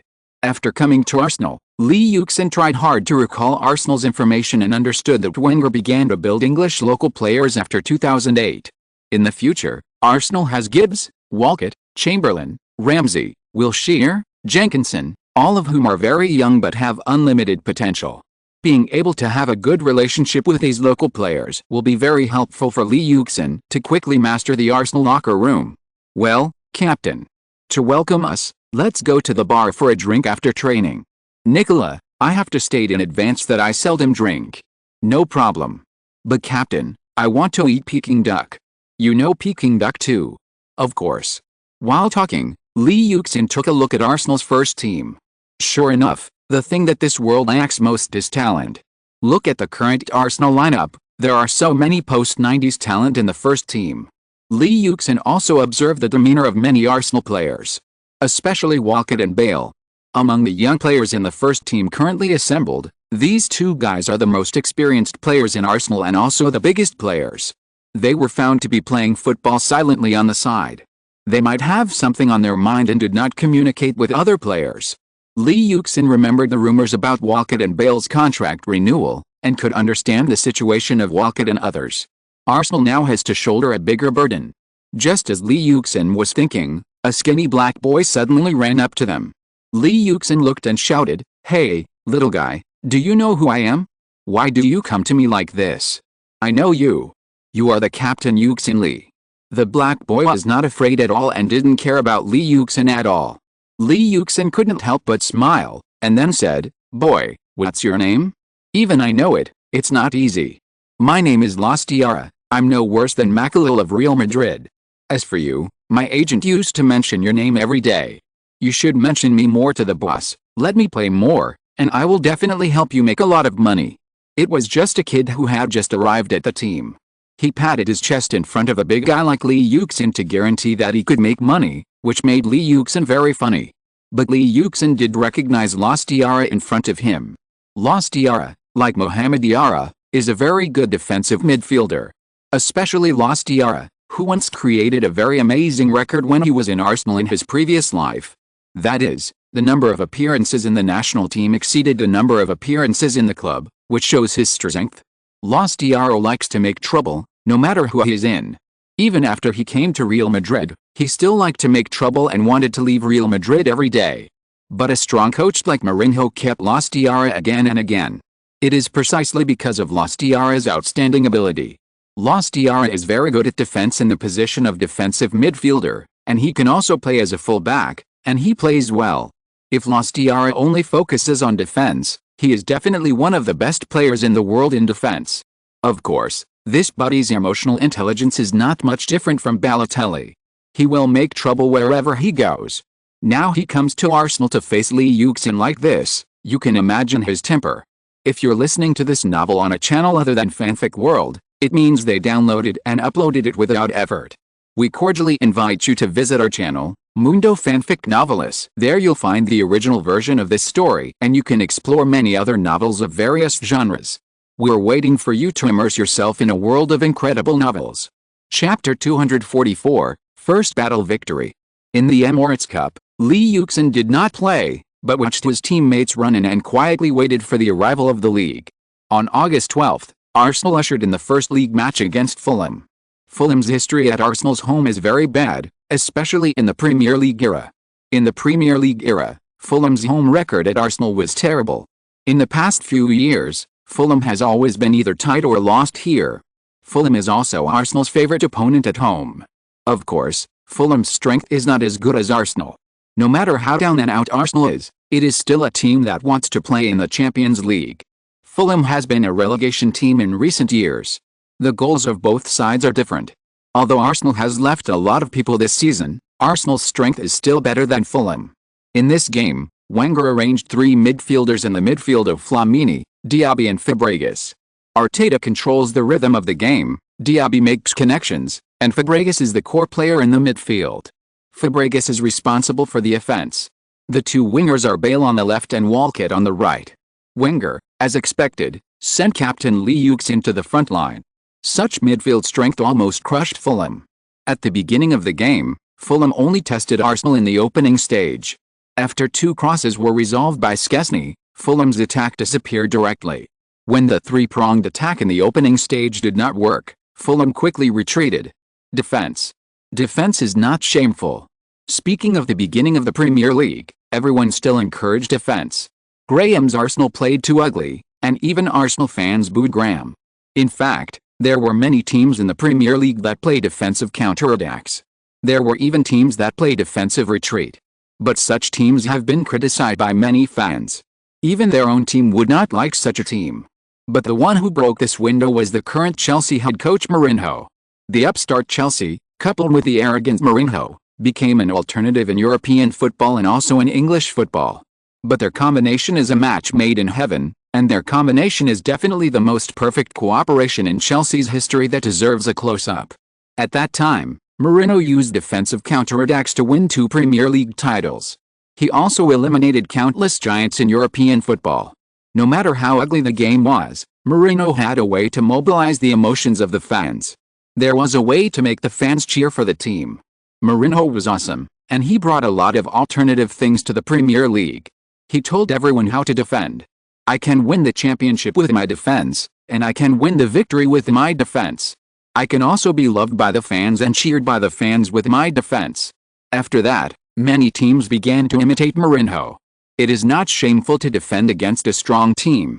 Fulham came to Arsenal's home court. Even if they couldn't get 3 points, taking 1 point was a good result. Therefore, Fulham's play in this game was very pragmatic. When the tentative attack on Arsenal failed, they immediately retreated to their own half. Then Arsenal besieged the opponent. It was difficult for Lee Yuxin to adapt. In the past, although the team had advantages, it was the first time to see such a situation as this game. The ball possession rate reached 70%, and the whole ball was rolling on Fulham's side. Although Lee Yuxin has a lot of offensive means, Lee Yuxin is still the most effective in counterattacks. It is not when besieging opponents. When besieging opponents, there is a lack of space, and Lee Yuxin's speed is greatly reduced. After all, he is not a standing center forward. His center forward style is similar to Henry rather than Drogba. Now Arsenal's style of play is indeed different. Due to the rise of Fabregas, Arsenal began to control the ball. Run. With this kind of ball possession advantage, Lee Yuxin seems to be able to create more opportunities only if the front players keep running and changing positions. It can allow the midfielders behind to have more passing routes. But Lee Yuxin soon discovered that Arsenal's front players don't like running very much. They don't like to change positions at will. They don't move. Lee Yuxin couldn't run around freely. He couldn't take up their positions. This forced Lee Yuxin to stay in the middle, which was a bad feeling. However, Lee Yuxin didn't find out how to deal with such a situation. However, Lee Yuxin was thinking about how to integrate into the team's new system. No one needed to adapt. It was a completely seamless connection with the team. Bale. This is really an outstanding player. He has just been in Arsenal for a few days and came to Arsenal's pre-match training more than 20 days later than Lee Yuxin. But after he came on the court today, he didn't feel awkward at all. Bale is more excited than other Arsenal players. There is nothing Bale can't do, such as dribbling, breaking through, and passing. Seeing Bale's performance like this, Lee Yuxin didn't want to fall behind, and Lee Yuxin wanted to play a bigger role. So Lee Yuxin thought about it, then stepped forward and grabbed Walcott. When Gareth gets the ball, let's run more and change positions. Let's also create some passing opportunities for him. I will support you. Arsenal has been besieging Fulham for 30 minutes, but still can't find a good way to score.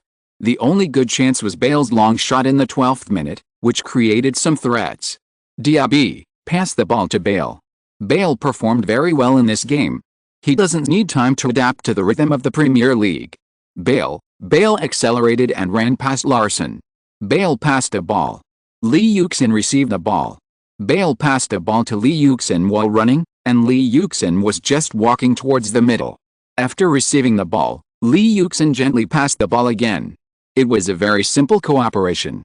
This kind of cooperation is the simplest in Arsenal, or it can be said that this kind of cooperation is the simplest and most practical among the strong teams in European football. Although Lee Yuxin and Bale have only practiced together for a short time, both of them are very strong players. Some things do not need to be practiced together to produce tacit understanding. Just like this 2-on-1. When Bale passed the ball, Lee Yuxin already understood what Bale meant. Therefore, the moment he received the ball, he passed it back. The two of them easily passed a Fulham midfielder. After handing the ball back to Bale, Lee Yuxin suddenly turned and ran to the middle penalty area. Seeing Lee Yuxin running to the penalty area, Walcott suddenly looked for an empty space on the left. Involuntarily, Walcott saw Lee Yuxin running to the middle, and he ran to the left involuntarily. Walcott was a little annoyed while running. Why did he listen to Lee Yuxin so much? However, when Walcott ran like this, he immediately took away the central defender Kjell who was defending him. It was because Arsenal's pass was very good, and Kjell was afraid that Walcott would receive the ball on the left. Lee Yuxin ran directly to the position where Walcott had just been. Bale, pass. This pass is very good, it just came to Lee Yuxin. Lee Yuxin, O'Shea is keeping up with Lee Yuxin. Bale's pass is really excellent. After seeing Lee Yuxin's running route, Bale found the best passing route. The ball was passed into Lee Yuxin's running route. This was a moment of running and passing. Simple pass and cut cooperation. But it was precisely because of the lightning that Fulham, who has always been very good at organizing defense, failed to find it. Of course, another reason is that Bale's speed is too good. Several Fulham defensive midfielders are defending Bale to prevent him from breaking through. And Lee Yuxin's entry into the penalty area is too unexpected. In addition, Lee Yuxin's speed is too fast, so there is such a momentary loophole. This is the running in the front court. The offensive players in the front court need to keep running and changing positions to give the midfielders space and opportunities to pass the ball. Lee Yuxin and Walcott's simple running allowed Bale to seize the opportunity. O'Shea still reacted the fastest. Before Lee Yuxin got the ball, he immediately stepped forward to block the front to block Lee Yuxin's shooting route. Lee Yuxin was going to shoot directly. But he found that O'Shea had already flown over, so the shot was easily blocked by O'Shea. Therefore, Lee Yuxin forced his body to stop suddenly in an instant. Then he immediately dribbled the ball with his right foot.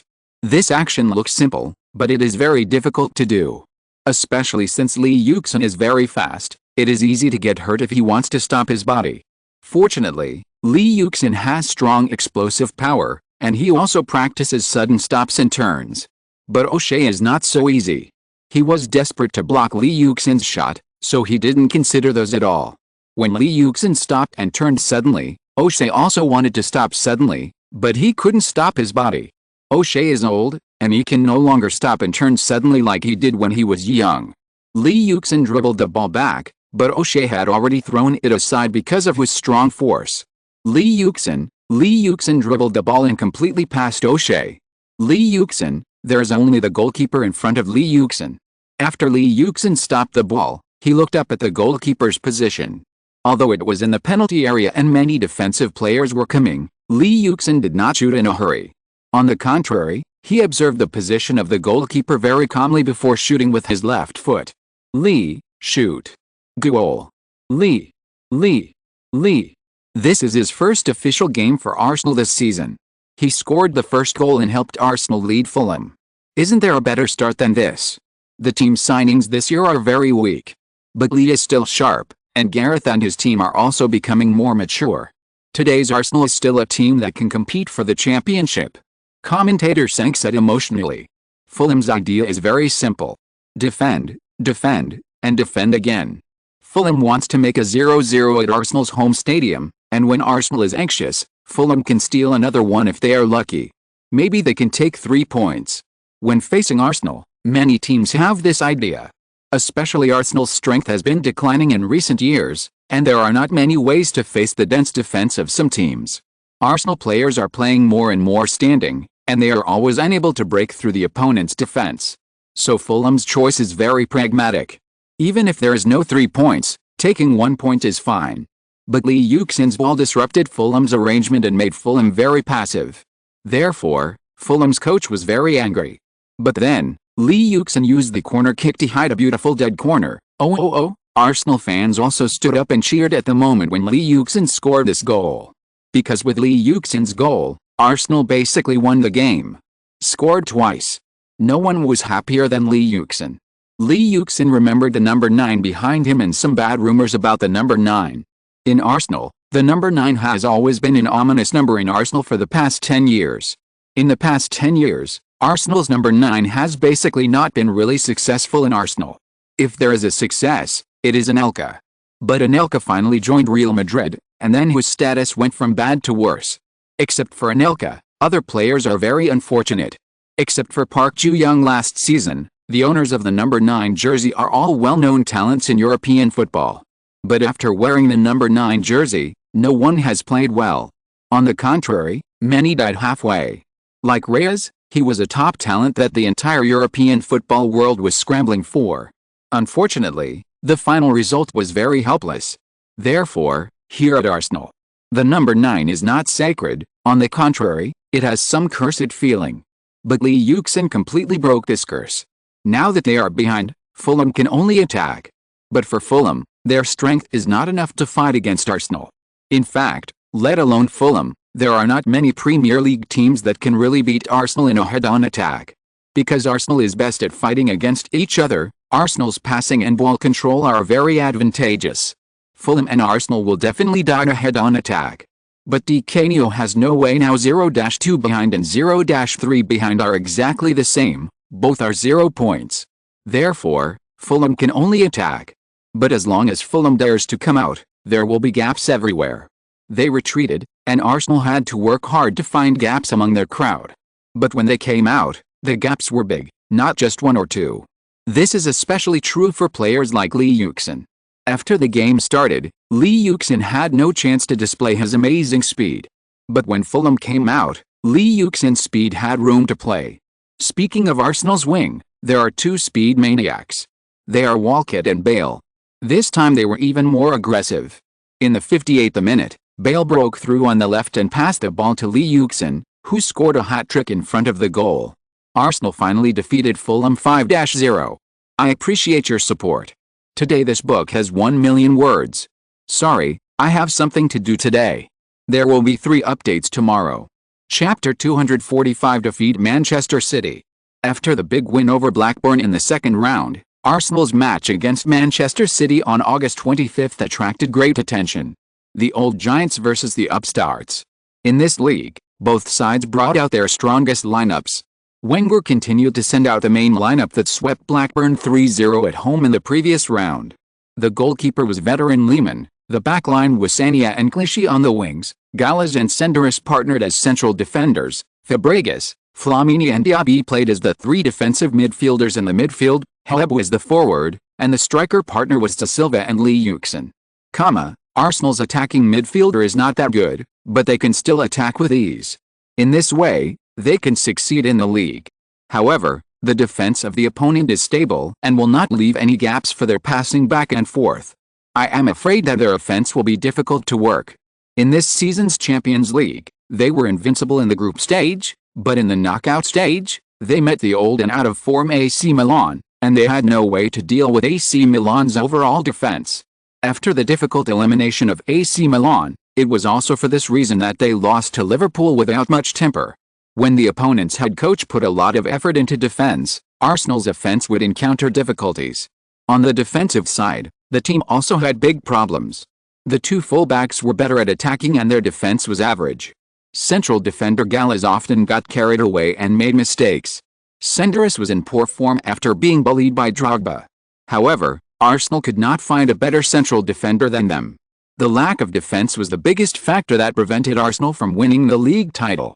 In modern football, there is no championship without defense, even in the league. Everyone knows that Arsenal's offense has always been gorgeous. After Yuxin became the center forward last season, they began to play more openly, with Fabregas as the core, and launched the offense through fast passing and cooperation. This allowed them to maintain a fairly good performance this season. However, Arsenal has always had a characteristic, that is, they performed very well at the beginning of the season, gradually fell behind during the Christmas schedule, and may even fall outside the top 4, and then become a top 4 madman in the last 2 months. The reason is that Arsenal's substitutes have never been very strong, and Wenger's tactics have changed less, which makes it easy for opponents to find out the pulse. In this way, it is natural that at the beginning of the second half of the season, the opponent is more familiar with Arsenal's tactics, the main player's state declines, and the substitutes can't stand up, which leads to a decline in performance.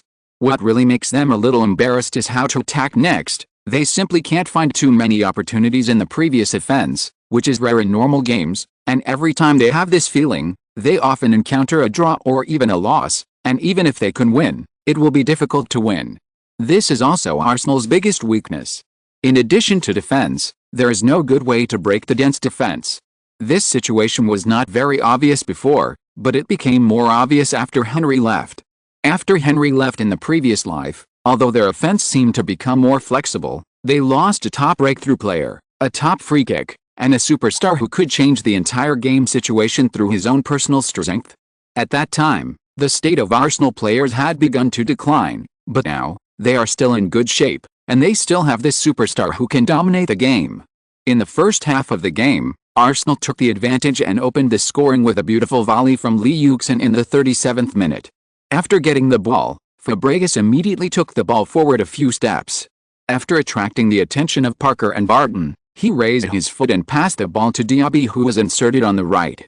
Diaby quickly dribbled forward and used constant control of the ball to force Adebayor to gradually retreat. Diaby did not choose to continue to break through, but passed the ball to the retreating Haleb. Haleb received the ball and turned around. He quickly raised his foot in the middle circle and transferred the ball to the left. The one who came in from there was Yuxin, who is as fast as lightning. Yuxin was originally known for his speed, but unlike other technical centers, he also had a strong body and excellent physical fitness. Such a forward insertion could be said to be as fast as lightning. Ashley Young was almost instantly shaken off by Yuxin, and then Yuxin, who was advancing, unloaded the ball with a move without any fireworks. The ball he unloaded rolled diagonally in the direction of his running. This move had almost no effect on Yuxin's forward speed. Dribbling. Straight line. Forward insertion.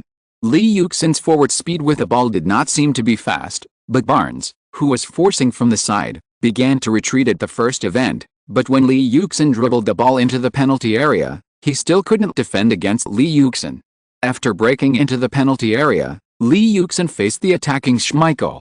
He quickly dunked the ball, adjusted his angle facing the goal, and then shot directly into the far corner with his right foot. Although Schmeichel stretched out his hand as much as possible and touched the ball with his fingertips, he still couldn't stop the ball from flying into the goal. When Yuxin used a graceful move to hang the ball into the dead corner of Atletico's goal, the 48,000 Atletico fans in the Calderon Stadium became silent, while the 3,000 Real Madrid fans shouted with great surprise. 1-1 tie.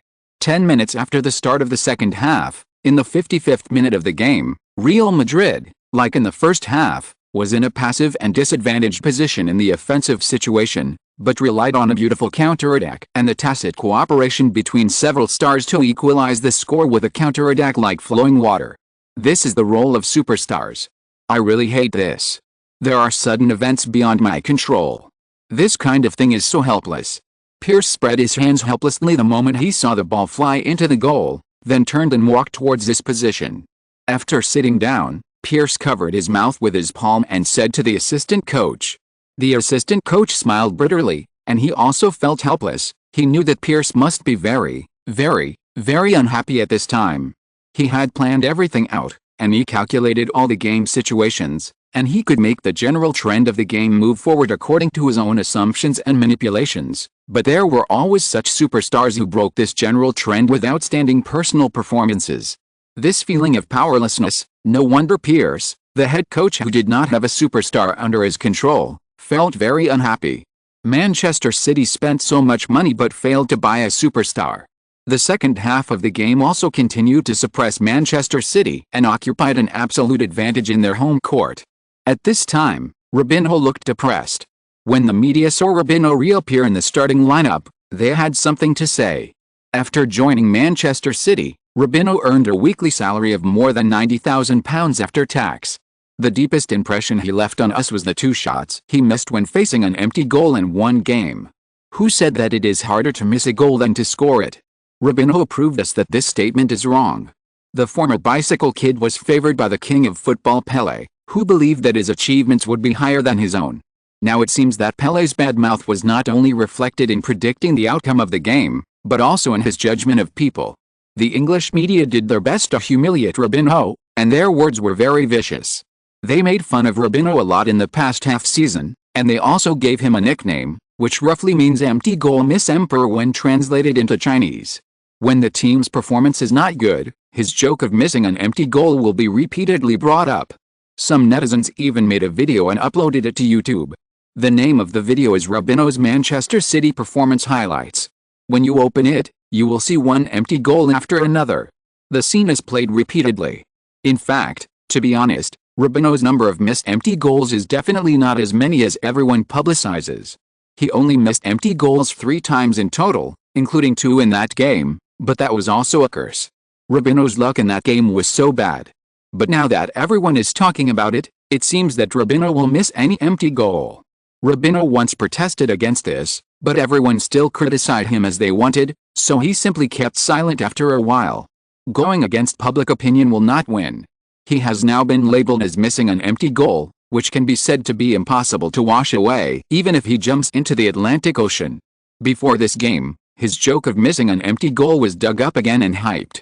Even, some people were waiting with ill intentions to see Robinho miss an empty goal again in the game. In this regard, some bookmakers offered odds for Robinho to miss an empty goal in this game for everyone to bet on. Judging from the betting situation, bettors were very enthusiastic. How could Robinho not know these situations? But now Manchester City needs him, the top bidder, to stand up, but he has no choice. After all, he is not a superstar like his predecessors Ronaldo and Rivaldo. At this time, the commentator was also not stingy with ridicule. This is the future star of Brazil, haha, compared with early, it is simply. In the end, Arsenal defeated Manchester City 2-0 and won 3 consecutive victories.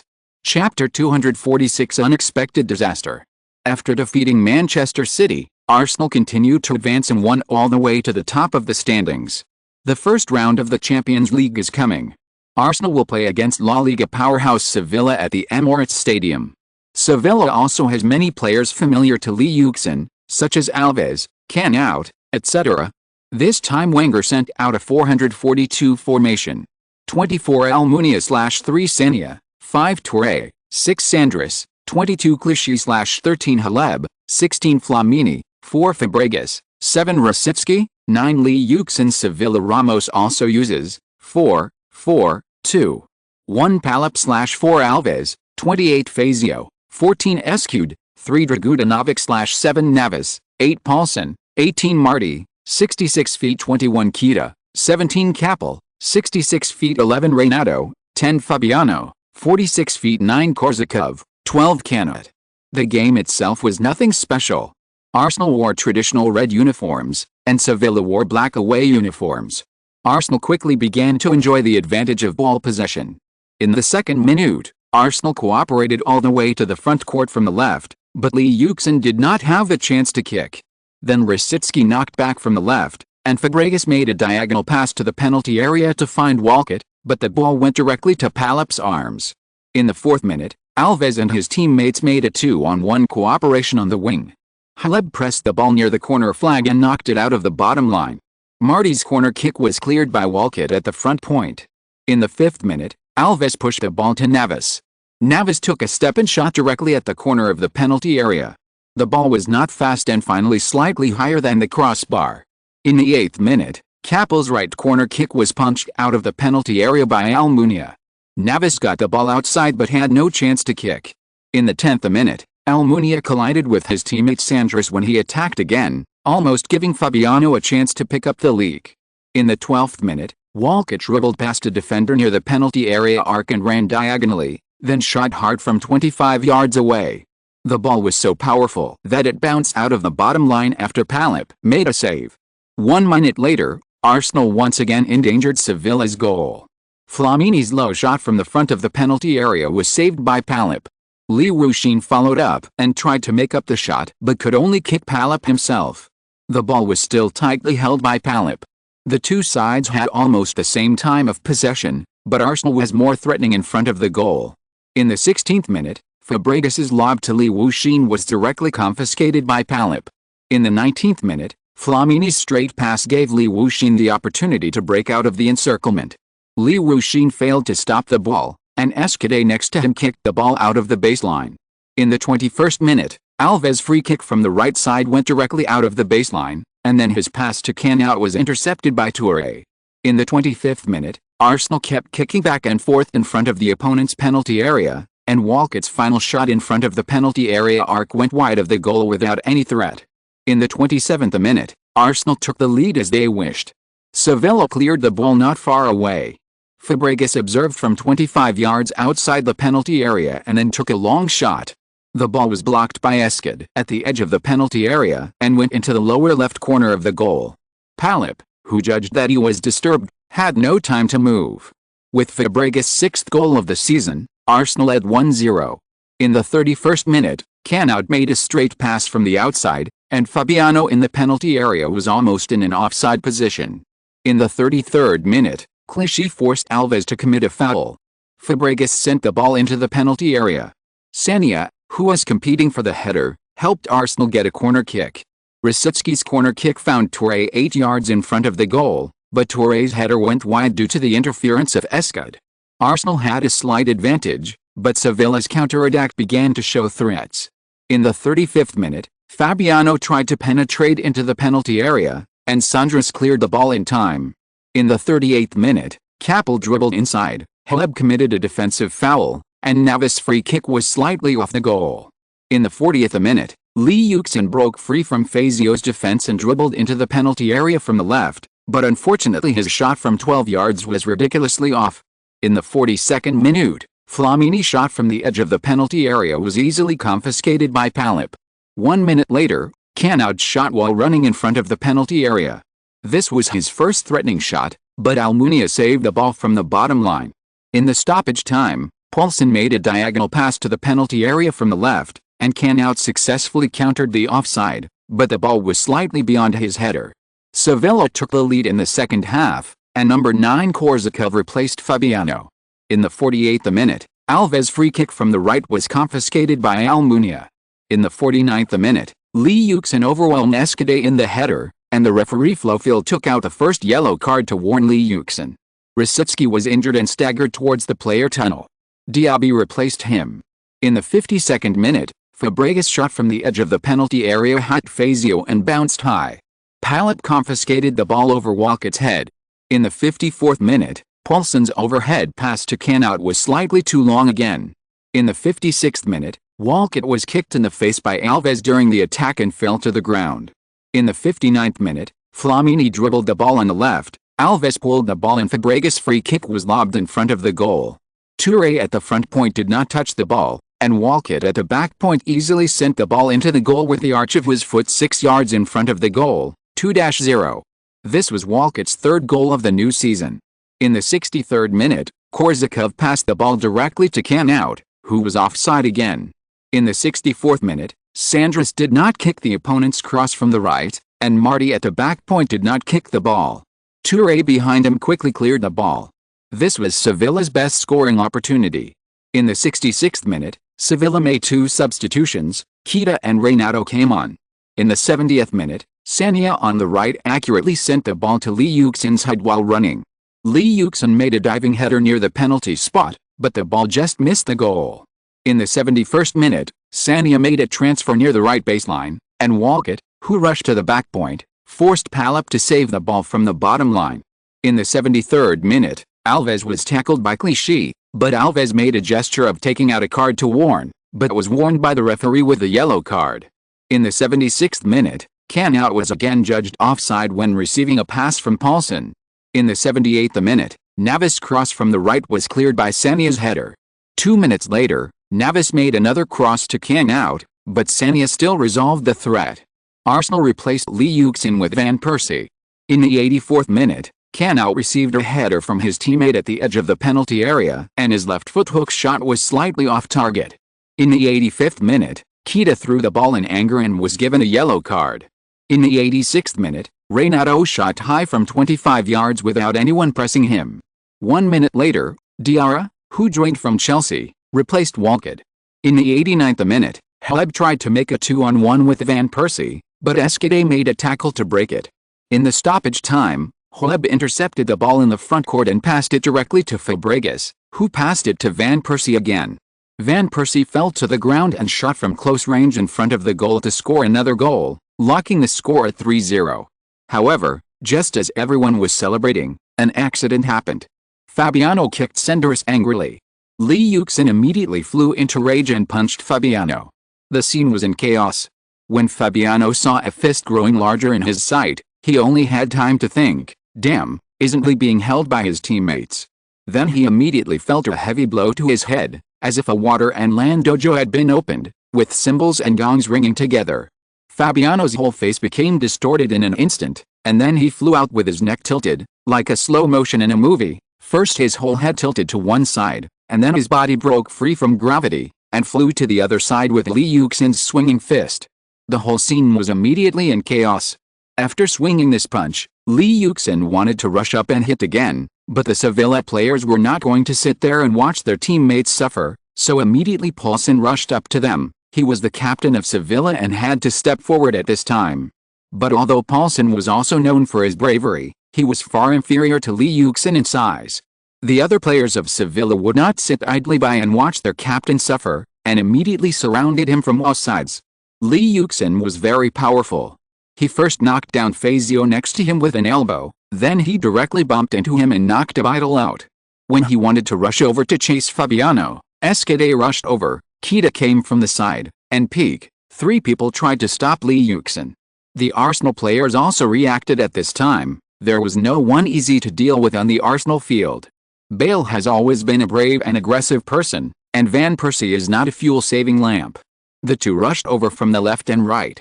Poor Keita and Etched originally intended to stop Lee Yuxin, but because of their big moves, they were caught and beaten by the two violent elements of Arsenal. Then, there was a group fight. Stop it, stop it.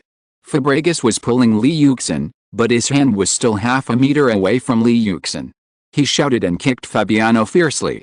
During the game, Arsenal players suffered a lot from the opponent. Even Fabregas couldn't control his temper at this time.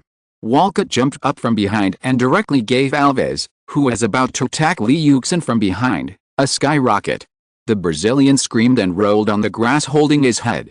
It was Wenger who stopped him, but the referee came over quickly and showed red cards to all the players. This big fight cast a huge shadow on Arsenal.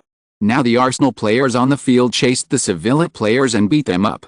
The Arsenal fans in the stands kept cheering and threw objects towards the stands where the Sevilla fans were surrounded by the police. The Chiefs' tragedy. Chapter 247. Not peaceful. Compared with other leagues, the Premier League has changed the most.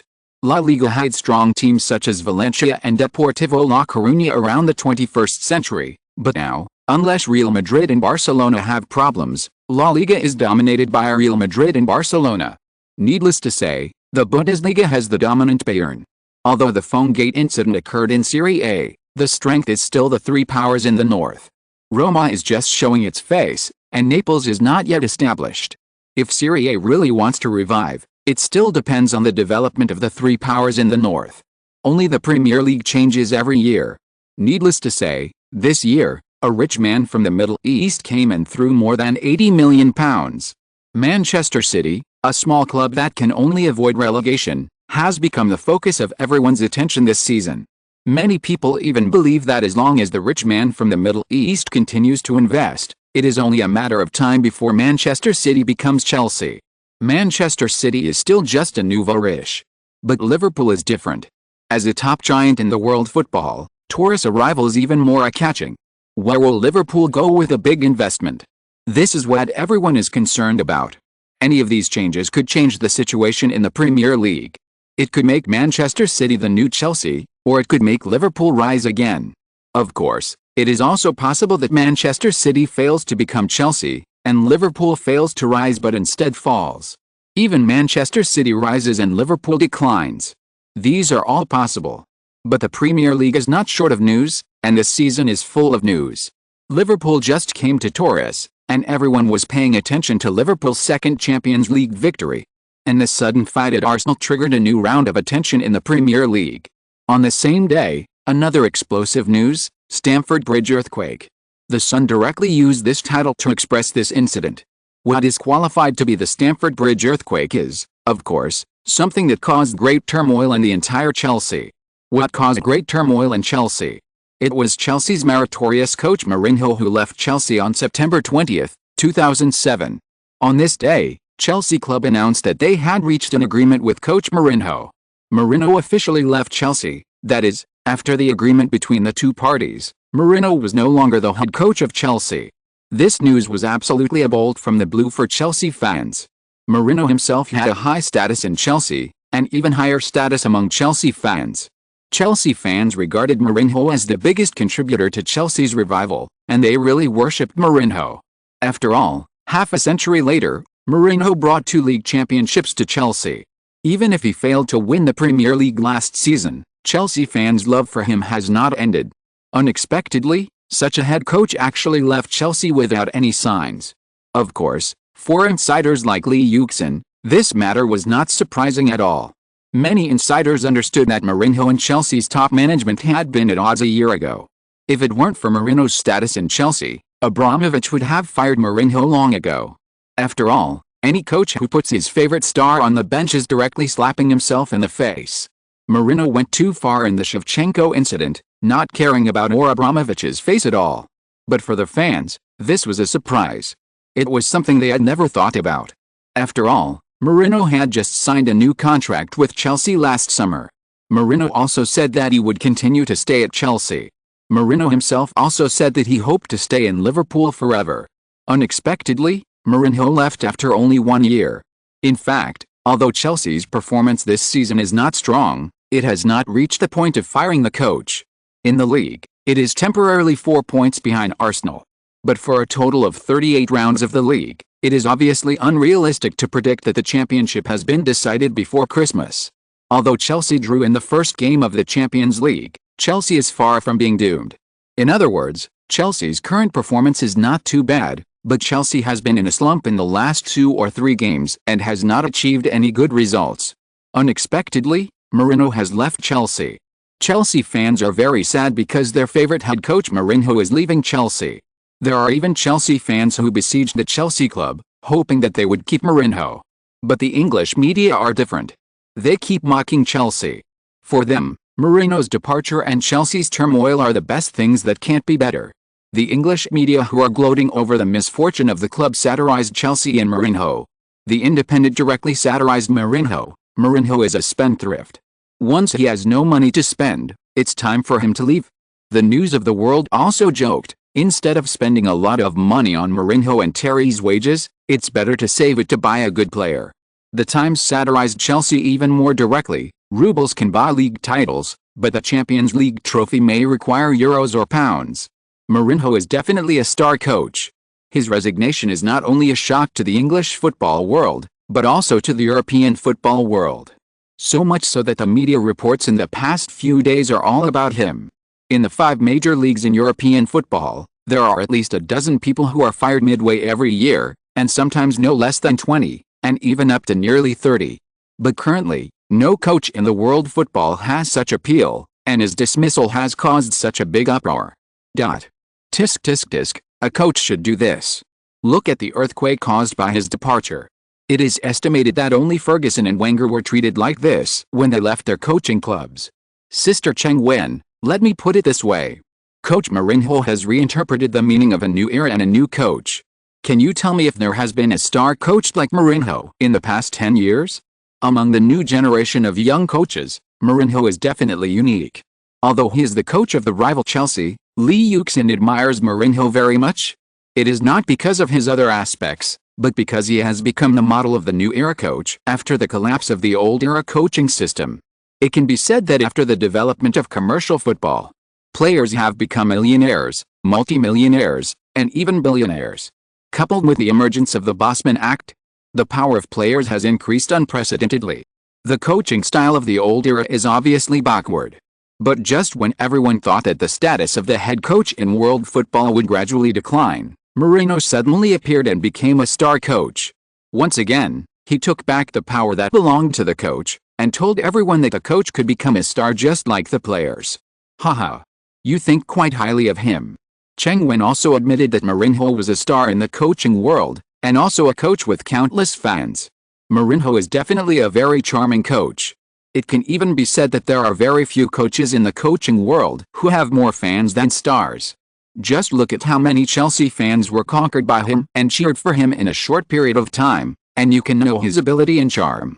Not to mention Chelsea fans, there are many fans from other clubs who also support him. This is charm. But Yuxin, you may be suspended next. Do you have anything to say? Time goes back to a day ago. This is the largest group fight in the history of the Champions League. First, all the broadcasters were stunned, and then they quickly reacted. Camera, aim at those two places. Commentator, stop being in a daze, explain quickly. This is such a big scene. The director of ESPN roared loudly in the back, shaking with excitement. In basketball, there was a fight at the Palace of Auburn Hills, but it rarely happens in football. At most, there was a conflict between Manchester United and Arsenal, and a conflict in the player tunnel and the locker room. The broadcaster couldn't film that, and it was less exciting. And this time? The fight took place on the court, and it was such a high-profile game. It was enough to attract everyone's attention. Of course, when this happens, there will be serious consequences. Arsenal and Sevilla will be severely sanctioned. The broadcaster has no control over this. In fact, the fight and conflict did not last too long. The security work of the Emirates Stadium was still in place. When the Arsenal players had already won a great victory, many security guards and police had already rushed into the stadium and separated the players from both sides. In just 5 or 6 minutes, the fight between the two sides subsided. The angry Arsenal players were sent to the locker room, and the Arsenal coaching staff also entered the locker room. The injured Sevilla players were sent to the hospital. When UEFA President Platini heard the news, he looked at this farce with a sullen face. The image of the Champions League is completely ruined. These two bastard teams. The atmosphere in the Arsenal dressing room was very depressing. Everyone was dejected like a deflated ball. They had a great time playing, but immediately after the game they thought of the serious consequences that might occur, a collective fight in public. Arsenal would not be able to play in the Champions League this season, and it was probably not going to be possible to play in the Champions League next season either. Fuck it, it's a fight, what else can we do? Lee Yuxin's shout broke the silence in the dressing room. He tore off his jersey, revealing his muscular body, and shouted loudly, "Anyway, I don't regret it. I'll accept the suspension and fine." Chapter 248 Punishment and Thoughts. No one regrets it. Van Persie glared at him, but many of us will definitely be suspended for many games next time. What about the Champions League next season? What to do with this voice? Wenger pushed the door in, followed by the members of the coaching staff. Seeing the coaches come in, the players also quieted down, wanting to hear what Wenger said. "I don't know how many of you moved, but the camera will definitely find those who moved. You may face a long-term suspension and a huge fine. We will definitely be greatly affected in the Champions League next season. But, what I want to tell you now is that no matter what, the club supports you. But I still want to. A big event, an absolutely big event. In a heavyweight match watched by more than 100 million people and broadcasted by more than one country and region, a 5 or 6 minute brawl broke out after the game, and it was broadcast live to the world by major broadcasting organizations. Even CCTV Sports Channel broadcast it live. Although they cut off the broadcast footage in incidents such as the Basketball World Championship brawl, that was because the Chinese team participated in the brawl. If it was a fight between other teams that had nothing to do with China, they would also be happy to broadcast it, such as the historical brawl at the Palace of Auburn Hills and the brawl between Inter Milan and Valencia, which were all broadcast live by CCTV. Everyone knows that UEFA will definitely impose severe penalties on both sides. It would not be news if the players who fought were banned worldwide. As for fines or something, no fines would be news. UEFA immediately and decisively imposed penalties. After testing the video, it quickly found out all the targets who actively attacked the other side. Sevilla's performance can be said to be good. Except for Fabiano, who took the initiative, and Alves, who attacked Yuxin from behind, the other Sevilla players were basically the targets of the beatings. At most, they just protected themselves. This is also one of the reasons why they collapsed at the touch of a button on the court. The number of people on both sides is almost the same, and even if the Arsenal players are extremely powerful, it is impossible for them to completely defeat the opponent within 5 minutes. It was because they still kept a clear head at that time. They were going to participate in the Champions League next, and if they moved, they would miss the game.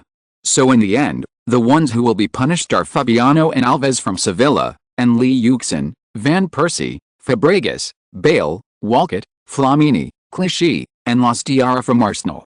If they get a red card, they will be punished. Almost half of the team will definitely be severely punished.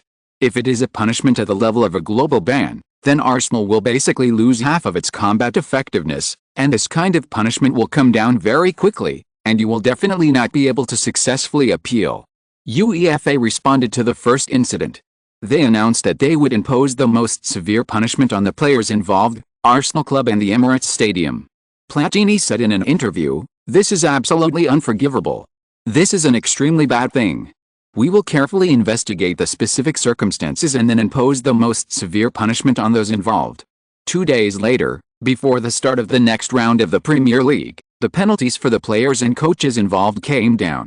The fines issued by UEFA were very serious. Fabiano, as the fuse of the incident, was suspended for 8 games in the Champions League and fined €50,000. Alves had assaulted, suspended for 2 games, and fined €10,000. Yuxin seriously injured people and performed excessively, and was suspended for 10 games in the Champions League and fined €100,000. Bale and Van Persie were suspended for 8 games and fined €50,000. Other Arsenal players were suspended for 6 to 8 games and fined between €20,000 and €30,000.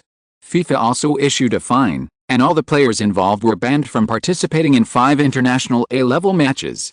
However, this punishment is better than nothing. In the next year, including the qualifiers and national team warm-up matches recognized by FIFA as A-level matches, the number of matches will exceed 5. As long as these players perform well, they still have a chance to enter the 2008 European Cup. On the contrary, the Spanish Football Association was very ambiguous. On the one hand, they said that such behavior was absolutely not allowed, but on the other hand, they did not impose any punishment on the players of both sides, with the reason being that these things happened in the Champions League and have nothing to do with the Spanish League. When the punishment came out, everyone was shocked. It was not that the punishment was too severe, but they all felt that the punishment was too light. Think about the Asian Cup that year, when just spit at the referee, he was banned from the world for 1 year. Now, for such a serious fight, although the fine is also very serious, it is simply not worth it compared with the most stringent ban. Half of the Arsenal team will hardly be able to play in the next Champions League. Of course, it is a serious punishment, but it is just the loss of 1 season of the Champions League. In terms of income, it will lose 1 year of home ticket income for the Champions League. Other broadcasting fees will still be there. Anyway, after such a thing happened, Arsenal has long wanted to get any good chances in the second year's Champions League. This loss is within expectations. This season, Arsenal really has to come to China to make money, otherwise the loss cannot be made up. The 5-match suspension announced by FIFA is not a big loss. The players involved are basically the pillars of their clubs. It is not a big deal to play a few games less. As for Lostiara, he is not a national team player yet, and Gilberto Silva has long faded out of the national team. This kind of punishment is nothing to them. The statement of the English Football Association is even more shocking: no punishment. Nothing. Although the reasons they gave were sufficient, this statement itself was abnormal. But to put it bluntly, it was also normal. UEFA was now feeling guilty. They felt guilty, very guilty. Of course, they were angered by the opponent's rough actions and did so excessively. The only reason was that the referee received a signal from UEFA that the Premier League could not win again, so the penalty was lenient. It's just that they didn't have such consequences. The Italians were bullied even worse in the 2002 World Cup, and they didn't play a group fight later. Coco was elbowed in the face and blood was all over his face. In the end, the Italians just swallowed his breath of anger. Who would have thought that Arsenal would have such a group of idiots, who beat people directly without a black whistle? What Lee Yuxin, what Bale, what Van Persie. Even an honest kid like Fabregas dared to beat people after the fight. Arsenal's tough attitude also made UEFA feel uncomfortable. If the punishment was too severe, they would definitely make a big fuss. So in the end, within these 2 days, all the people involved communicated privately for countless times, and finally came up with a result that both parties could accept. They would definitely be banned from many games in the Champions League, and Arsenal would not be able to participate in this season's Champions League. As for other aspects, let it go. And Lee Yuxin is, after all, the new winner of the European Golden Ball and the World Footballer of the Year. He can't be banned from the world for a year, and that would have a bad impact on football. Recalling all this, Lee Yuxin said to Cheng Wen indifferently, "Sister Cheng Wen, let me tell you a story from the past. Okay, it was before Thierry left. One day I went to the boss's office." Wenger smiled bitterly. He was also sad that the world superstar he had cultivated left Arsenal in his prime. Barcelona. Lee Yuxin stared at Wenger blankly, muttering, "I hope he can succeed there and gain more glory. I've said long ago that you are the absolute forward core of Arsenal in the future. Now it seems that I was a little conservative. You will soon become the core of the team. Are you ready?" Wenger looked at Lee Yuxin seriously and said word by word, "It doesn't matter whether you are prepared or not." Lee Yuxin shrugged and said, "Didn't you train me as the core in normal training? That's different. Maybe you haven't really understood the true meaning of a team's core." Wenger sighed deeply and continued, "But it doesn't matter. I believe that with your learning ability, you will understand it quickly. Let's take a simple example. At that time, someone was injured by Manchester United's number 12. If you were the captain on the field at that time, what would you do? I think I would take a more reasonable way to retaliate, such as scoring a few more goals, or making a fool of that guy." Lee Yuxin thought for a while and said, "But do you know what Manchester United's Keane, Patrick and Tony would do? Would they?" Lee Yuxin was of course very familiar with these godlike men. They would rush to the opponent decisively and cripple number 12's foot on the spot. What?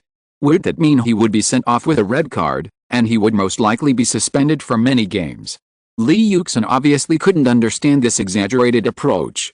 Maybe, but you have to know that if you really do this, you will only lose a few games, but you will gain the respect of the whole team and the further recognition of the fans. Seeing that Lee Yuxin was still a little confused, Wenger waved his hand and said, "Okay, go back and rest first, think about it later, and start normal training tomorrow." "Okay, boss." Lee Yuxin touched his head and walked out of Wenger's room with a confused look on his face. After listening to Lee Yuxin's words, Cheng Wen understood that the captain's armband may represent an honor for some people, but for some people, it represents a responsibility, a sustenance, an expectation, and even a pressure. Lee Yuxin also knew that in the Premier League, this weak captain would be eclipsed by captains like Keane and Vieira. In this Premier League football world that emphasizes bloodiness and an eye for an eye, Keane and Vieira are more suitable to be the captain of a team. Didn't you see that when Vieira was there, Arsenal was the team that bullied the most people, known as the red card team, but after Vieira, Arsenal completely became a soft persimmon, allowing people to rub it, breaking legs and other things. If Vieira was there, can you imagine it? Do they dare? From this point of view, Fabregas is indeed not an excellent captain, at least he doesn't look fierce enough. On the contrary, I am very brave and have a strong personality in this regard. I am the typical English tough guy. If he is the captain, at least I can guarantee that Arsenal will not suffer when encountering a team with a rough style of play. Chapter 249. The old problem comes back again. Although the suspension does not affect the league, Wenger still gave Lee Yuxin a few days off to let him adjust himself. After all, Lee Yuxin is the pillar of Arsenal. Even if they give up the Champions League this season, they cannot lose Lee Yuxin. Back home in London, Lee Yuxin remembered the conversation with Wenger before the holiday. "It's really hard work. The team is not in good condition recently. You are also under a lot of pressure, right?" Wenger said. But he did not wait for Lee Yuxin to answer and continued directly, "But to be honest, I don't think you need to bear such a great pressure." Lee Yuxin was a little surprised. He didn't quite understand what the new head coach was talking about. "Do you think there are saviors and supermen in this world, Lee?" Wenger saw that Lee Yuxin was still confused and asked again. "What do you want to say, boss?" Lee Yuxin asked with his hands spread out. "There is no Superman or savior in this world. So you can't save Arsenal alone," Wenger said to Lee Yuxin with a serious expression. Lee Yuxin was a little surprised. He didn't expect Wenger to say such a thing. "I noticed that you have been a little too nervous recently. Is it because of the team's performance that you are like this? But you don't have to do this. Arsenal is a team, a whole. Winning or losing is the responsibility of the whole, not a certain player. Even if you earn £300,000 a month and are worth over 100 million, it is not your responsibility alone. You want to carry the team on your shoulders and sprint, but you will never be able to beat Chelsea, Liverpool, Manchester United and Arsenal, because they are all a whole, a team, and you can't beat them alone." Wenger began to speak at length, and these words made Lee Yuxin completely speechless and stunned. Lee Yuxin didn't expect that someone would say this to him, and said it so directly, without any mercy for him. Logically speaking, he is so responsible and works so hard. As the head coach of the team, shouldn't he be grateful? Shouldn't he praise his own performance? Mark Hughes really hopes that he can lead the team back on track. He wishes he could carry the entire Arsenal team on his shoulders. But now, why did the coach say that? Wenger looked at Lee Yuxin, who was stunned and completely confused by what he said. Seeing his expression, he knew that no one had ever said these words to Lee Yuxin before. He always felt that what he did was right. In fact, after Arsenal lost the Champions League final last season, Wenger studied Arsenal. Many people were discussing that Arsenal's poor tactics and poor bench were the main reasons for Arsenal's poor performance. Some people attributed this to the incompetence of the substitute striker. But it seems that no one has ever talked about Lee Yuxin's responsibility. Lee Yuxin worked hard and actively in every game. He tried his best to score goals and hoped to help the team win. So everyone said that Lee Yuxin had a positive attitude in the game and was the most normal player in the entire Arsenal.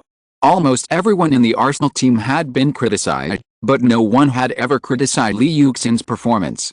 If anyone dares to question whether Lee Yuxin's performance is not worthy of his worth and annual salary, they should be prepared to face a tsunami of saliva.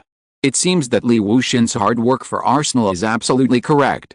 Even if he has not scored in several consecutive games, as long as he is active and hard-working, it is right and cannot be questioned. Arsenal's current situation has nothing to do with Lee Yuxin. Everyone should be responsible, but Lee Yuxin should not be blamed. But Wenger has a different opinion. Does Arsenal's current situation really have nothing to do with Lee Yuxin? Should Lee Yuxin really not be responsible for the team's performance? Wenger thinks not. So after changing Arsenal, Wenger listed a plan to improve Arsenal's performance, and the first step was related to Lee Yuxin. As the saying goes, a new official takes 3 fires when he takes office, and his first fire will be burned on Lee Yuxin's head. Before the beginning of the season, he did nothing but observe. Everything was the same as before. He wanted to take a close look at the relationship between Lee Yuxin and the team and confirm his previous conclusions. The final result was as he expected. Now he decided to start implementing his plan. So he stopped just watching Lee Yuxin practice on the sidelines of the training ground and came up to talk to him. So what exactly is Lee Yuxin's problem? He seems to train hard and play actively. He is also the player with the most goals in the Arsenal team. So far, he has scored 13 goals in the league, while the entire Arsenal team has scored 39 goals. Lee Yuxin's personal number of goals is close to half of the team's goals. He is so hardworking and has done his best. What does it have to do with him if the team does not win the championship? How could such a person have problems? You seem to be very hardworking and very active. You almost wish you could solve all the problems by yourself and help the team win. If the rules of football games do not limit a minimum number of appearances, I bet you would rather play the game alone. Wenger continued, and Lee Yuxin finally came back to his senses from his daze. He retorted angrily, "Nonsense. He tried so hard to consider the team, how could he say that he was a selfish villain? Isn't it?" Wenger spread his hands. "You work so hard on your free kicks, isn't it because of this mentality? You wish you could do everything for a team by yourself. Your teammates just need to come up and celebrate with you after you score a goal. I just want to get stronger." Lee Yuxin was very angry. What's wrong with Wenger today? Did he come to pick a fight with him? Is that wrong? Of course it's right to make myself stronger. Facing Li Yuxin's anger, Wenger seemed very calm, and his expression didn't even change. So I didn't say you shouldn't practice free kicks. If you want to be a world-class player, you must be versatile and not allow yourself to have any shortcomings. But this is different from your attitude towards the game. I have a stat here that I want to tell you. After 10 rounds of the league, you have scored 12 goals, ranking first in the league's scorer list, but at the same time you only have 4 assists.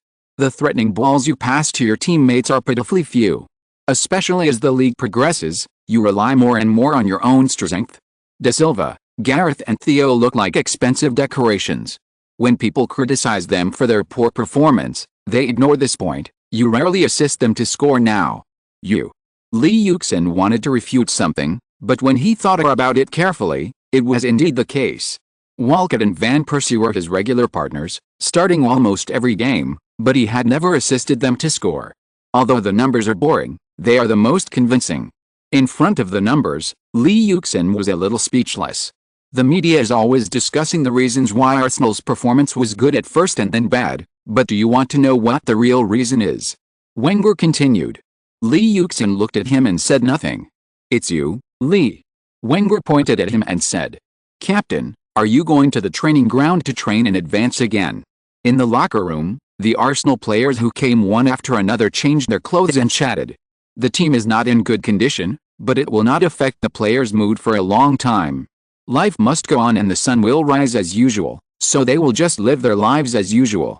At most, they will feel a little disappointed and painful on the night they just lost a game, but everything will be gone after they wake up from sleep. Is there any other possibility? Someone answered. He is really hard-working, but even so much effort can't make the team's performance better. If Li can't do it, we can't do it even more, right? The atmosphere suddenly became a little dull. Li Yuxin's performance is already amazing enough, but if even he can't lead the team out of the quagmire, how can they? When they think of this, everyone feels desperate. Maybe this is really not our responsibility? This is not a problem we can solve at all. Thinking of this, the anxiety of the Arsenal players was reduced a lot. It's me. Li Yuxin laughed in anger when facing Wenger's pointing hand. He now felt that Wenger must be crazy, or he was here to pick on him. Teacher, how could it be me? I scored 35 goals by myself. Is it my fault that the team ranks 4th? Yes, it's your fault. Wenger nodded and said. Why? Li Yuxin didn't know what to say. He asked directly. I performed well, but it's my fault. Because you performed too well, the team has a psychological dependence on you, Li. Everyone thinks that as long as you perform well, it will be enough. The players are unwilling to fight hard in the game. When the team encounters difficulties, they don't think about how to solve the difficulties, but stand by and watch the show to see how you solve the problems. In the Champions League final, without you, everyone lost the courage to attack. Wenger said in a somewhat stiff tone. I've said before that football is a team sport, and you can't do everything by yourself. Your outstanding performance has made your teammates lazy, which is harmful to the team. So even if you don't have such intentions subjectively, objectively speaking, it's your fault. Li Yuxin was stunned again. He was stunned by Wenger's logic. So what you need to do now is to let go of Arsenal, which you carried on your shoulders. If you want the team to win, you must rely on the strength of your teammates, learn to trust them, and let them contribute to the team, instead of just considering the pursuit of victory as your own business. In a sense, your behavior is actually an insult to your teammates. Don't think of them as children who need your care. They are a group of warriors who are just a little confused now. If you want to be a leader and lead the team to victory, don't just rely on your goals in the game, but be good at inspiring the ability and fighting spirit of your teammates around you. That's the core of the team I want. After speaking, Wenger turned and left the training ground. You continue to train, I won't disturb you. He waved his hand. But Li Yuxin did not respond to his words, nor did he continue training. After hearing his words, Li Yuxin stood on the training ground in silence. The cold wind blew past him, but he was unaware of it. Chapter 250 Thinking. Shuo found that something was wrong with Li Yuxin today. He seemed very silent since he came home to eat. This kind of silence was a little different from the silence in the past. When the team was in the worst period, Li Yuxin would also be relatively silent, but his silence was firm and made people feel powerful. But today, Li Yuxin's silence seemed a little confused. His eyes were unfocused and he was often absent-minded. After finishing his meal, Li Yuxin did not push away the plate and get up to go to training. Instead, he sat in his chair in a daze. "What's wrong, Yuxin?" Shuo finally asked a question in his heart. "Are you worried about something?" Shuo, do you think my efforts are meaningless? Why do you ask that?" Shuo was very surprised. It was almost impossible to hear such a lack of fighting spirit from Li Yuxin before. Li Yuxin did not answer Shuo's question, but chose to remain silent. Shuo saw him like this, and it was no longer strange, but worried. She frowned. This kind of Li Yuxin was really wrong. He was fine when he left in the morning. Why did he become so depressed when he came back in the evening? So she changed her position and sat next to Li Yuxin. "Yuxin." She held Li Yuxin's arms with both hands. "Look into my eyes." She looked directly into Li Yuxin's eyes. Li Yuxin was a little evasive. "Look up and look at me," Shuo ordered. Li Yuxin obeyed obediently. "If you have anything to say, tell me." Li Yuxin hesitated for a moment and told Shuo about his conversation with Wenger in the training base in the morning. "Am I doing something wrong by doing this?" After finishing speaking, Li Yuxin asked. After listening to Li Yuxin's story, Shuo also fell into deep thought. She really never thought there was anything wrong with this question before. Li Yuxin worked hard in training and performed well in the game, isn't that good? But after listening to Wenger's words, she did start to think about this question. If it can make her think, it means that Wenger's words make sense, at least logically. Just because she had never thought about this before, it didn't mean that what Wenger said was wrong. After thinking for a while, Shuo looked up and found that Li Yuxin was still sitting in front of her, looking at her, waiting for her answer. "Do you remember how long it has been since you hugged your daughter properly, Yuxin?" Shuo did not answer Li Yuxin's question, but asked him a question. Li Yuxin was stunned by the question. "I don't know much about tactical matters, but I only know that you are really too nervous recently, just like a robot with a spring tightened. After the training at the training base every day, you go home and train every minute. I don't think this is a normal state. Although you worked hard before, you didn't reach this point, especially after Xiao Nano was born. Her godmother Da Nano would come to hug her whenever she was free." Shuo continued, and Li Yuxin was stunned. His daughter Lina was playing with his toys on the floor next to him, babbling in her mouth, saying words that no one could understand. Li Yuxin cast his eyes over. Little Nano was playing very attentively, not paying any attention to the conversation between her father and mother.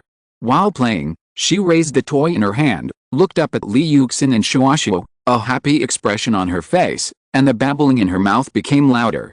Shuo walked over, squatted beside little Nana, smiled and clapped his hands. "Great." After receiving praise from her mother, little Nana did not continue to lower her head to play with the toy, but turned to Li Yuxin with a smile on her face, as if she also wanted to get praise from her father. Looking at the innocent smile on his daughter's face, Li Yuxin, who was originally in a bad mood, also smiled, and his mood also improved. He did not say great to his daughter, but bent down, hugged his daughter, and lifted her up high. The little Nano who was lifted up giggled happily, and Li Yuxin hugged her and turned around. The father and daughter started playing like this. Shuo stood up, gathered his hair, and saw this scene. He also showed a sincere smile. That night, Li Yuxin did not go to the training ground to practice his free kicks for the first time. Instead, he played with his daughter in Nana's toy house. He did not carry Nana until she was so sleepy that she wanted to sleep. Then he carried her up and put her in the middle of the big bed.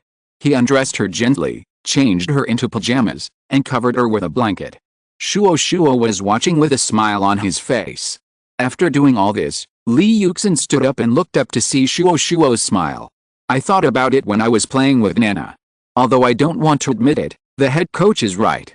I really don't trust my teammates in my heart. Maybe it's because others say that Arsenal is too bad, which makes me lose trust in them. Maybe it's for some other reason. Anyway, I really just want to save the team by myself." Shuo didn't say anything, but just looked at him with a smile. Seeing her smile, Li Yuxin spread his hands and wanted to say something, but he didn't know what to say. He was stunned for a moment, and then continued, "Anyway, I admit my mistake. Well, I will unload the burden that does not belong to me. He is the head coach, so I will see what he can do." Lee Yuxin still hoped that Wenger could have a solution. The next day, Wenger saw Lee Yuxin practicing free kicks alone on the training ground before the whole team started training. This time Lee Yuxin also saw him, so he stopped his practice and looked at Wenger.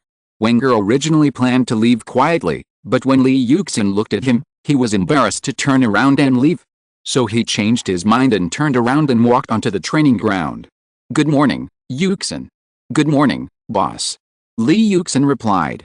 Wenger didn't hear any fluctuations in Lee Yuxin's tone. He was not sure what Lee Yuxin had thought or about after listening to his words yesterday. Anyway, in yesterday's training, Lee Yuxin was a little absent-minded, looking like he was worried. It's just that the other players didn't know what happened, so they were still very strange. In Wenger's plan, Lee Yuxin is definitely the core of the team's core. This person is very important. If Arsenal wants to achieve good results, Lee Yuxin must be in good shape. This state is not only the performance on the court, but also includes the result of his thinking about himself and the team. If Lee Yuxin can't recognize the relationship between him and the team, then his plan cannot be implemented. His plan to transform Arsenal must be centered on Lee Yuxin, so he must operate on him first. This is the starting point of his overall plan. If he can't successfully deal with Lee Yuxin, then his plan will be difficult to implement, so no matter what method he uses, he must deal with Lee Yuxin. "Do you mind if I continue to practice free kicks?" Lee Yuxin asked. Wenger shook his head quickly. "No, I don't mind." Before he finished speaking, Lee Yuxin turned towards the football and started training again. Wenger knew that Lee Yuxin, this disciple, really did what he said, and was not polite at all. Seeing Lee Yuxin's decisive back, he smiled bitterly. I don't know if this is Lee Yuxin's answer to himself.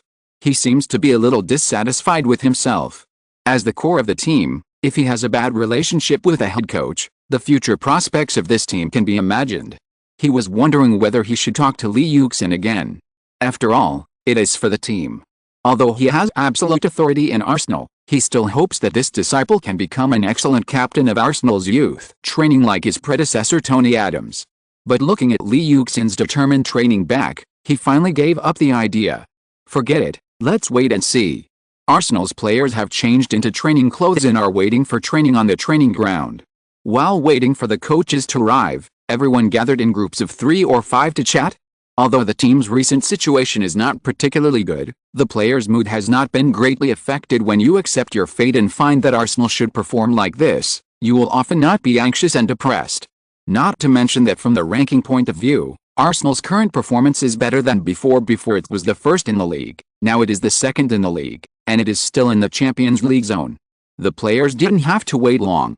A few minutes later, Wenger and his assistant coach appeared on the training ground. But before the training officially started, Wenger had something to say to the Arsenal players. The new players have been in the team for more than a month, and the observation of the team has also ended. Based on the results of my observation, I have something to say to you, Wenger said in front of the players. Everyone looked at each other. I don't know what you think of the recent results, but from the relaxed and happy expressions of everyone, it seems that you are quite satisfied. As soon as Wenger said this, the Arsenal players looked at each other again. What does this mean? This doesn't sound like a compliment to us, right? Lee Yuxin didn't look at his teammates, but looked at Wenger. He wanted to know what Wenger wanted to do. Coincidentally, Wenger was also looking at him, but he only looked at him once and then looked away. Lee Yuxin was still looking at him, wanting to see how this head coach, who pointed out the problems deep in his heart as soon as he arrived, would turn the situation around. I don't mean to criticize you. I just want to point out the problem. We should treat this problem with a calm and objective attitude. The problem is, Wenger looked at almost all the Arsenal players, but he didn't look at Lee Yuxin again. He said, Arsenal's current situation is indeed very good, but you didn't try your best. There was an uproar among the players, and Lee Yuxin also looked at Wenger in surprise. The boss really dared to say that. First he criticized himself, and now he bombarded the whole team. End of this chapter. Thank you very much for reaching the end. Don't forget to like. Looking for more exclusive content and immediate access? Subscribe to our Patreon. Remember, every like, subscription, or donation encourages us to continue. Thanks to everyone. See you in the next video.